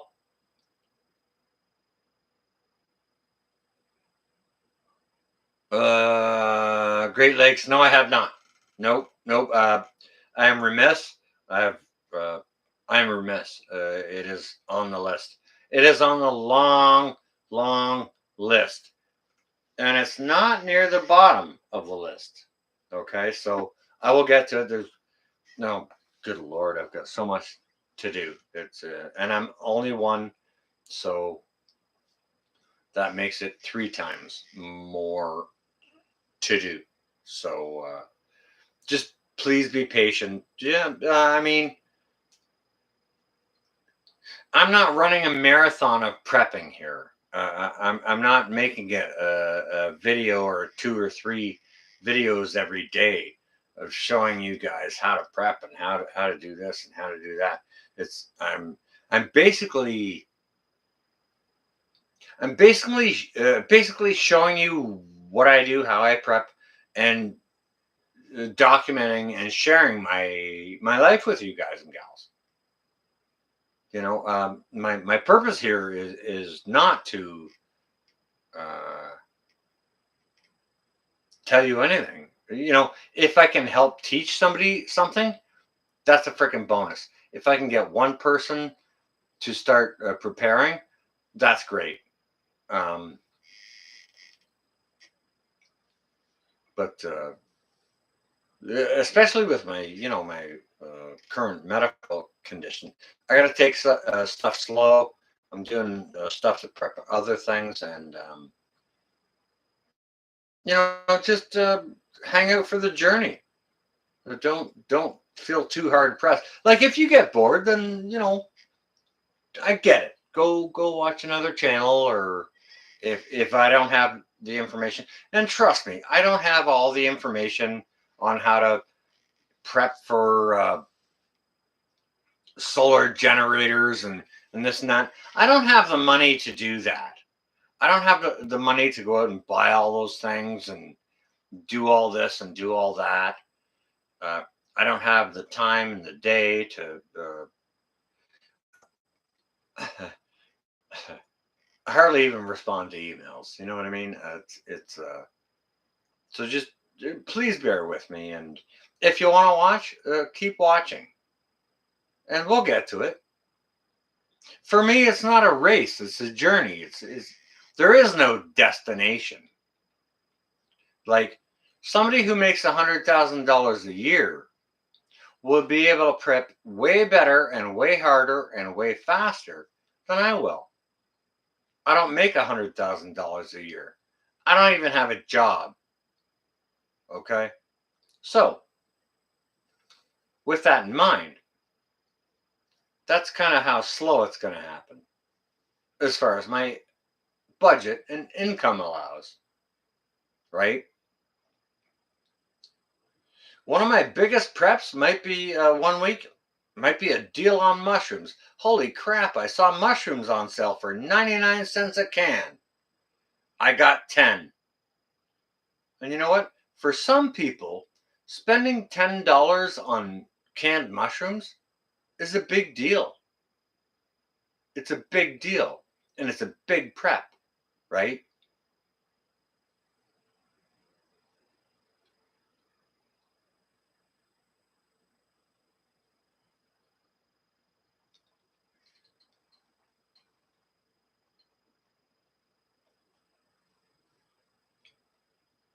Oh, thanks, Easy. I appreciate you bringing that to light. I'm going to revert back to something I said earlier. Counting all the assholes in the room. I can see I'm not alone. I'm not alone. I'm not alone.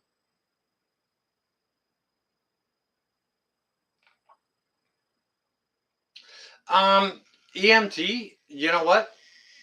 You know what, Pennsylvania? They're fantastic, not only with steak, but in an omelet or a frittata as well. Oh, yeah. Yeah, yeah, yeah. Hey, throw them in a freaking spaghetti sauce. Wicked awesome. counting all the assholes in the room. I can see I'm not alone, I'm not alone, I'm not alone. Definitely not alone.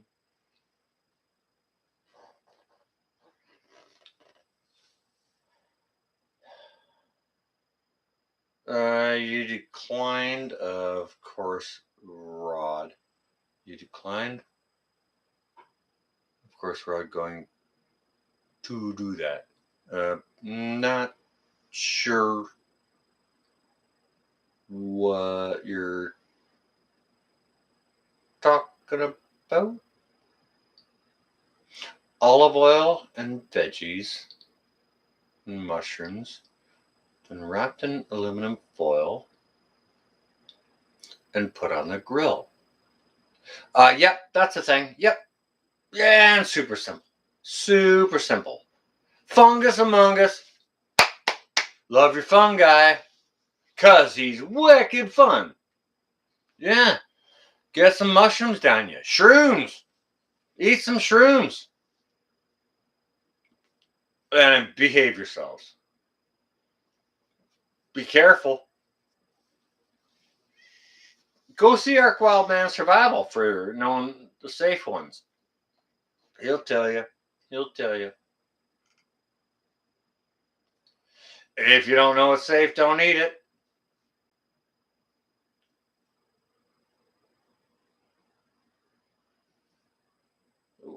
Raven, you're showing your feet. No. No, no. I don't want to see anybody's feet here. No, no feet, no feet. No, just no. Yeah, don't go cow tipping. Oh no, oh no. Definitely do not show your feet. No. That's not allowed. No.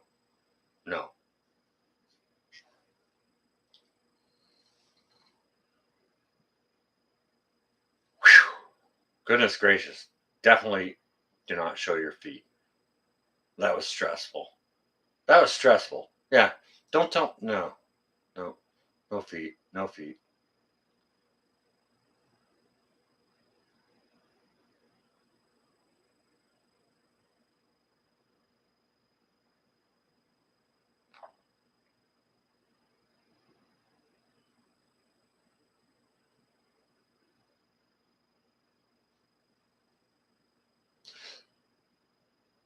EMT, behave yourself. Stop talking about toe jam. You guys, what the heck is up with you guys toe jam and feet and stuff? Y'all are making it weird.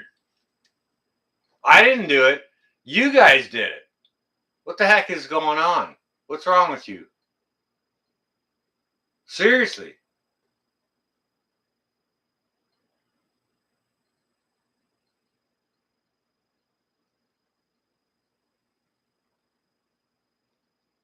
Billy, you sucked your toe live.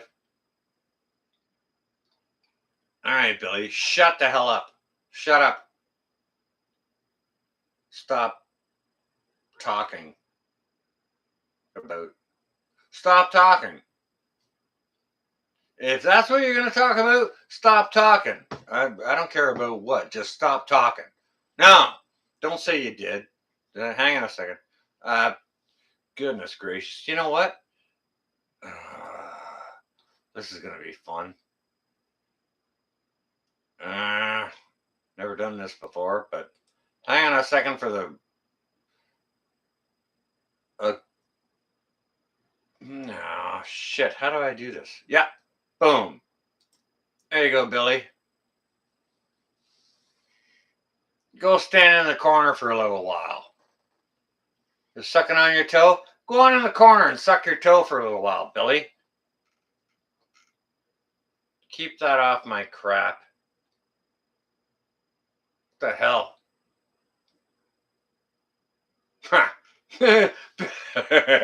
Billy's gonna be pissed. Whatever.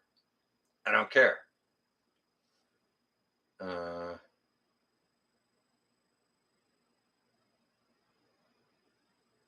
Put Put the bra companies out of business. Free the boobies. Free the boobies. Yeah. Yeah. Billy's standing in the corner. That's funny. He stood in the corner on my stream while I think he's live streaming himself, but whatever. Whatever. I don't care.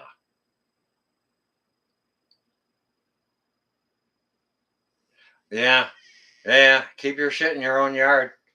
Exactly. No freaking kidding.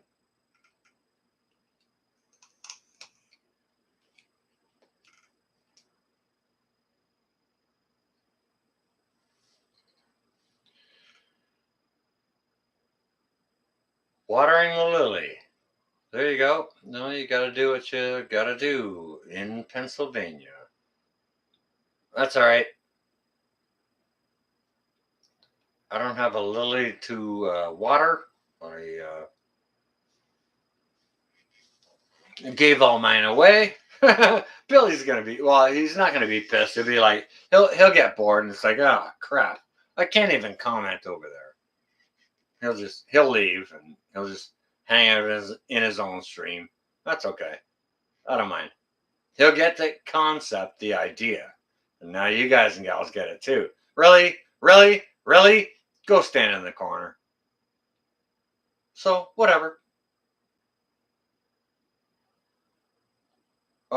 Southern Zone, seeing as you said that, all right, now you have to tell us what you're making for breakfast. You cannot say you're making breakfast without saying what it is. It's illegal. It's just like somebody says, oh, I got to go make dinner. It's like, all right, now you got to say what it is. So go on. Go on.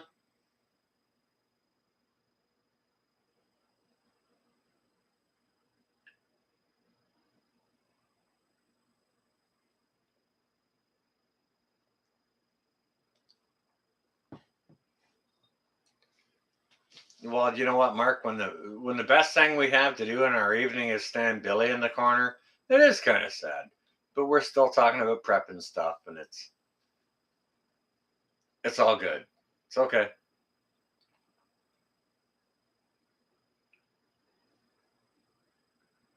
Only bras in public when we have to. Yeah, and then you just sling them out of it comes out of your armpit. You go and you do this, and then you do that, and it comes out like a slingshot, and nobody better be in the way because the hook might catch them in the eye while it's flying across the room. Totally get it. Yes, I do. Indeed. Uh-huh. Yeah, well, no need to excuse yourself for releasing the hoons, the puppies. Let the puppies free. Freedom! Even the puppies like freedom, right?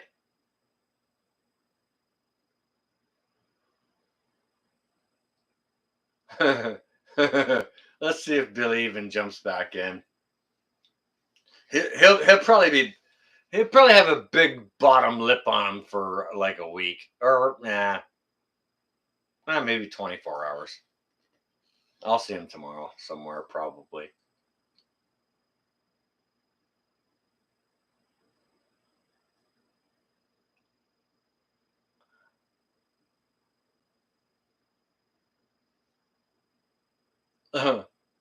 You're remaining with your dachshund. All right. My apologies. I didn't mean to piss off your wiener dog.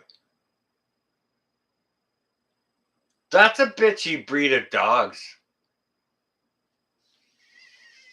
I got an auntie and uncle. My auntie John my Uncle John and Auntie Sally. They kept dachshunds all their life, and they live on this beautiful, large rural property on the top of a nice rolling hill. It's a really beautiful, beautiful place. and the sunset in the west every night is amazing. They've always kept dash hounds, and you know, okay, so they're a pretty bitchy and aggressive dog. They can be like they can be lazy and stuff like that, but these dash hounds that they kept, they would like gang up on a groundhog and beat the crap out of it. And like, yeah, they would serve it to a groundhog. But I think the worst dogs I ever met in my life for personality was a not miniature, but like not standard, like a standard poodle. You know, their back is about 2 feet high, but like poodles, like the regular, like I don't know how you call them, but poodles. My Uncle Jim, and actually it wasn't Uncle Jim, it was Auntie Christina, kept poodles. She liked the poodles. She had them. She doted on them, and they were the bitchiest, worst natured dog I ever met in my life. Ever. Just terrible, terrible breed of dog. I don't know why someone did that, what their purpose was for it, but, you know, I don't think all of humanity will forgive them for that.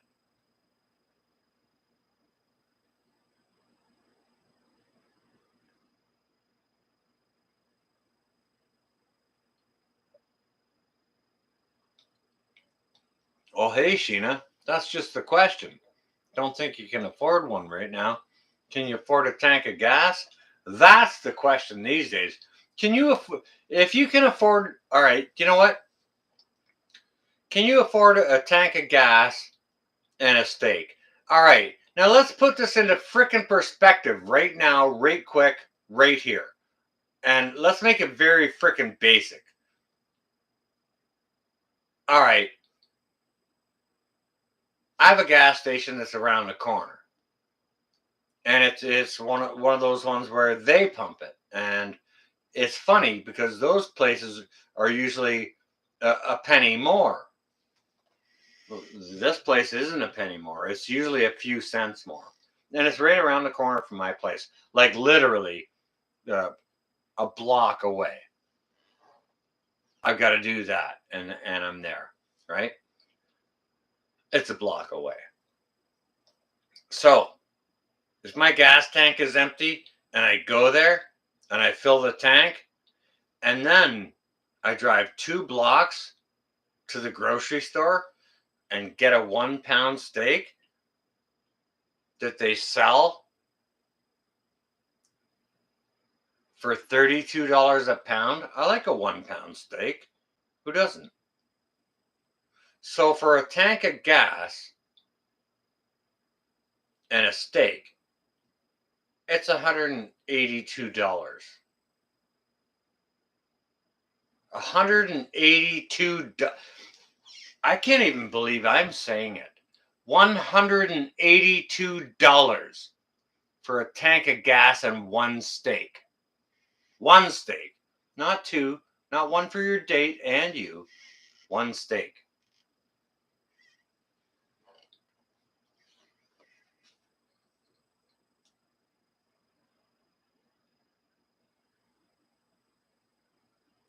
What does that tell you? When it's $182 for a tank of gas and a steak.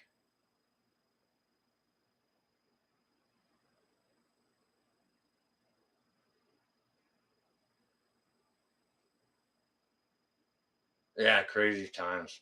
Big time. $182 for a tank of gas and one steak. You can't feed anyone else.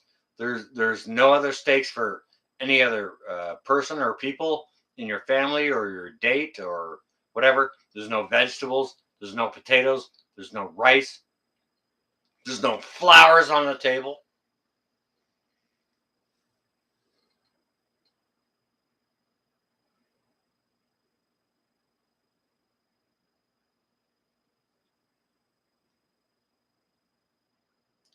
$200 for a tank of gas and a steak?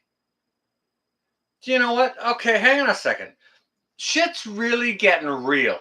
Okay? Now, I don't know how many's listening here right now, and how many be damned. Whatever. Y'all are in here and y'all are listening. So listen to me now and hear me well. Okay?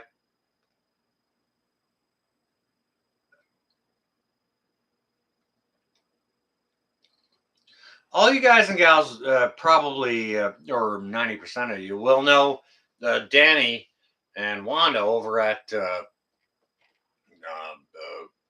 what is it, Southern. I don't even know what their channel name is.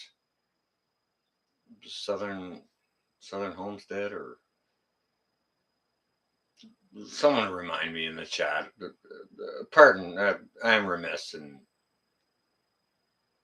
recalling their name. Deep South Homestead. Thank you, Noodlehead. I appreciate that.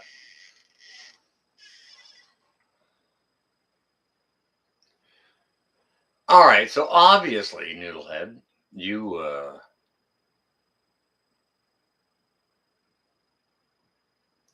know of them or follow them, and okay, so they speak over there a lot of times, about the times we're going into, and the times we're going into is super important because we're going into them big time because of what I just said to you.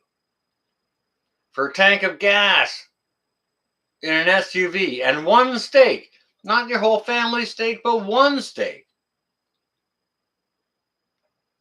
you $200, near $200.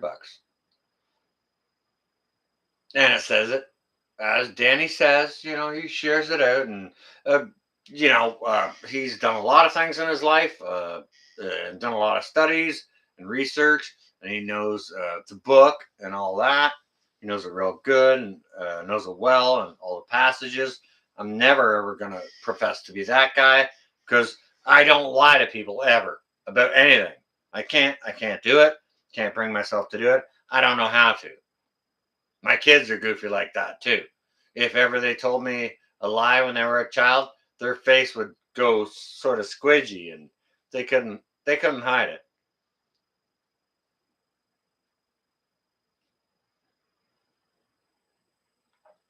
We're getting close to the time of a day's work for a measure of wheat. We're getting very, very close to a day's labor for your day's worth of food. And then what else you got left over after that? You got nothing left for your housing. You got nothing left for transportation. Transportation might be a donkey or whichever. Yeah, ain't got no money to pay for the grain to feed the donkey, to drag me around on a cart or whatever. You're walking. You're walking. It isn't far off, that far off, guys and gals. A day's wage for a measure of wheat. When 1 pound of beef will cost you $32,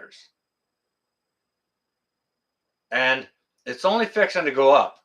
It's only fixing to go up.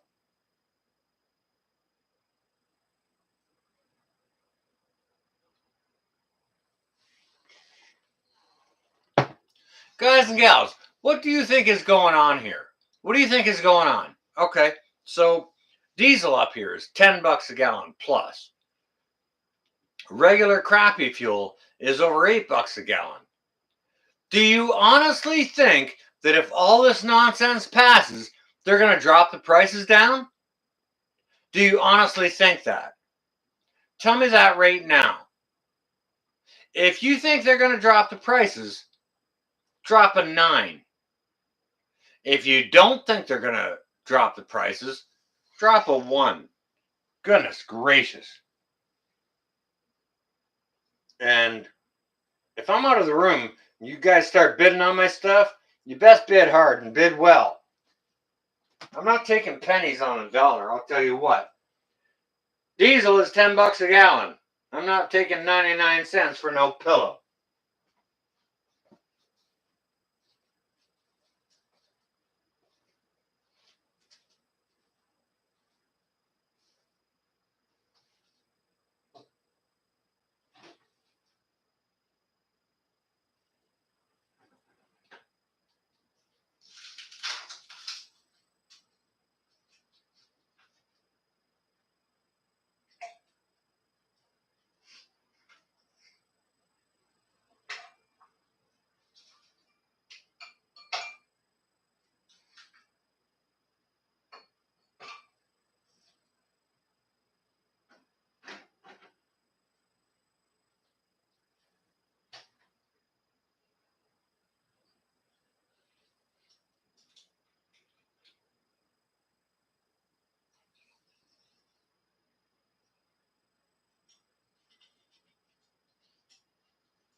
All right, guys and gals, I apologize for the interruption.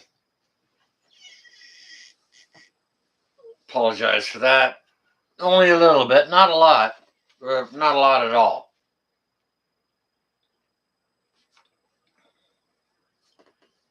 But we're here for a reason, and the reason is, um, you know,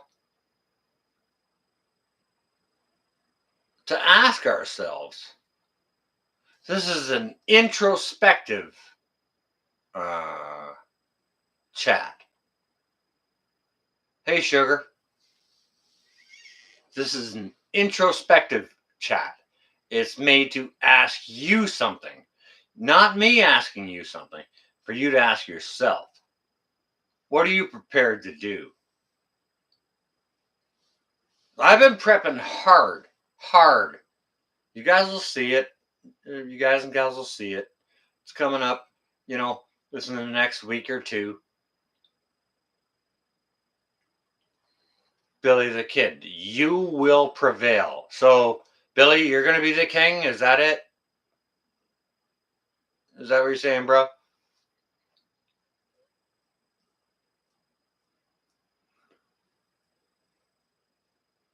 What are you prepared to do? You know,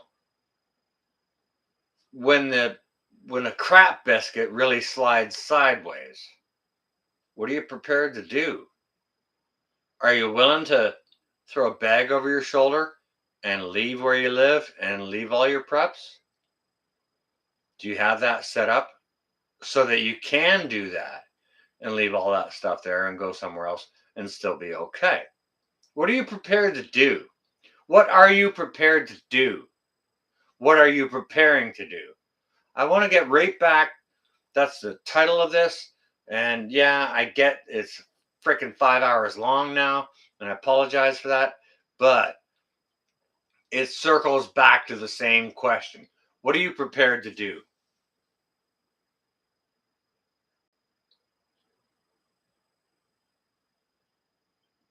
Bug in or die trying. Okay. Top spin. Yeah. Yeah. I already kind of crapped on bugging out, but and we've talked about bugging out, and I've got other ways to do it. Old man, I see you there. Welcome. It's good to see you.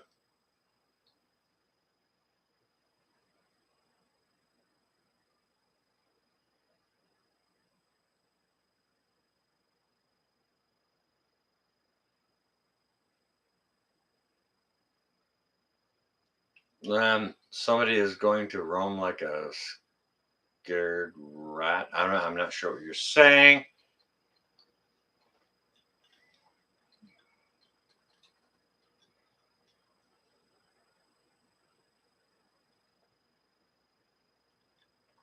You will run like a scared rat. Okay. All right. Um. Uh. I don't. If that's what you want to do, that's okay. Far be it from me to suggest to anyone how to run away from whatever you want to run away from.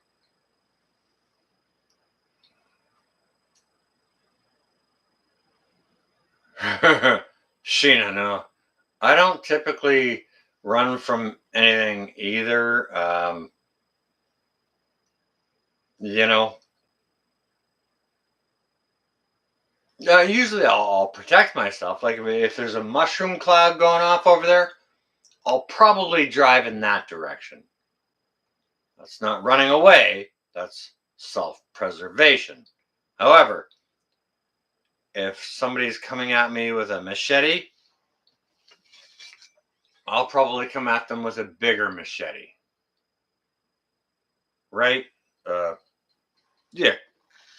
Or when they raise their machete, I'll hit them in the chest with my bow. Right? Yeah. Be prepared. Be prepared. Because they're coming for us. They're coming for us with the food. They're coming for us with the restrictions of movement. They're coming for us with the fuel. Right? What else is next? What's next?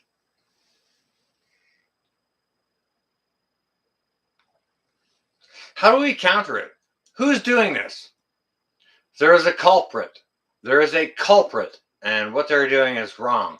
There's a culprit, and we need to identify the culprit. Who is doing this? Who's doing it? Oh, yeah, we could definitely sort them out with electricity. Yes, we sure could.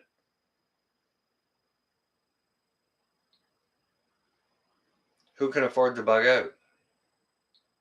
Well, you know what, Topspin? I'm a bug in guy. Like, yeah, and well, put a really, really good bug out bag together, and it's if you take your time and think about it and shop for it well over a long period of time and be really, really methodical about it, it's a $2,000 bag all day long. I don't care who you ask.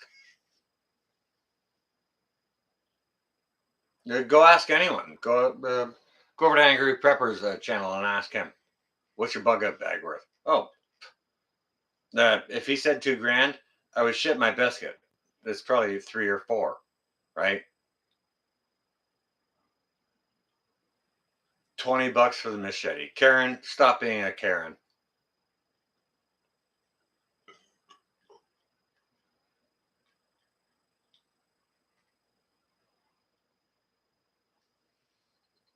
Oh, hey, look, there's Billy the Kid out of the corner finally.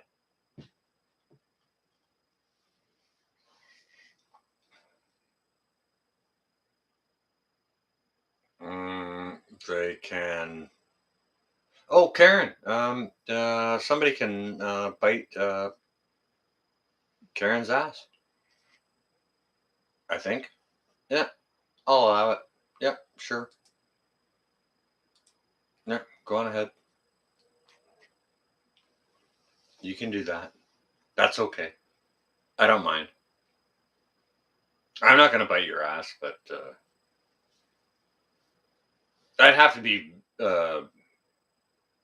If I was mad enough to bite anyone, yeah, you don't want me biting on you because it doesn't end well for anyone.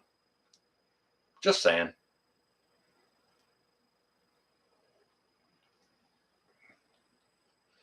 You're afraid you'll eventually come for Social Security. Well,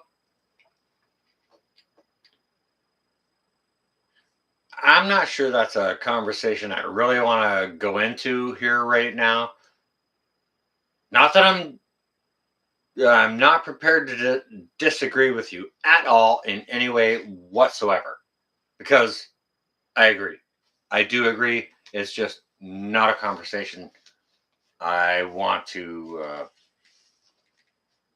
do right now because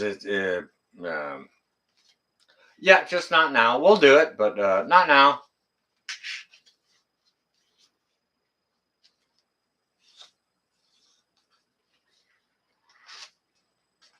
Oh, hang on a second. Hang on a second. Um, I have a wonderful, wonderful friend from Pennsylvania that says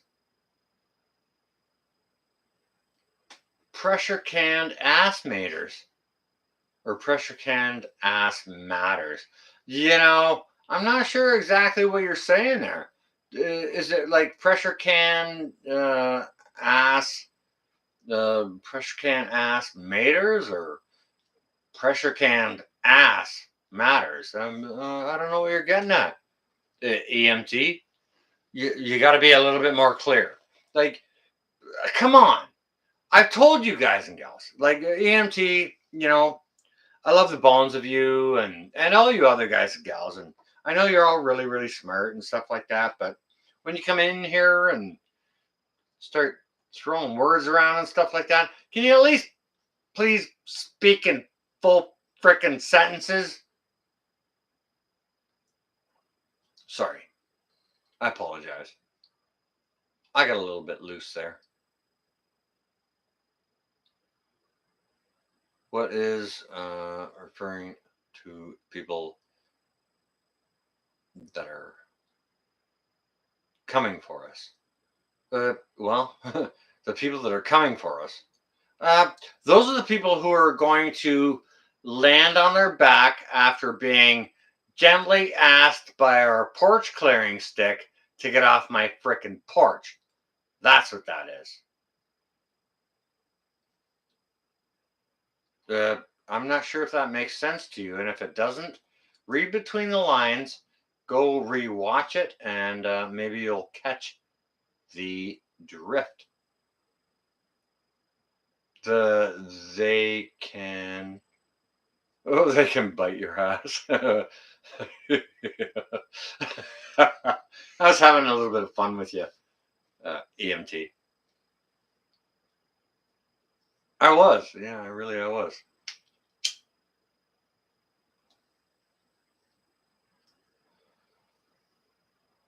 And it's good having fun with y'all.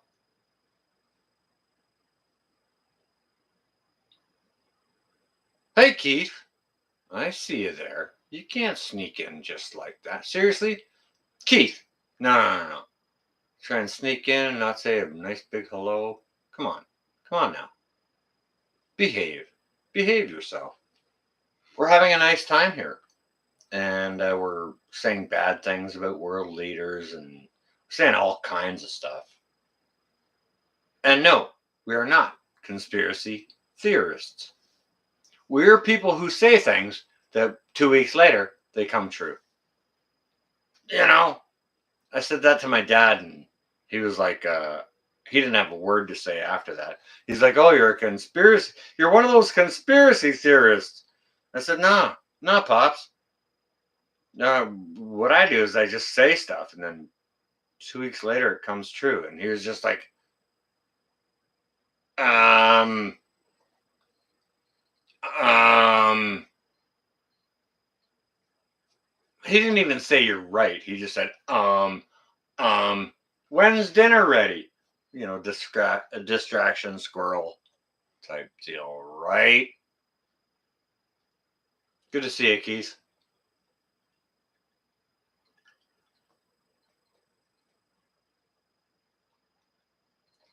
But I mean, you know that's what lefties think. you know we're saying they're trying to do this, they're trying to do that because we can freaking see it. They're not looking at it because they're not looking at it. And we're trying to tell them, hey, wait, Dad, they're doing this, they're doing this.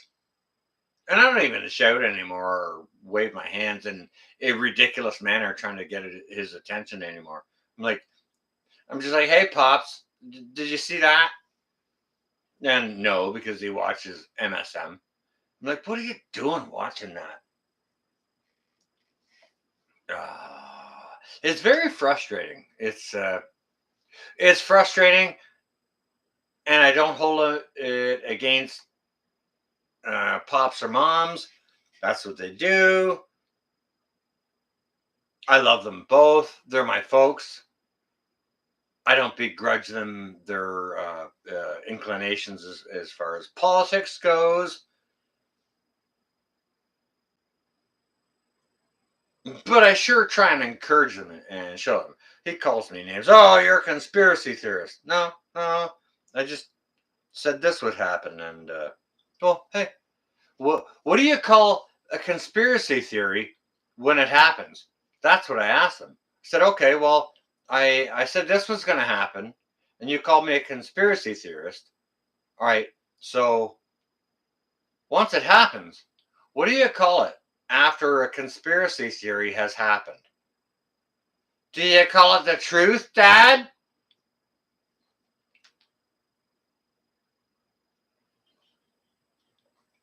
Conspiracy theories are just facts that normies don't want to accept right now. How about that? Has anybody ever described it to you that way? If not, take a little snippet of that and share that out with your folks and peeps. And yeah, take a little segment of that. Conspiracy theories are facts that normies haven't accepted yet. That's it.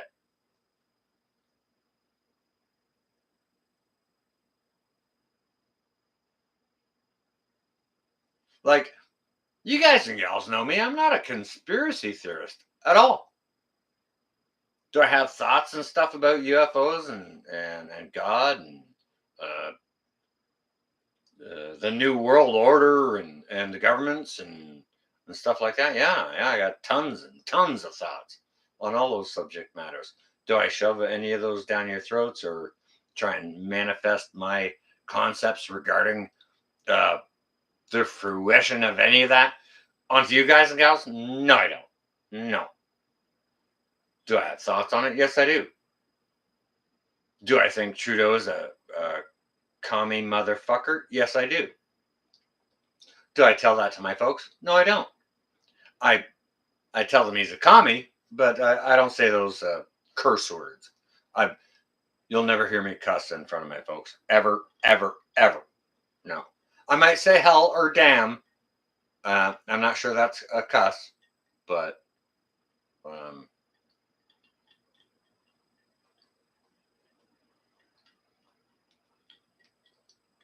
you guys and gals will see more of my folks, more of my mom, maybe, probably. No, my pops is gonna be a ghost. You know what? We should make him a character on my channel, like as like the ghost dad. He does not like his picture taken at all, and to be on video, the hell to the no. Oh no. But if we could get him to like just maybe voice in while he's off camera and he never gets seen, I think that would be wicked awesome.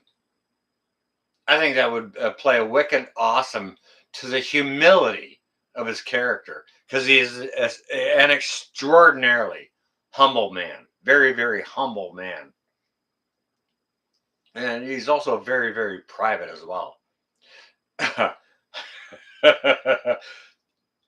Here's a little snippet for you as to how humble he is and how much he doesn't like his picture taken.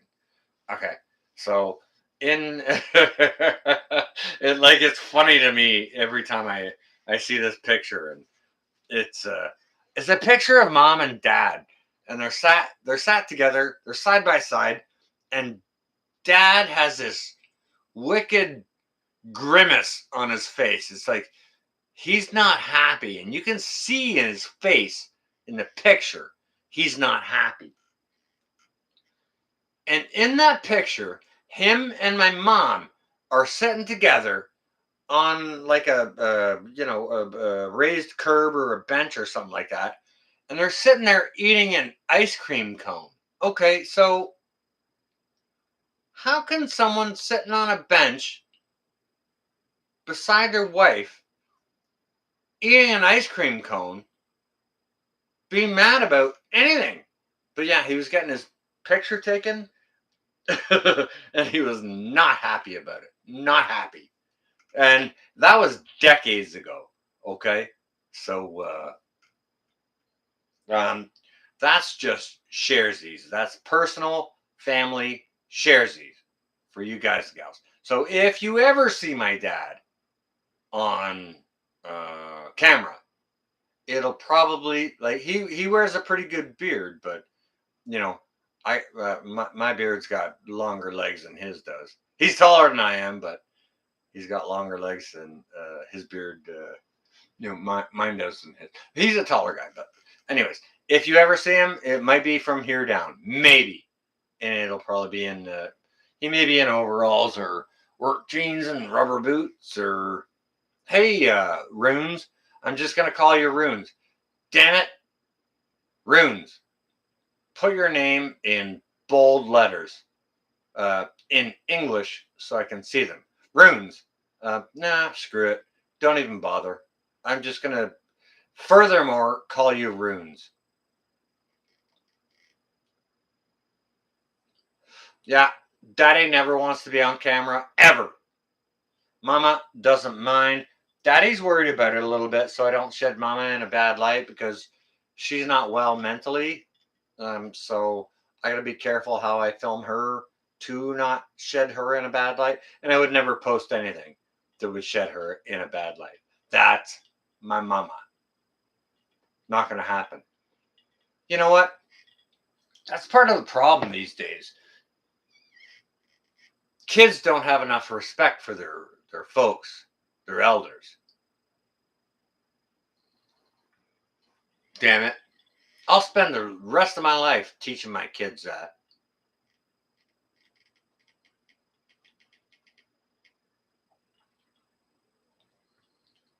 Okay, Runes, cool. It flows with me. Welcome. It's good to see you.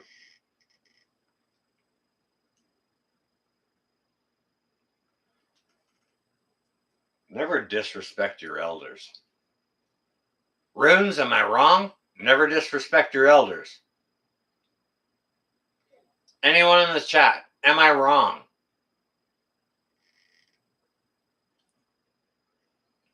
That's part of the problem these days is younger generations not they're not disrespecting, but they're not regarding or disregarding or not seeking back to what their elders have to teach them.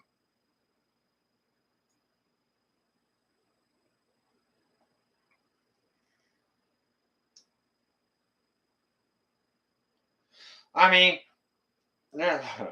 don't get me wrong. I like many of you guys and gals. I'm sure, like a lot of us are around a similar, give or take, age bracket, and you don't have to chime in with your age. I don't care. I don't care. Just y'all being here is awesome.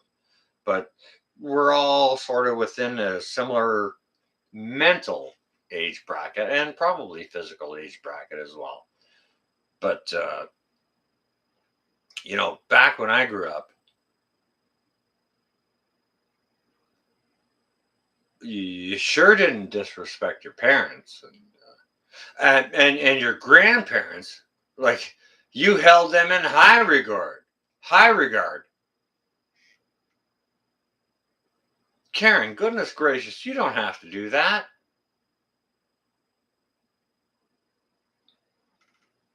But I very, very much appreciate that the super chat. Thank you ever so much. You could have asked a question or something, Karen. But thank you ever so much for that donation. It's very, very much appreciated. But yeah, you never disrespect your mama or your daddy ever. And then your grandparents are held higher above them. You know what I mean? Hold up your hold up your brother and your sister.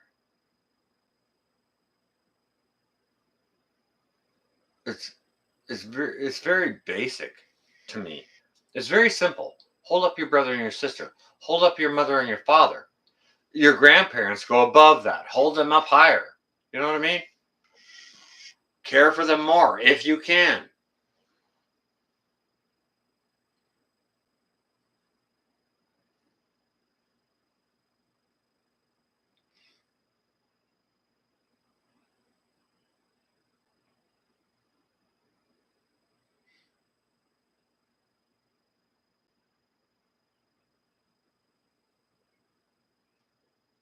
Nah, I hear that. Ting ting. Um, you gotta find your own balance within your own family.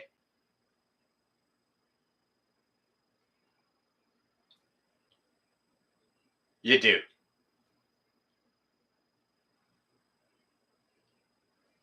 But yeah, respect your elderly. Hold up your father and your mother. Respect them. They're there to teach you everything. You don't have a frickin' brain in your head without your mama and your daddy. Not a brain in your head. You're just a wobbling egg wobbling up the hallway, waiting to bounce off the wall and crack, and your yolk's gonna fall out on the floor.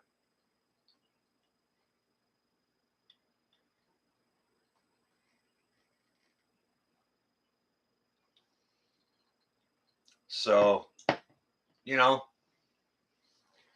as I age,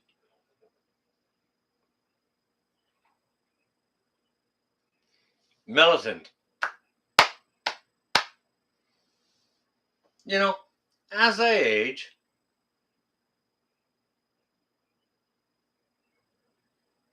I realize more importance in holding up my mother and my father. More so than I did when I was a younger man. Younger men are kind of dumb. I'll admit it. Any man in here who is a real man will admit young men are dumb. Don't know anything. We think we know stuff when we're young. Hey, when I was 17, I thought I knew frickin' everything on the planet. And to be honest with you, I actually had a very high IQ. Do the test today. You know what? The older you get, the more you realize, the less you know. It's like, holy crap, I learned that today. Holy crap, I learned that today. Wow, there's so much information every day that goes by. It's like, wow, I'm learning this. I learned that. I learned this. I learned that. It's like there's so much stuff out there, and it was already out there. I just didn't know it, and I thought I was the smartest freaking puppet on the planet. Guess what? Not the case. I'm gonna have a pretty smart puppet on the that's on this planet. I don't think he's been off the planet. Well, he might have been in an airplane. I don't think he's been in the stratosphere though. Yeah, I'm gonna get Green Greg's up here one day. We're gonna have a conversation about that. Yeah, he's a good guy.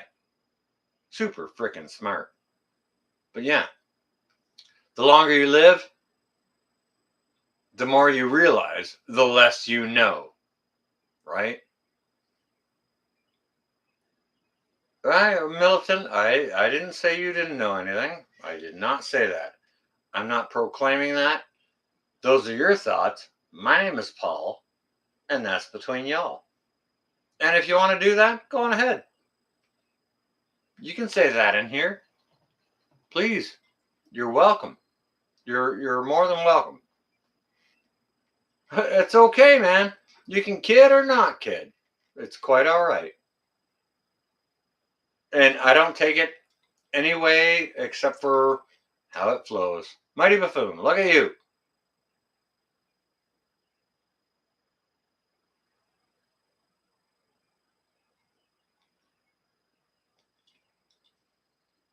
Yeah. Oh, Mighty Buffoon, really? That's kind of cool. My brain just licked your brain. That's awesome. I like it. Mighty Buffoon, you get two uh, manipulable digits. Two thumbs up. Awesome. Good. Good. That's great. Anyone doesn't know Mighty Buffoon? Tell him a nice hello. He moderates for our buddy Mr. Monograph. No, I can't say the. It's Monograph channel. It's just called Monograph. Maybe we could see a link to that. I don't know if we got any mods in here or not. Not sure. Not sure. Yeah, give a nice hello to Mighty Buffoon. He's a good buddy of ours. And yeah, share some time with some intellectual discussions and stuff like that. But we are on the tail end of, ask them what you guys and gals are actually prepared to do when the big biscuit drops. When the big biscuit drops, are you gonna just roll over in bed, or are you gonna die on your bed, or are you gonna crawl under it and hide and curl up in blankets under your bed, or are you gonna bug out? Or are you gonna bug in and have blazing stuff going out the windows? What are you doing? What are you prepared to do? What are you preparing to do? There's a more interesting question. What are you preparing to do? I'm preparing to do lots of things, and you will know about it in the near future.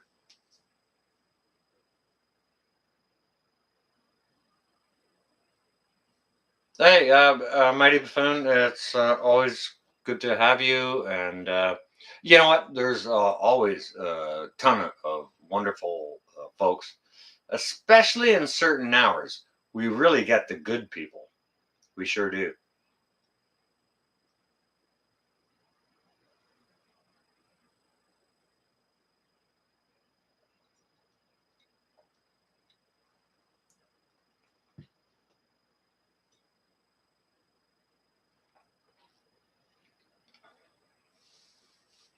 Nest prepper in here? Yeah. Oh, all right. They're there. Dehydrator. Sliced seasoned celery, tomatoes. Oh, cherry tomatoes.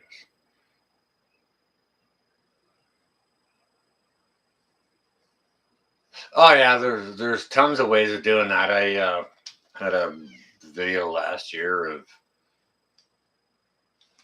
um, baking down some cherry tomatoes to kind of take some moisture out of them, and I put them down in a jar of olive oil in the fridge, and it'll last over a year. And people want to complicate things on how do you can things and how do you put them back and blah blah blah. I mean, Ting Ting said, I heard it is better to bug in for at least 2 months. The reason is said most people will have died by then. All right, well, Ting Ting, that's a great idea. However, if you're 2 miles from a nuclear plant and it gets a freaking mushroom cloud over it, are you going to want to hang out there for 2 months? It's situational. I get what you're saying. I'm not disregarding what you're saying, Ting Ting. I totally agree with what you're saying. However, it is situational. Don't forget that. All right, hang on a second. I'm going to go and give you guys the results of a year-long experiment. Just bear with me. I'll be right back. It's a Don't bid on my shit while I'm gone. Behave yourselves. Behave.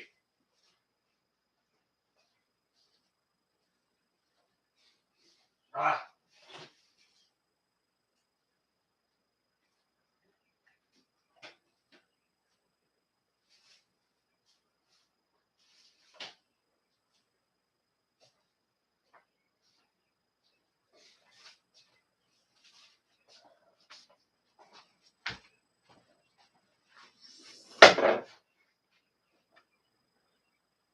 Behave yourself. Recurve bow. All right. I got something to show you.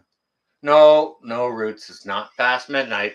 I have bumped it up a little wee bit, but behave yourself. It's, you know, something's really got to crack off for me to push that up any more seconds. We're already there. We're already there. You know, we've got like 18 seconds left. You don't have to force feed the frickin' thing.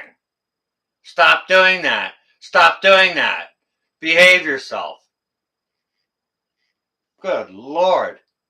Good Lord. How hard do you want to push the agenda? Are you part of the NWO? Is that what you're doing? Goodness gracious. Really? Honestly? You make me step back and take a breath, a deep breath. Breathe in. Breathe out. Breathe in. Breathe out.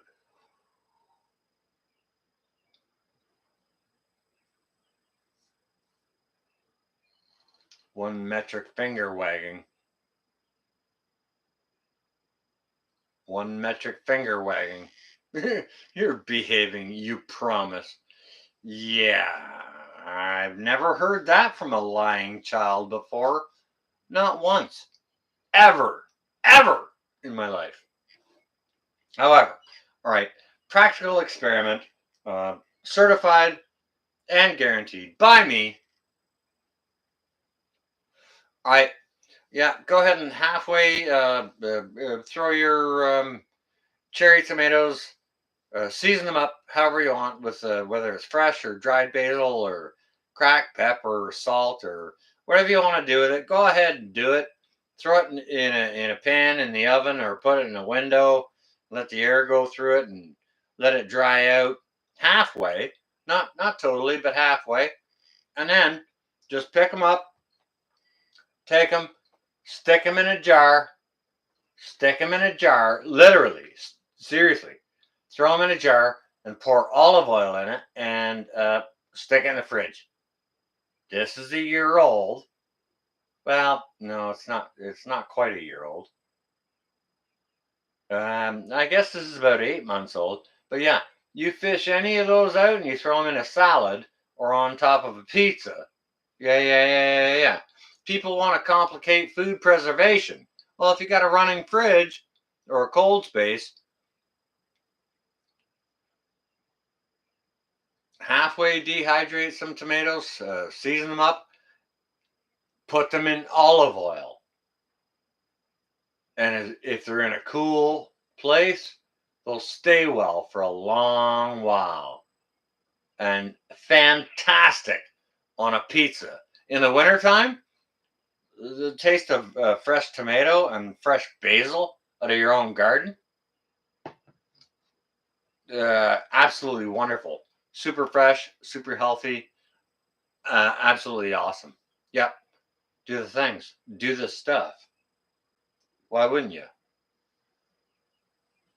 You're kind of dumb if you don't.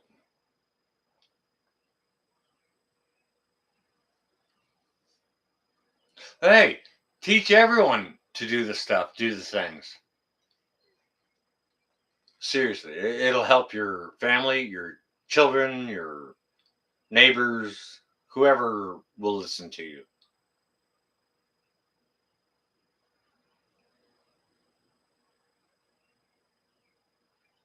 Mm. Militant Roots, I have a video on it, and Northern Girl Hobbies actually has a better video on it, and she kind of features me doing it because that's how she learned it. But yeah, there's a couple of easy ways to learn it. It's super easy to do. Yeah, just cut your cherry tomatoes in half, put them on a baking tray, dehydrate them by like 50% to get some of the moisture out, and then you know, season them whatever way you want, and just put it down in olive oil and keep in the fridge. And like, yeah, like that's 8 months in, and they're nowhere near rotting. Nowhere near it. I'd give these another year easy. Easy.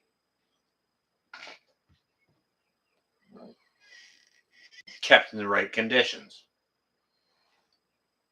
You got to keep them cool so they don't rot and ferment and stuff like that. But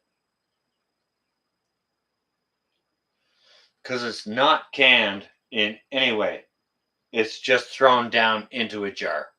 That's it.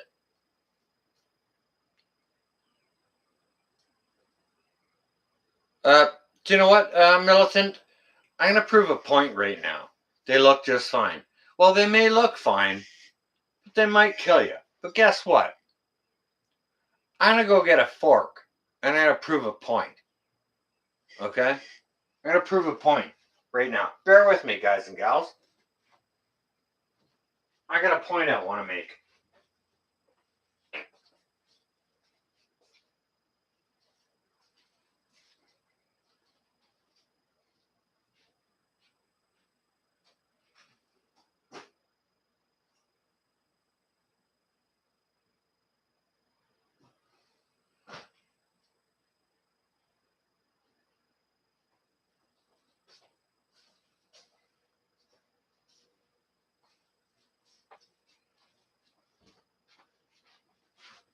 All right. I got a fork, and check it out. It's actually a really, really nice, heavy duty silver fork. Don't get me wrong. It's not like I'm a. I have decent cutlery. I'm not a snob. Don't don't get me that way. It's just that it's like my couch. I got it for $70. My cutlery is the same thing. I buy really good stuff cheap when I can get it cheap, and I'll use it. Why? Because I like nice things. If I can spend $1 and get something really nice, I'll do it instead of spending $1 and get five crappy things. Because crappy things are crappy things.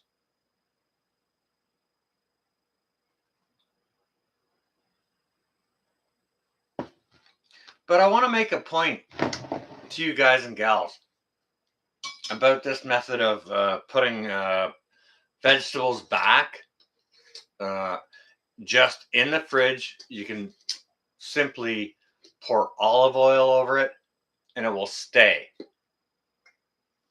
Okay.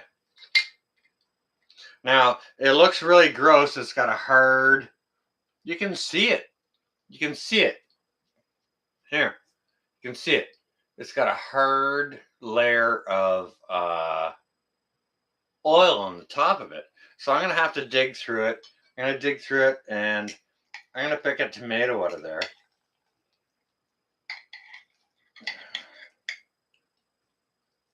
Oh, yeah.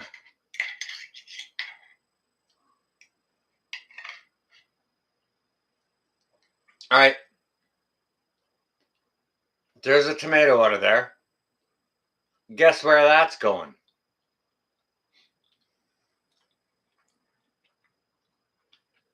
Oh my God.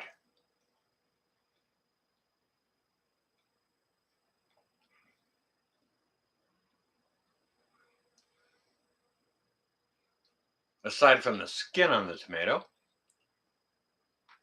that would be fantastic on a pizza. Because when I roasted these tomatoes out, these cherry tomatoes,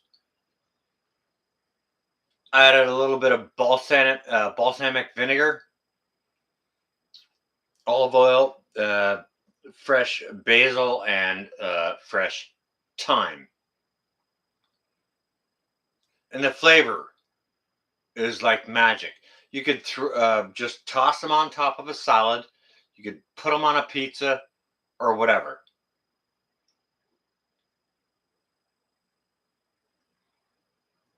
What does the oil smell like? Well, the roots is you use olive oil, right? Um, what? Now that I've cracked the seal on this, it actually smells like balsamic vinegar, but the oil it's olive oil, right? So there's no smell, right? The smell I have is not from the olive oil; it's from the balsamic and the tomatoes and the basil. Um, it's in the ingredients under this olive oil cap. Okay, when you pour the olive oil in, like put your vegetables in, and then make sure your olive oil goes over top of it, and then you can put it in your refrigerator, and it will keep for a very, very long time. Right? Okay. Oh yeah, yeah, yeah. Oh my goodness gracious. Um, I'm gonna have some of these on my pizza tomorrow. Seriously, it's that good. Or I may put them in a quiche, a goose egg and asparagus quiche. Huh. Hmm. Time will tell. Will I film it? Time will tell. Probably not. But I mean, that's another way, another simple way to put things back. And people want to overcomplicate stuff, and like, why do you guys and gals want to overcomplicate stuff? It's like, oh my god, how do I plant this? How do I plant that? It's like, it's a freaking seed, man. What does a seed want to do? It wants to grow. What does a seed need to grow? It needs some dirt. It needs some nutrients. It needs some soil. It needs some sunlight. Give it those things. Don't overcomplicate it. If you want to augment it, then think about that. But goodness gracious, people trying to overcomplicate everything. So stop doing that. Oh yeah, okay. So yeah, Virginia roots. I think tomorrow, it's gonna be a potato and asparagus quiche with smoked black forest ham. Um, I'm definitely adding some of these freaking tomatoes to it. I was gonna add a bunch of onion, but I'm not sure if I need to with these tomatoes. Uh, no, maybe I should put the onion in. Yeah, I think I should add the onion. Simplicity. Yes. Yeah. It doesn't need to be complicated. It's easy. Put it in the ground. Put water on it. It'll grow. It may struggle, but do the things. Amend the soil or whatever it is, right? People with their complications. That's why people are so difficult. They want to complicate everything when everything is so simple. You know, people complicate things by doing this, by opening their yap.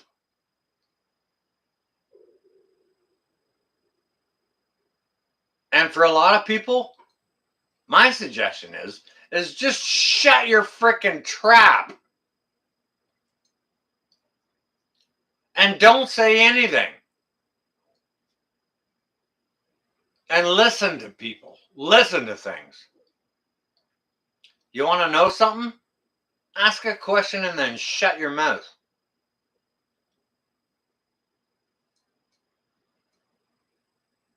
Pretty freaking simple to me.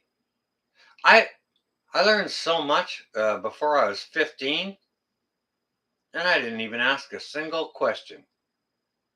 My daddy and my granddaddy taught me all that. All I did was watch them. It's like, oh, okay, that's how you do it. All right, simple. Okay, cool.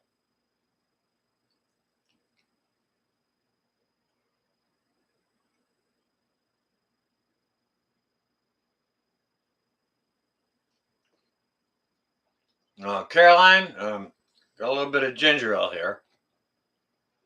There's a smidge of rum in it. A smidge. Best part of it is, though, I've got cherry tomatoes. Look at this. You can see that right there. You see that right there? That's a basil that I grew in my garden last year. These are all cherry tomatoes that I roasted down a little wee bit with some basil, and I just put them in a jar. I don't get me wrong. I put some salt and pepper, a little bit of that in there with it, and I just covered it over with oil and like olive oil, and I put it in my fridge, and it stays well over the year, no problem, all over winter. You can have that on your pizza and your salad or whatever. Doing the stuff. Yeah. So that's what we're doing, and we're doing it with really, really nice cutlery. Yeah, yeah. I'm not a fancy guy. You may look at my coach and think it's fancy and stuff like that, and you may see my cutlery and think it's high end and stuff like that. And well, to be honest with you, yeah, it's all pretty cool, but I hardly paid anything for any of it, so I don't.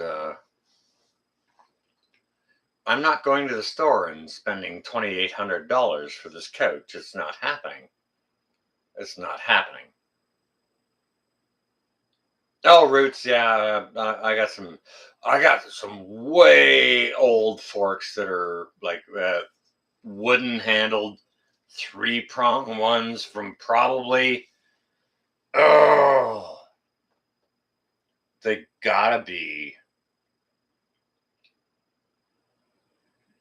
early, mid to early 1800s or before that. Yeah, yeah, yeah. I got stuff lying around. I have an eye. I know what's cheap, what's good to buy when. I know how to buy at a good deal. I never. I'm broke. Uh, I don't have an income. I don't have a job. I can't shop for things that are worth a lot of money that aren't going to do something for me. You know what I mean? I it's back when I bought the forks and knives. I did have a disposable income. My income that I have right now is not disposable in any way whatsoever.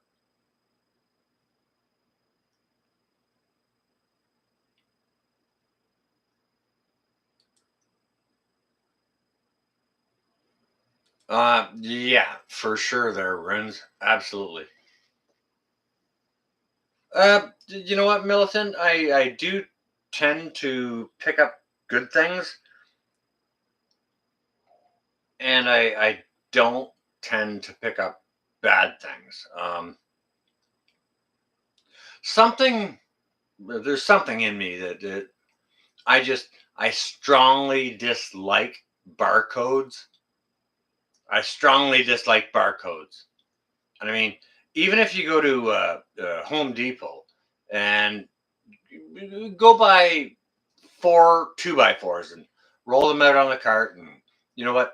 When you get them home, you'll look at them, and they've all got a staple in their end with a tag in it, with a barcode. It's like, really? Even natural wood needs to have a freaking barcode on it these days? Are you serious? Well, it's more an amber, uh, seeing as you're asking, Caroline. Yeah, I do not do white rum. It's got to have some character and flavor to it. Yeah, I strongly dislike barcodes.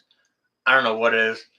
I don't have anything. The only thing in my house that has barcodes on it is any container that maybe a grocery comes in. I don't buy things new at stores. I don't do that. I'm not that guy.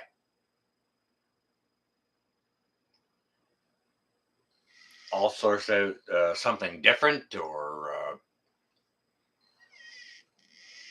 find a better deal or oh my god, those are going to be amazing on a pizza. I'm having pizza. Oh, or in a quiche. Should have. Mm, all right, I'll have pizza tomorrow. No, it's already decided. Never mind. I was going to ask. I'll have pizza tomorrow. Oh, those are going to be amazing on it. Fresh cherry tomatoes infused with basil and little bit of vinegar. Delicious on a pizza. In the winter time, nice fresh pizza or on a burger, whatever you want in the winter.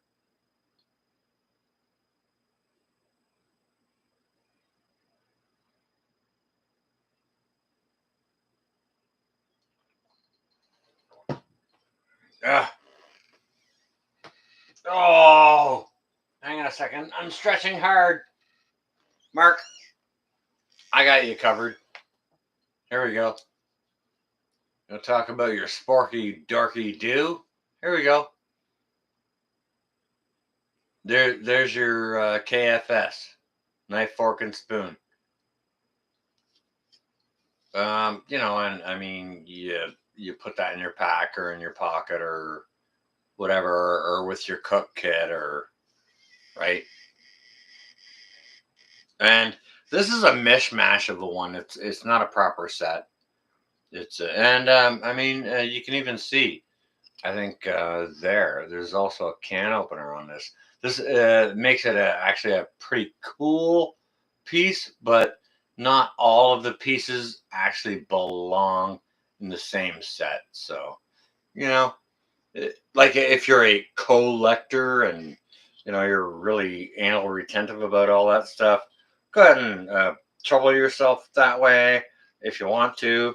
Doesn't bother me any, but you know, I'm about functionality and quality, and there's something to be said for style too. Like if I can get this couch that I'm sitting on that's long enough to sleep a 6'6" person, if I can get that for $70 instead of going out somewhere and financing a couch for $1,500 that is like a third shorter and sucks a piece of ass. I'm not you know I'll go with the $70 one all day long, as long as I shop well for it. You have to shop well, and it's about having an eye, knowing what you're looking at.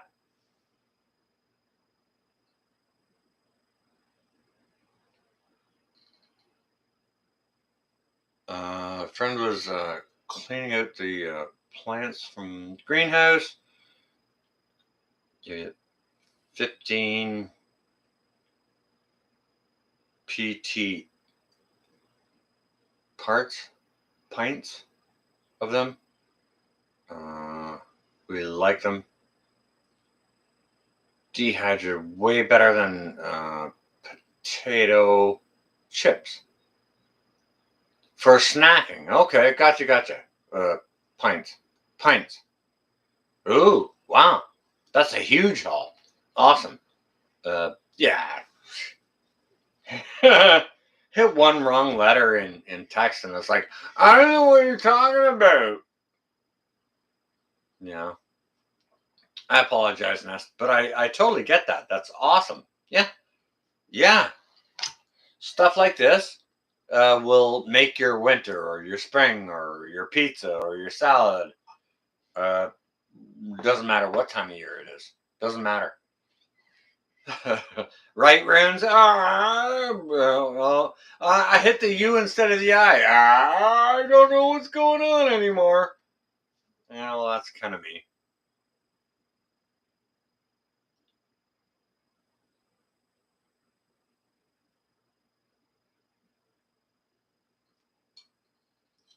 Well, you know what?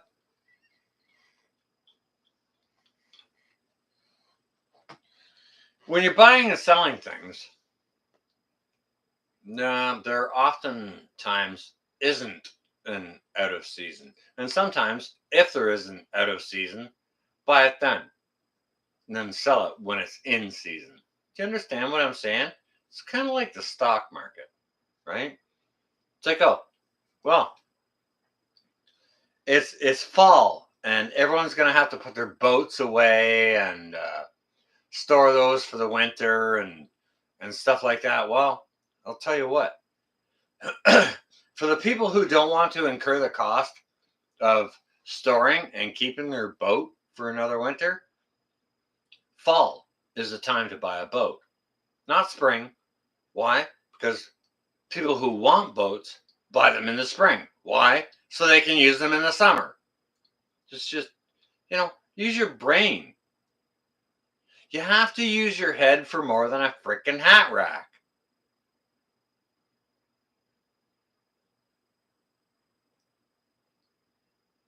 Yeah, Runes is saying it very true there. Yes, that's true. Buy your ATV in the winter. Buy your snow machine in the summer. 100%. Yep. This is how we do it. You know, you buy silver when it's low. And I mean,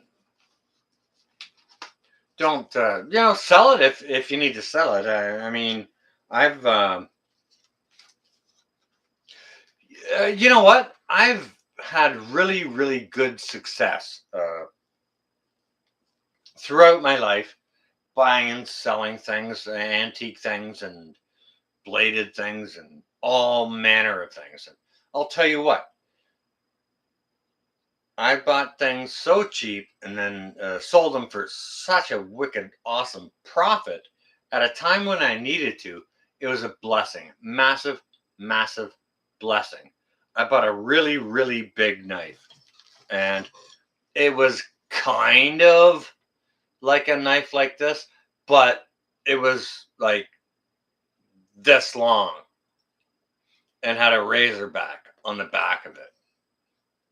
I bought it for $5 at a yard sale, and I think I sold it for 175. You know what I mean? So, like, don't get me wrong. I owned it for like 15 years or whatever. Roots. This one needs a little work. The handle is a little bit loose. I've been working on a blade. It's a little bit sharp, but I've been mostly sharpening hatchets these days lately. I need to put I need to put my hand stone across that blade. Yes, I do. Yes, I do. I got some other stones, some more coarse stones that it needs to be addressed with first. But yeah, that's how you do it. You find something, you see something, you like it. You know, you may think, oh, he's selling that really cheap. I can buy it and sell it for blah blah blah. That's not the way I think. The way I think is, it's like, oh my god, that's really good. I don't want to leave here without that. What's the price? Okay, that's your price. All right. And I don't mind haggling whatsoever. That's actually when I start to dance. I love the dance of the haggle. Bounce back and forth. Really? Well, what will you do for price? Oh, well, what's your bid? Well, what would you like for it? Right? And there's a dance. Just, all right. To help you guys and gals, for any of you that don't know the art of bartering, the key step in the dance is to never give your price first. Always, oh, sexy chat doesn't have a long life in here. We got a mod in here that's going to fix that. Hey, sexy chat. Bye bye, sexy chat. Wow, you must be really bored. We should almost let them stay in here and counsel them as to how not to be an asshole.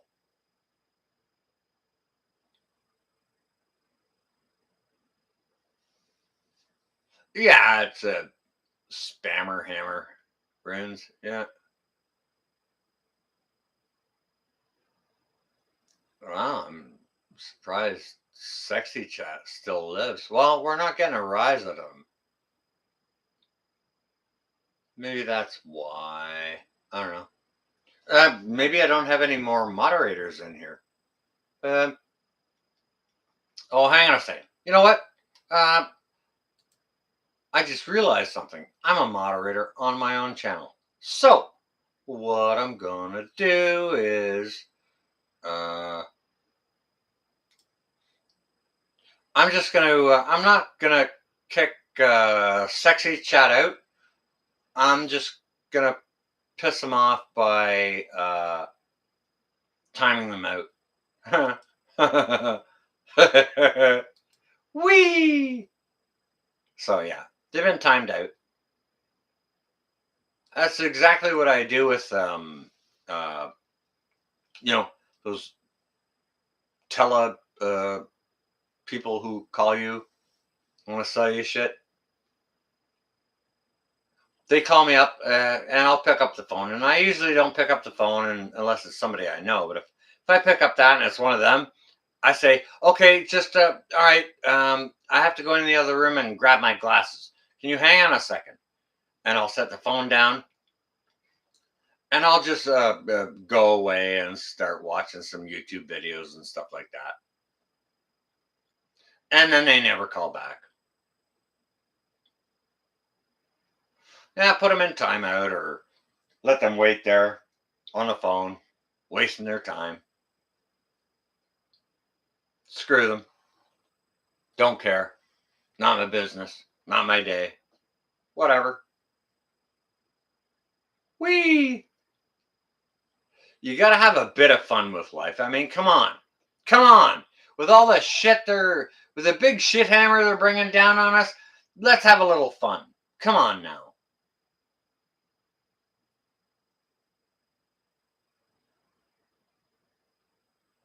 Give the phone to a toddler. Woo! Nest, my brain just licked your brain. Guys and gals, if go, that's worthy of a nice hello to Nest Prepper. Say hello to Nest. Come on, guys and gals. Come on. I love that.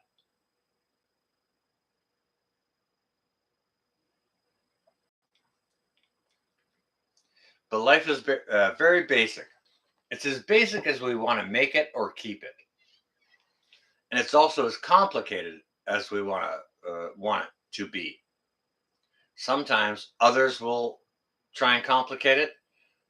You don't necessarily have to allow that in your life. But what is it? What is it that you're prepared to do? Are you prepared to drop everything, leave everything, step out of your place, leave everything behind to move forward, to go to more prosperous, uh, greener grass? What are you prepared to do?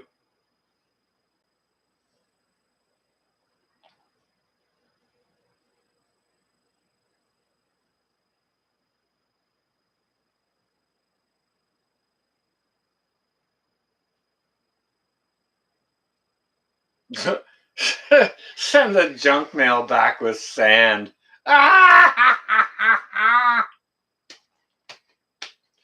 That's actually special. That requires special regards. I love that. I love it. I love it.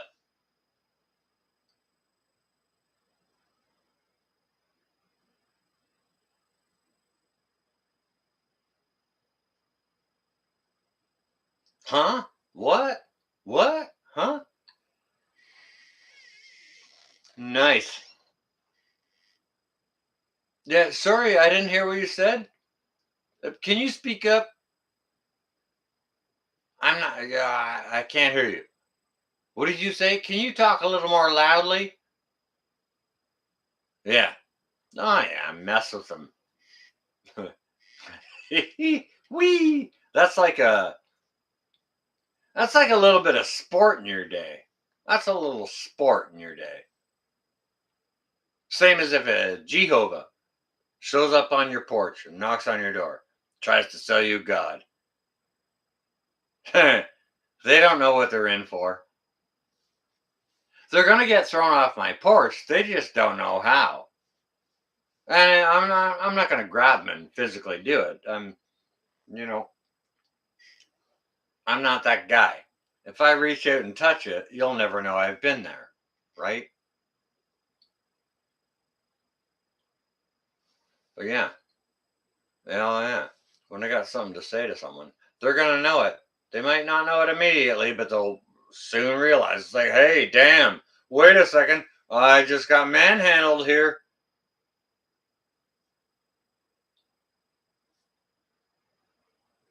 Try to sell stuff back to them. Hey, you know what, Keith?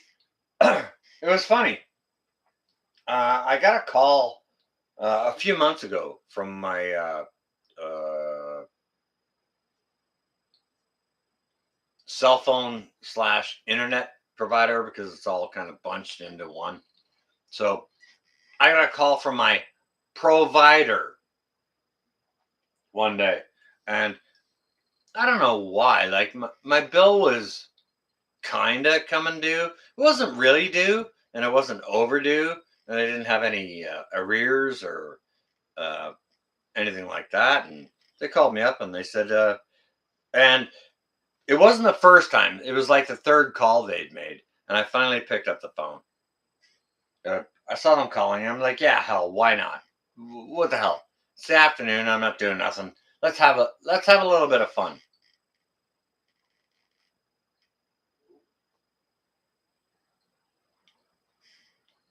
So they called me up and they asked me when are you gonna pay your bill? I said, oh, it's really interesting that you're on the phone right now because I've got a question for you about my bill. Why is it so frickin' high? That's what I said. Honestly, literally, that's what I said to them. Why is my bill so frickin' high? Seeing as we're on the phone to talk about my bill, maybe you can tell me why it's so frickin' high. And you know what? By the time I got off the phone with them, my bill was reduced by $50 a month. I had extra services, and they didn't ask me when I was going to pay the bill. So, yeah, get on there and mess with them. It's like playtime when those people call because they're not really trained to deal with smart people. They're not. They're not. They're trained to deal with sheep and uh, those who will comply. Obviously, I'm not that guy. But yeah, um, yep, that's kind of how I roll. So yeah, if you got anything to sell me, never call, especially if you're asking too much for it.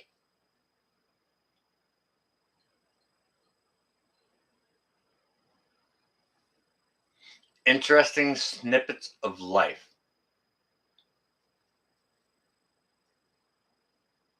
Yeah, they haven't bugged me since. No, no, no. They don't call. They don't. They don't. They'll send me a text and say, "Hey, you have a past due bill of $140," and I'll ignore that for like 3 weeks. Really? Thank you for the update. Don't care. No F's given this day.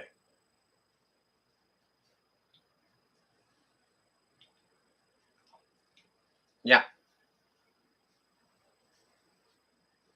Yeah, I just, like this is the life we're living in, and you don't have to put up with crap. So don't put up with crap. If they give you crap, give it back to them. It's like, really? You're here to give me some crap? All right. Okay. Well, that's fine. I'm not mad at you for that. I'm not pleased, but I'm not mad. But seeing as you're going to give me crap, I'm going to give you some crap back. I'm going to answer your crappy question with another crappy question. Really? You asked me when I'm going to pay my bill? No, I just asked you, why is my freaking bill so high? And I didn't even have to ask for a reduction. I just asked him why my bill was so high. And he stood on his head like he was a freaking puppet, uh, paid to make people's bills lower. And I'll tell them every now and again, you have an opportunity right now to retain my business. And tell them that. Talk to them that way. You're not their puppet. You're a customer and you should be treated as such. You're there spending your money for a service. And if their service sucks, tell them their service sucks. It's like, well, you know what? I'm giving you an opportunity to retain my business. What can you do for me? How about that? Really? When am I going to pay my bill? I'm going to pay it when it gets paid. How about that? What are you going to do for me? Why do you have a job? You have a job because I pay my bill, right?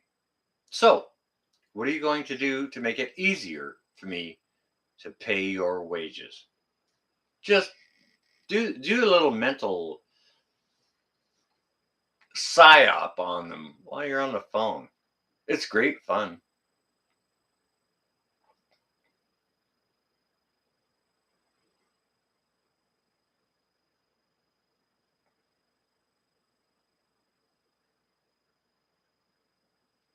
Yeah, slap two pieces of bread on it and hand it back. No kidding, Mark. Right? Exactly.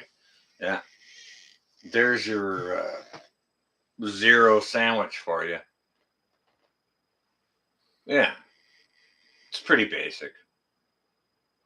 I love the psychology behind it too, though, because me at my old ass age, I kind of understand it, and I've been studying it for freaking decades, um, just through having watched people and doing stuff and knowing things, and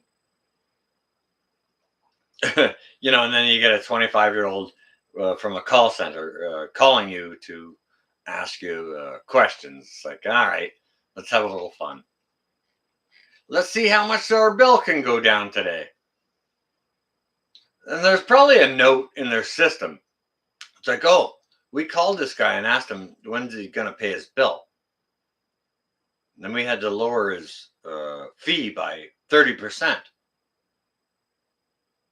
They're probably not going to call anytime in the near future. Just a guess. It's just a guess.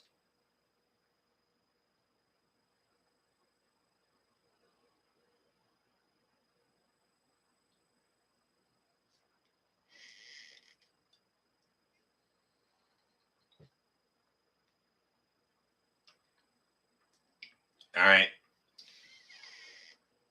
Milton saying they got the chills. Okay. All right, Milton. Okay. I'm going to chime in here right now with my current daytime temperature here at current, as insofar as what the ones and zeros show me here. We have a currently running a temperature of 8 degrees centigrade, which will translate to 8 and 8 is 16 plus 30. We're looking at we got 46, about 46 here now. Clear skies, and yeah, it's crisp. It's going to be cool this morning, tomorrow evening. Yeah, going to be cool as well. Going to start to warm up a little bit. Oh, hey, sexy chat. Hang on a second.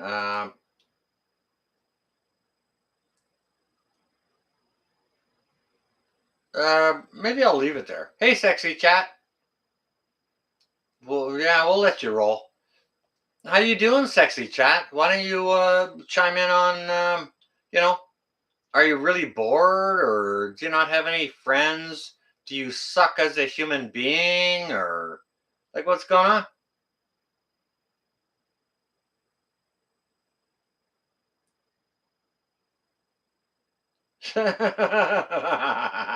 Yeah, no kidding, right? Yeah, come in, continue, hang out. Um, thought I blocked you earlier, but maybe I didn't. And you know, maybe it's a blessing we didn't block you, because you're kind of welcome here, because you really suck as a troll, and we could probably teach you how to do it better. So you should stay. You should really stay. Yeah. Um, yeah. You should really stay to learn how to troll well. Cause yeah, you suck at doing that. You suck at being a human being. You gotta suck at being a human being if that's what you're doing in somebody else's chat. Really? Honestly? Wow. It's really gotta suck to be you. Well, whatever.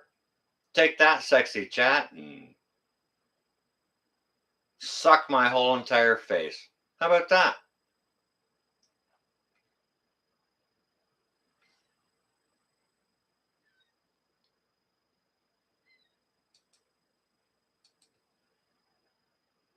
Um, he just flat out sucks. Yeah, he doesn't even suck good. Probably sucks bad. He probably sucks and like gives tooth with it. It's like, hey, stop that.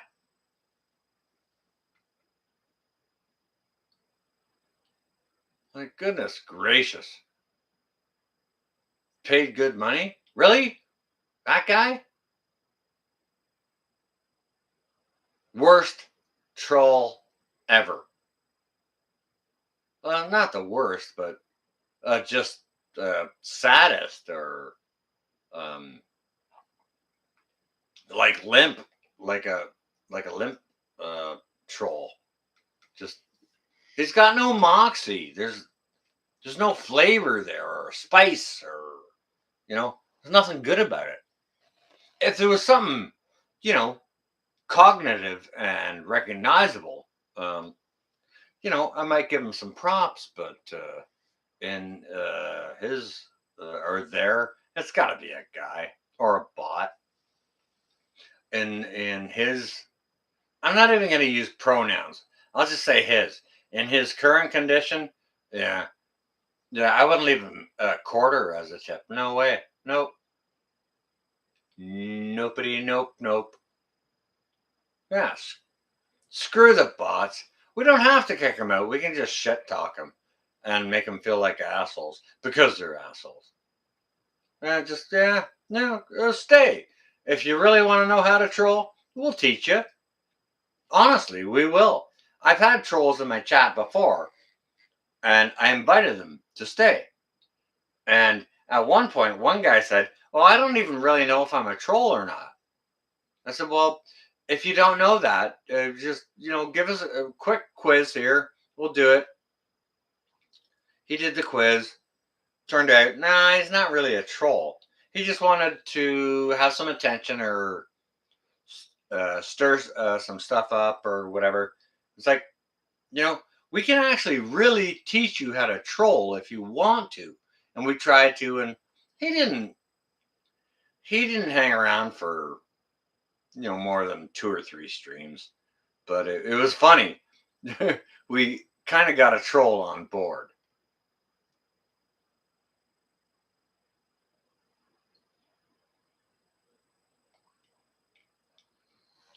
Beyond funny, more like hilarious. And that's a very sad thing about trolls.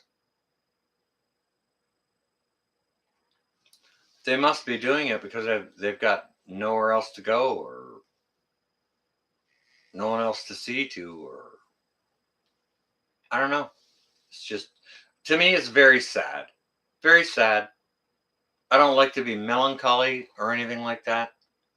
I'm your melancholy baby.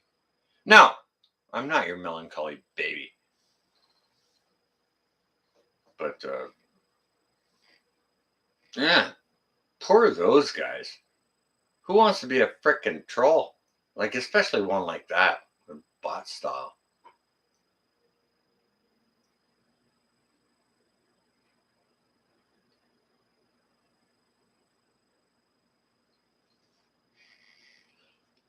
Uh, Mark, you got to bounce. Okay. You're.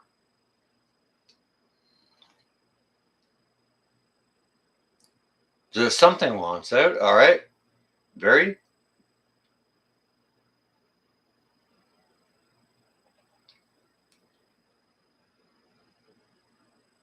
Oh, wiry? No, that's not wiry. Weary?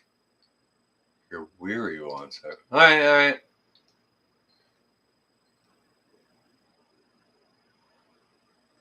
About to be a grandma again. Nice.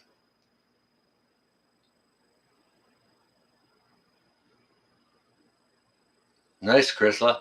Awesome.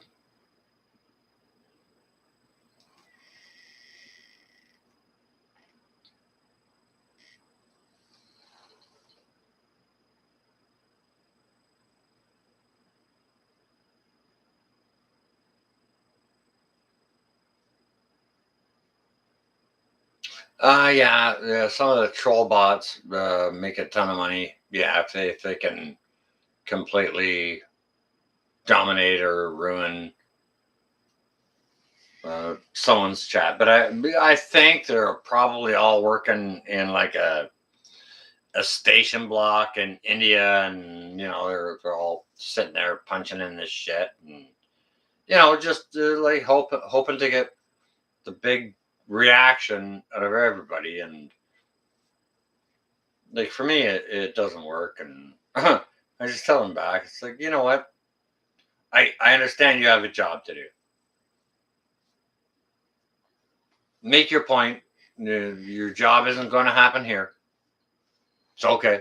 Like you'll be blocked before whatever. You can come back on and on and on if you want to. You'll be blocked and blocked and blocked. And I just explained to them how sad of a person they are for doing that to other people who just want to have a frickin' You know what I mean? No, just tell them how bad they suck. Don't don't get mad or anything like that. It's like, wow, it must really suck to be you to need to stoop to doing that and interrupting other people's channels and lives and other people who actually want to share information, knowledge, and know stuff. And you know, you're actually a worse person because you're trying to impede it. You know, you have you ever thought about that about yourself? Ask one of those telemarketers that one day and have fun with it. Seriously, have fun with that conversation because you should. If you ever pick up the phone and it's a telemarketer on there, have some freaking fun with it, but be mentally prepared to land based on them.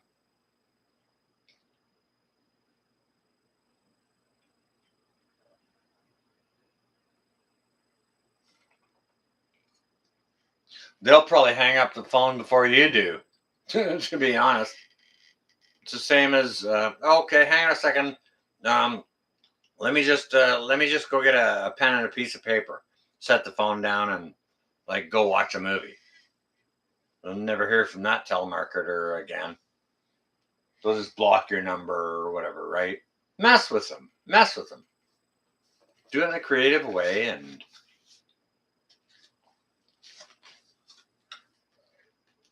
I'm usually extraordinarily polite when I do things. I'm not making cuss words or nothing like that, or telling them to go away. I'll just say, well, hang on a minute, because I'm very, very polite. Then I might sit back and put my feet up and just put a movie on or whatever. Yeah, do whatever I feel like doing. Have a little bit of fun in your life. These telemarketers, we all know they're enough of a pain in our ass, right?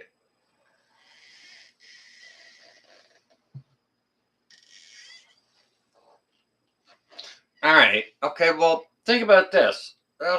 Think about a professional hunter to extend his business.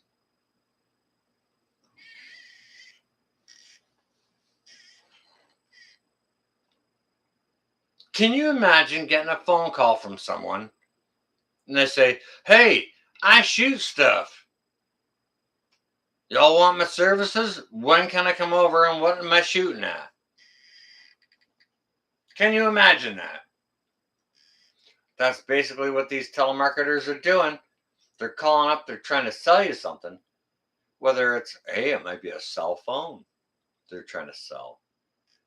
Whatever it is, they're trying to sell it. It's like, you know what? I don't I don't recall having asked about the price point on such and such a filter or whatever. Meh, you know? So why you calling me suggesting that? Oh yeah. They'll get stood in the corner as well. You guys and gals know me. I don't mind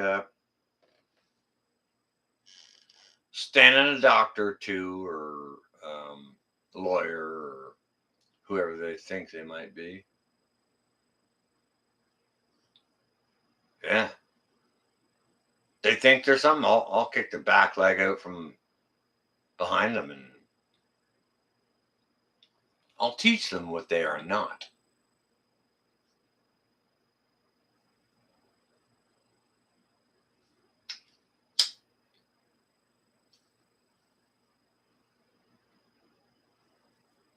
Because that's how life kind of works. Life works that way, you know. Somebody will grab a position of power, whether it's a politician or a magistrate or a judge or a lawyer. Will think they have this position of power.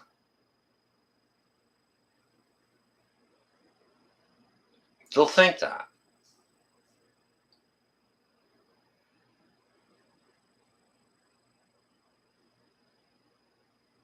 And that thought process is their misgiving. It's their misgiving, right? Because as soon as they think it and express their thoughts through their actions, you can read right through them. It's like, oh, you said you weren't going to do this, but you're doing that. Oh, all right, so you're a freaking liar. Okay. All right. Let's hear a little bit more. How you doing? How you doing? I'm just going to shut up and, I'll let you use your own mouth. I'm just going to keep giving you rope. You can hang yourself. And they always do. They always do.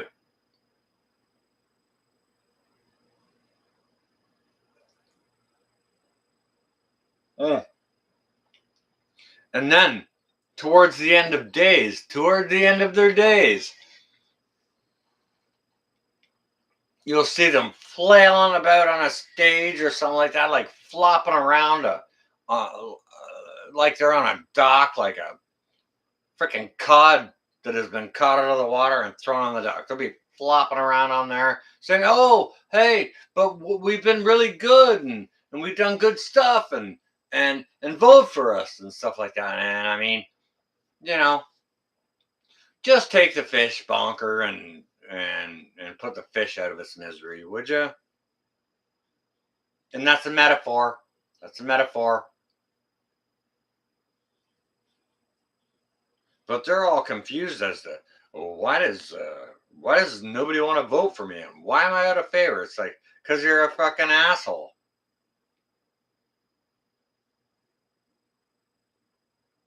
Pretty basic. Counting all the assholes in the room. I can see I'm not alone. I'm definitely not alone. I'm not alone. That's the unfortunate part. For you guys and gals, and for me, and my Canadian brothers and sisters as well. The unfortunate part is we don't point hard enough at the assholes in the room. They're all a bunch of friggin' assholes. They don't think so. They don't know it. They don't even understand the concept of considering the idea of thinking if they're assholes or not. They think what they're doing is right and stuff like that. And that's the part that makes them freaking assholes. And at the end of the day, they go and they make their weird mind thoughts and they present it to the public. And in the middle of the night, they'll when everyone's sleeping, they'll pass the law. And then when we wake up on Sunday, it's like, really? What just happened? How are you able to do that? It wasn't even voted on.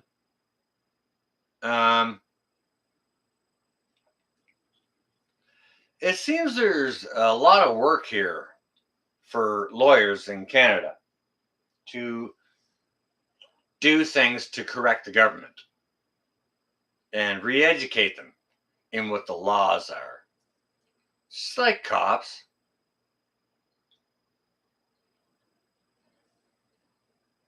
Cops aren't lawyers. They don't know the law. You know, they call them officers of the law, or maybe they're enforcing the law. How can a cop enforce a law if they don't know all the laws?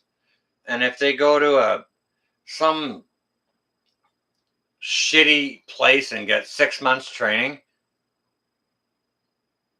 really? You think you can enforce the law on 6 months training? And a lot of that training is riot control and formations and stuff like that, you know, firearms and uh, that kind of stuff. But really, on a 6 months course, you're going to tell me what the law is. I chuckle at that because it's kind of like my kids when they try and tell me what to do. You know, my son and daughter will gang up on me, and that's okay. I love the bones and the character of them for their style. I don't like that they do it, but I like their style. Okay, and I'm biased. I mean, it's my kids.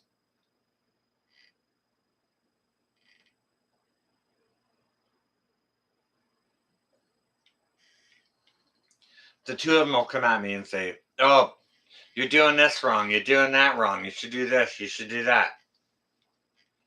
And I just stop. I stand back.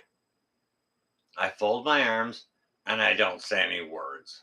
I just look at the two of them just for a couple of minutes, just long enough to make them feel uncomfortable, right? And then after I have, then I'll speak. And I'll say, okay, so I'll speak first to my son. I'll say, okay, so you're you're 30. And then I'll look to my daughter and I'll say, you're 23. Yep, general consensus. Yep. Okay. So I say to my son, so basically, you being 30, you kind of have 10 years experience being a human adult. Now I turn to my daughter and I say, you have about 3 years being a human adult. And I let that stand. I'll let that stand there like a cup of tea and I'll let it steep just a bit. Just just until it starts to become uncomfortable. And then I'll say, so between the two of you, your combined experience of being an adult human for 13 years, you're going to come here and try to tell me where the bear shits in the woods? Sadly mistaken. Sadly mistaken. And then they kind of shut their biscuit.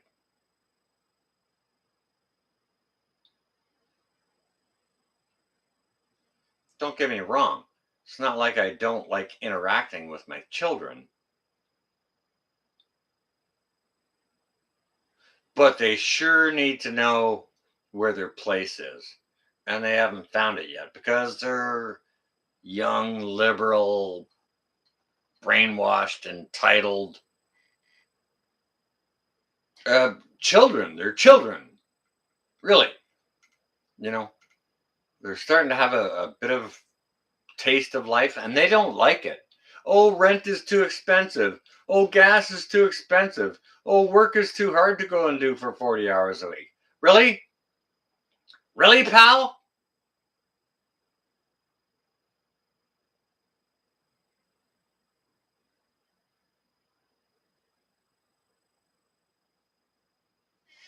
Give me a break. Give me a frickin' break.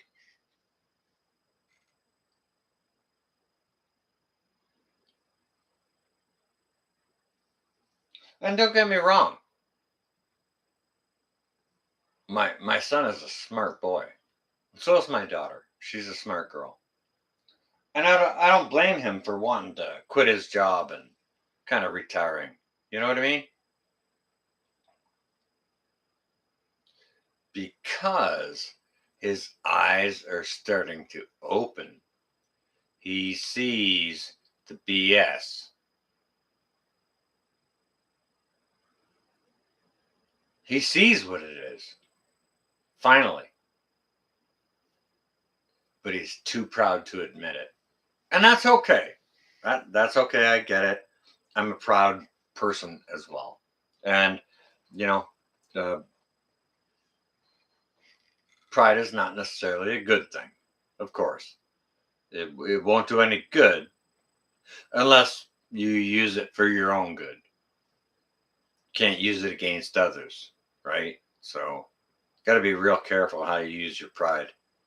Yeah, use it for your own benefit, not to the detriment of any others, especially not your children.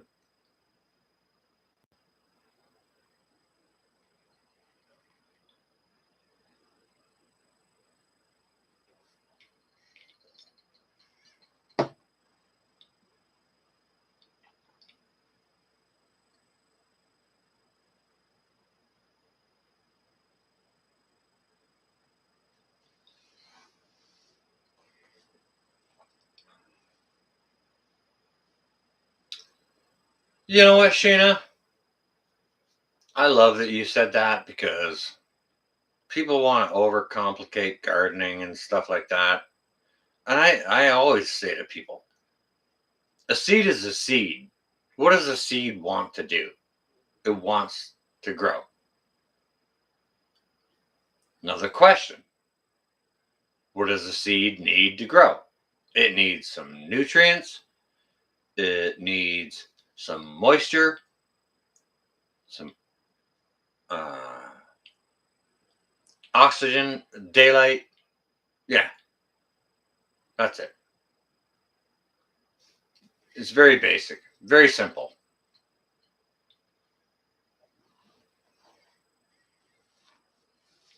And people want to complicate the shit out of it.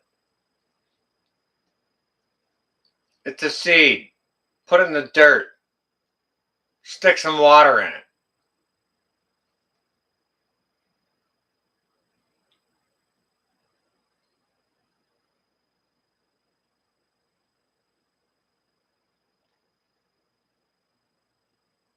Right?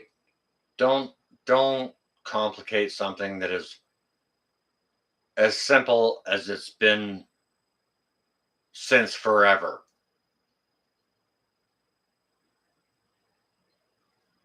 Like, even if you say you grew a pumpkin or a squash or something out in your garden, and you know what?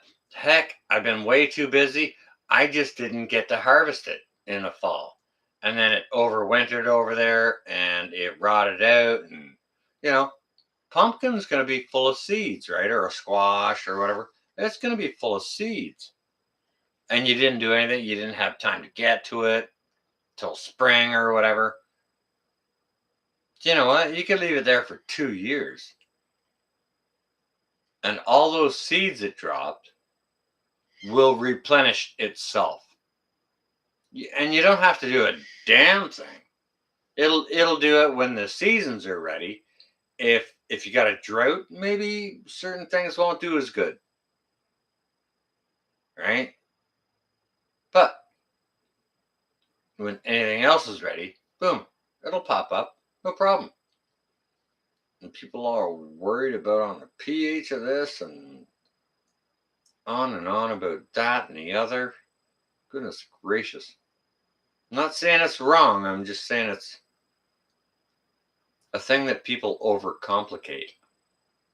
Learn what plants need what, and you can feed that to them. But as far as propagating and all that other kind of stuff,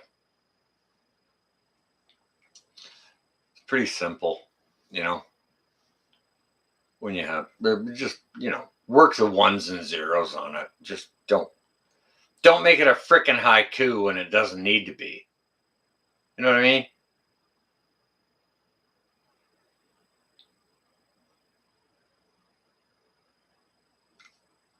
Why do people do that?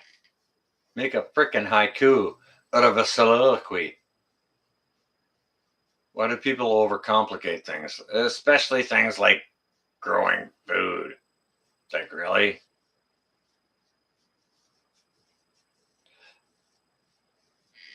Just don't overcomplicate it. Follow the good information and good instructions, but don't be confused by it because it's not freaking rocket science. It's not rocket science. We're not flying to the moon here. Nope. Not this time. But what I am going to do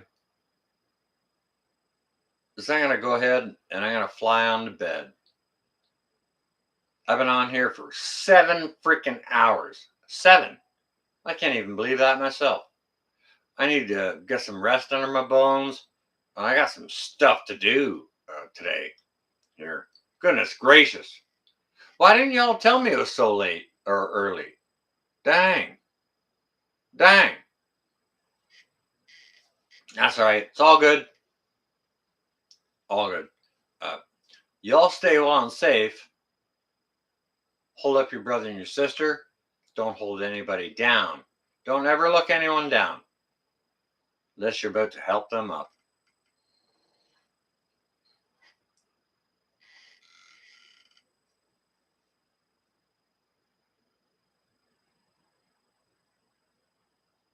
Out and feed the animals. All right, well, give them a little extra corn for me, Keith. Peace out, all. Stay well and safe. Do the things. Know your people. Chowder. I am out.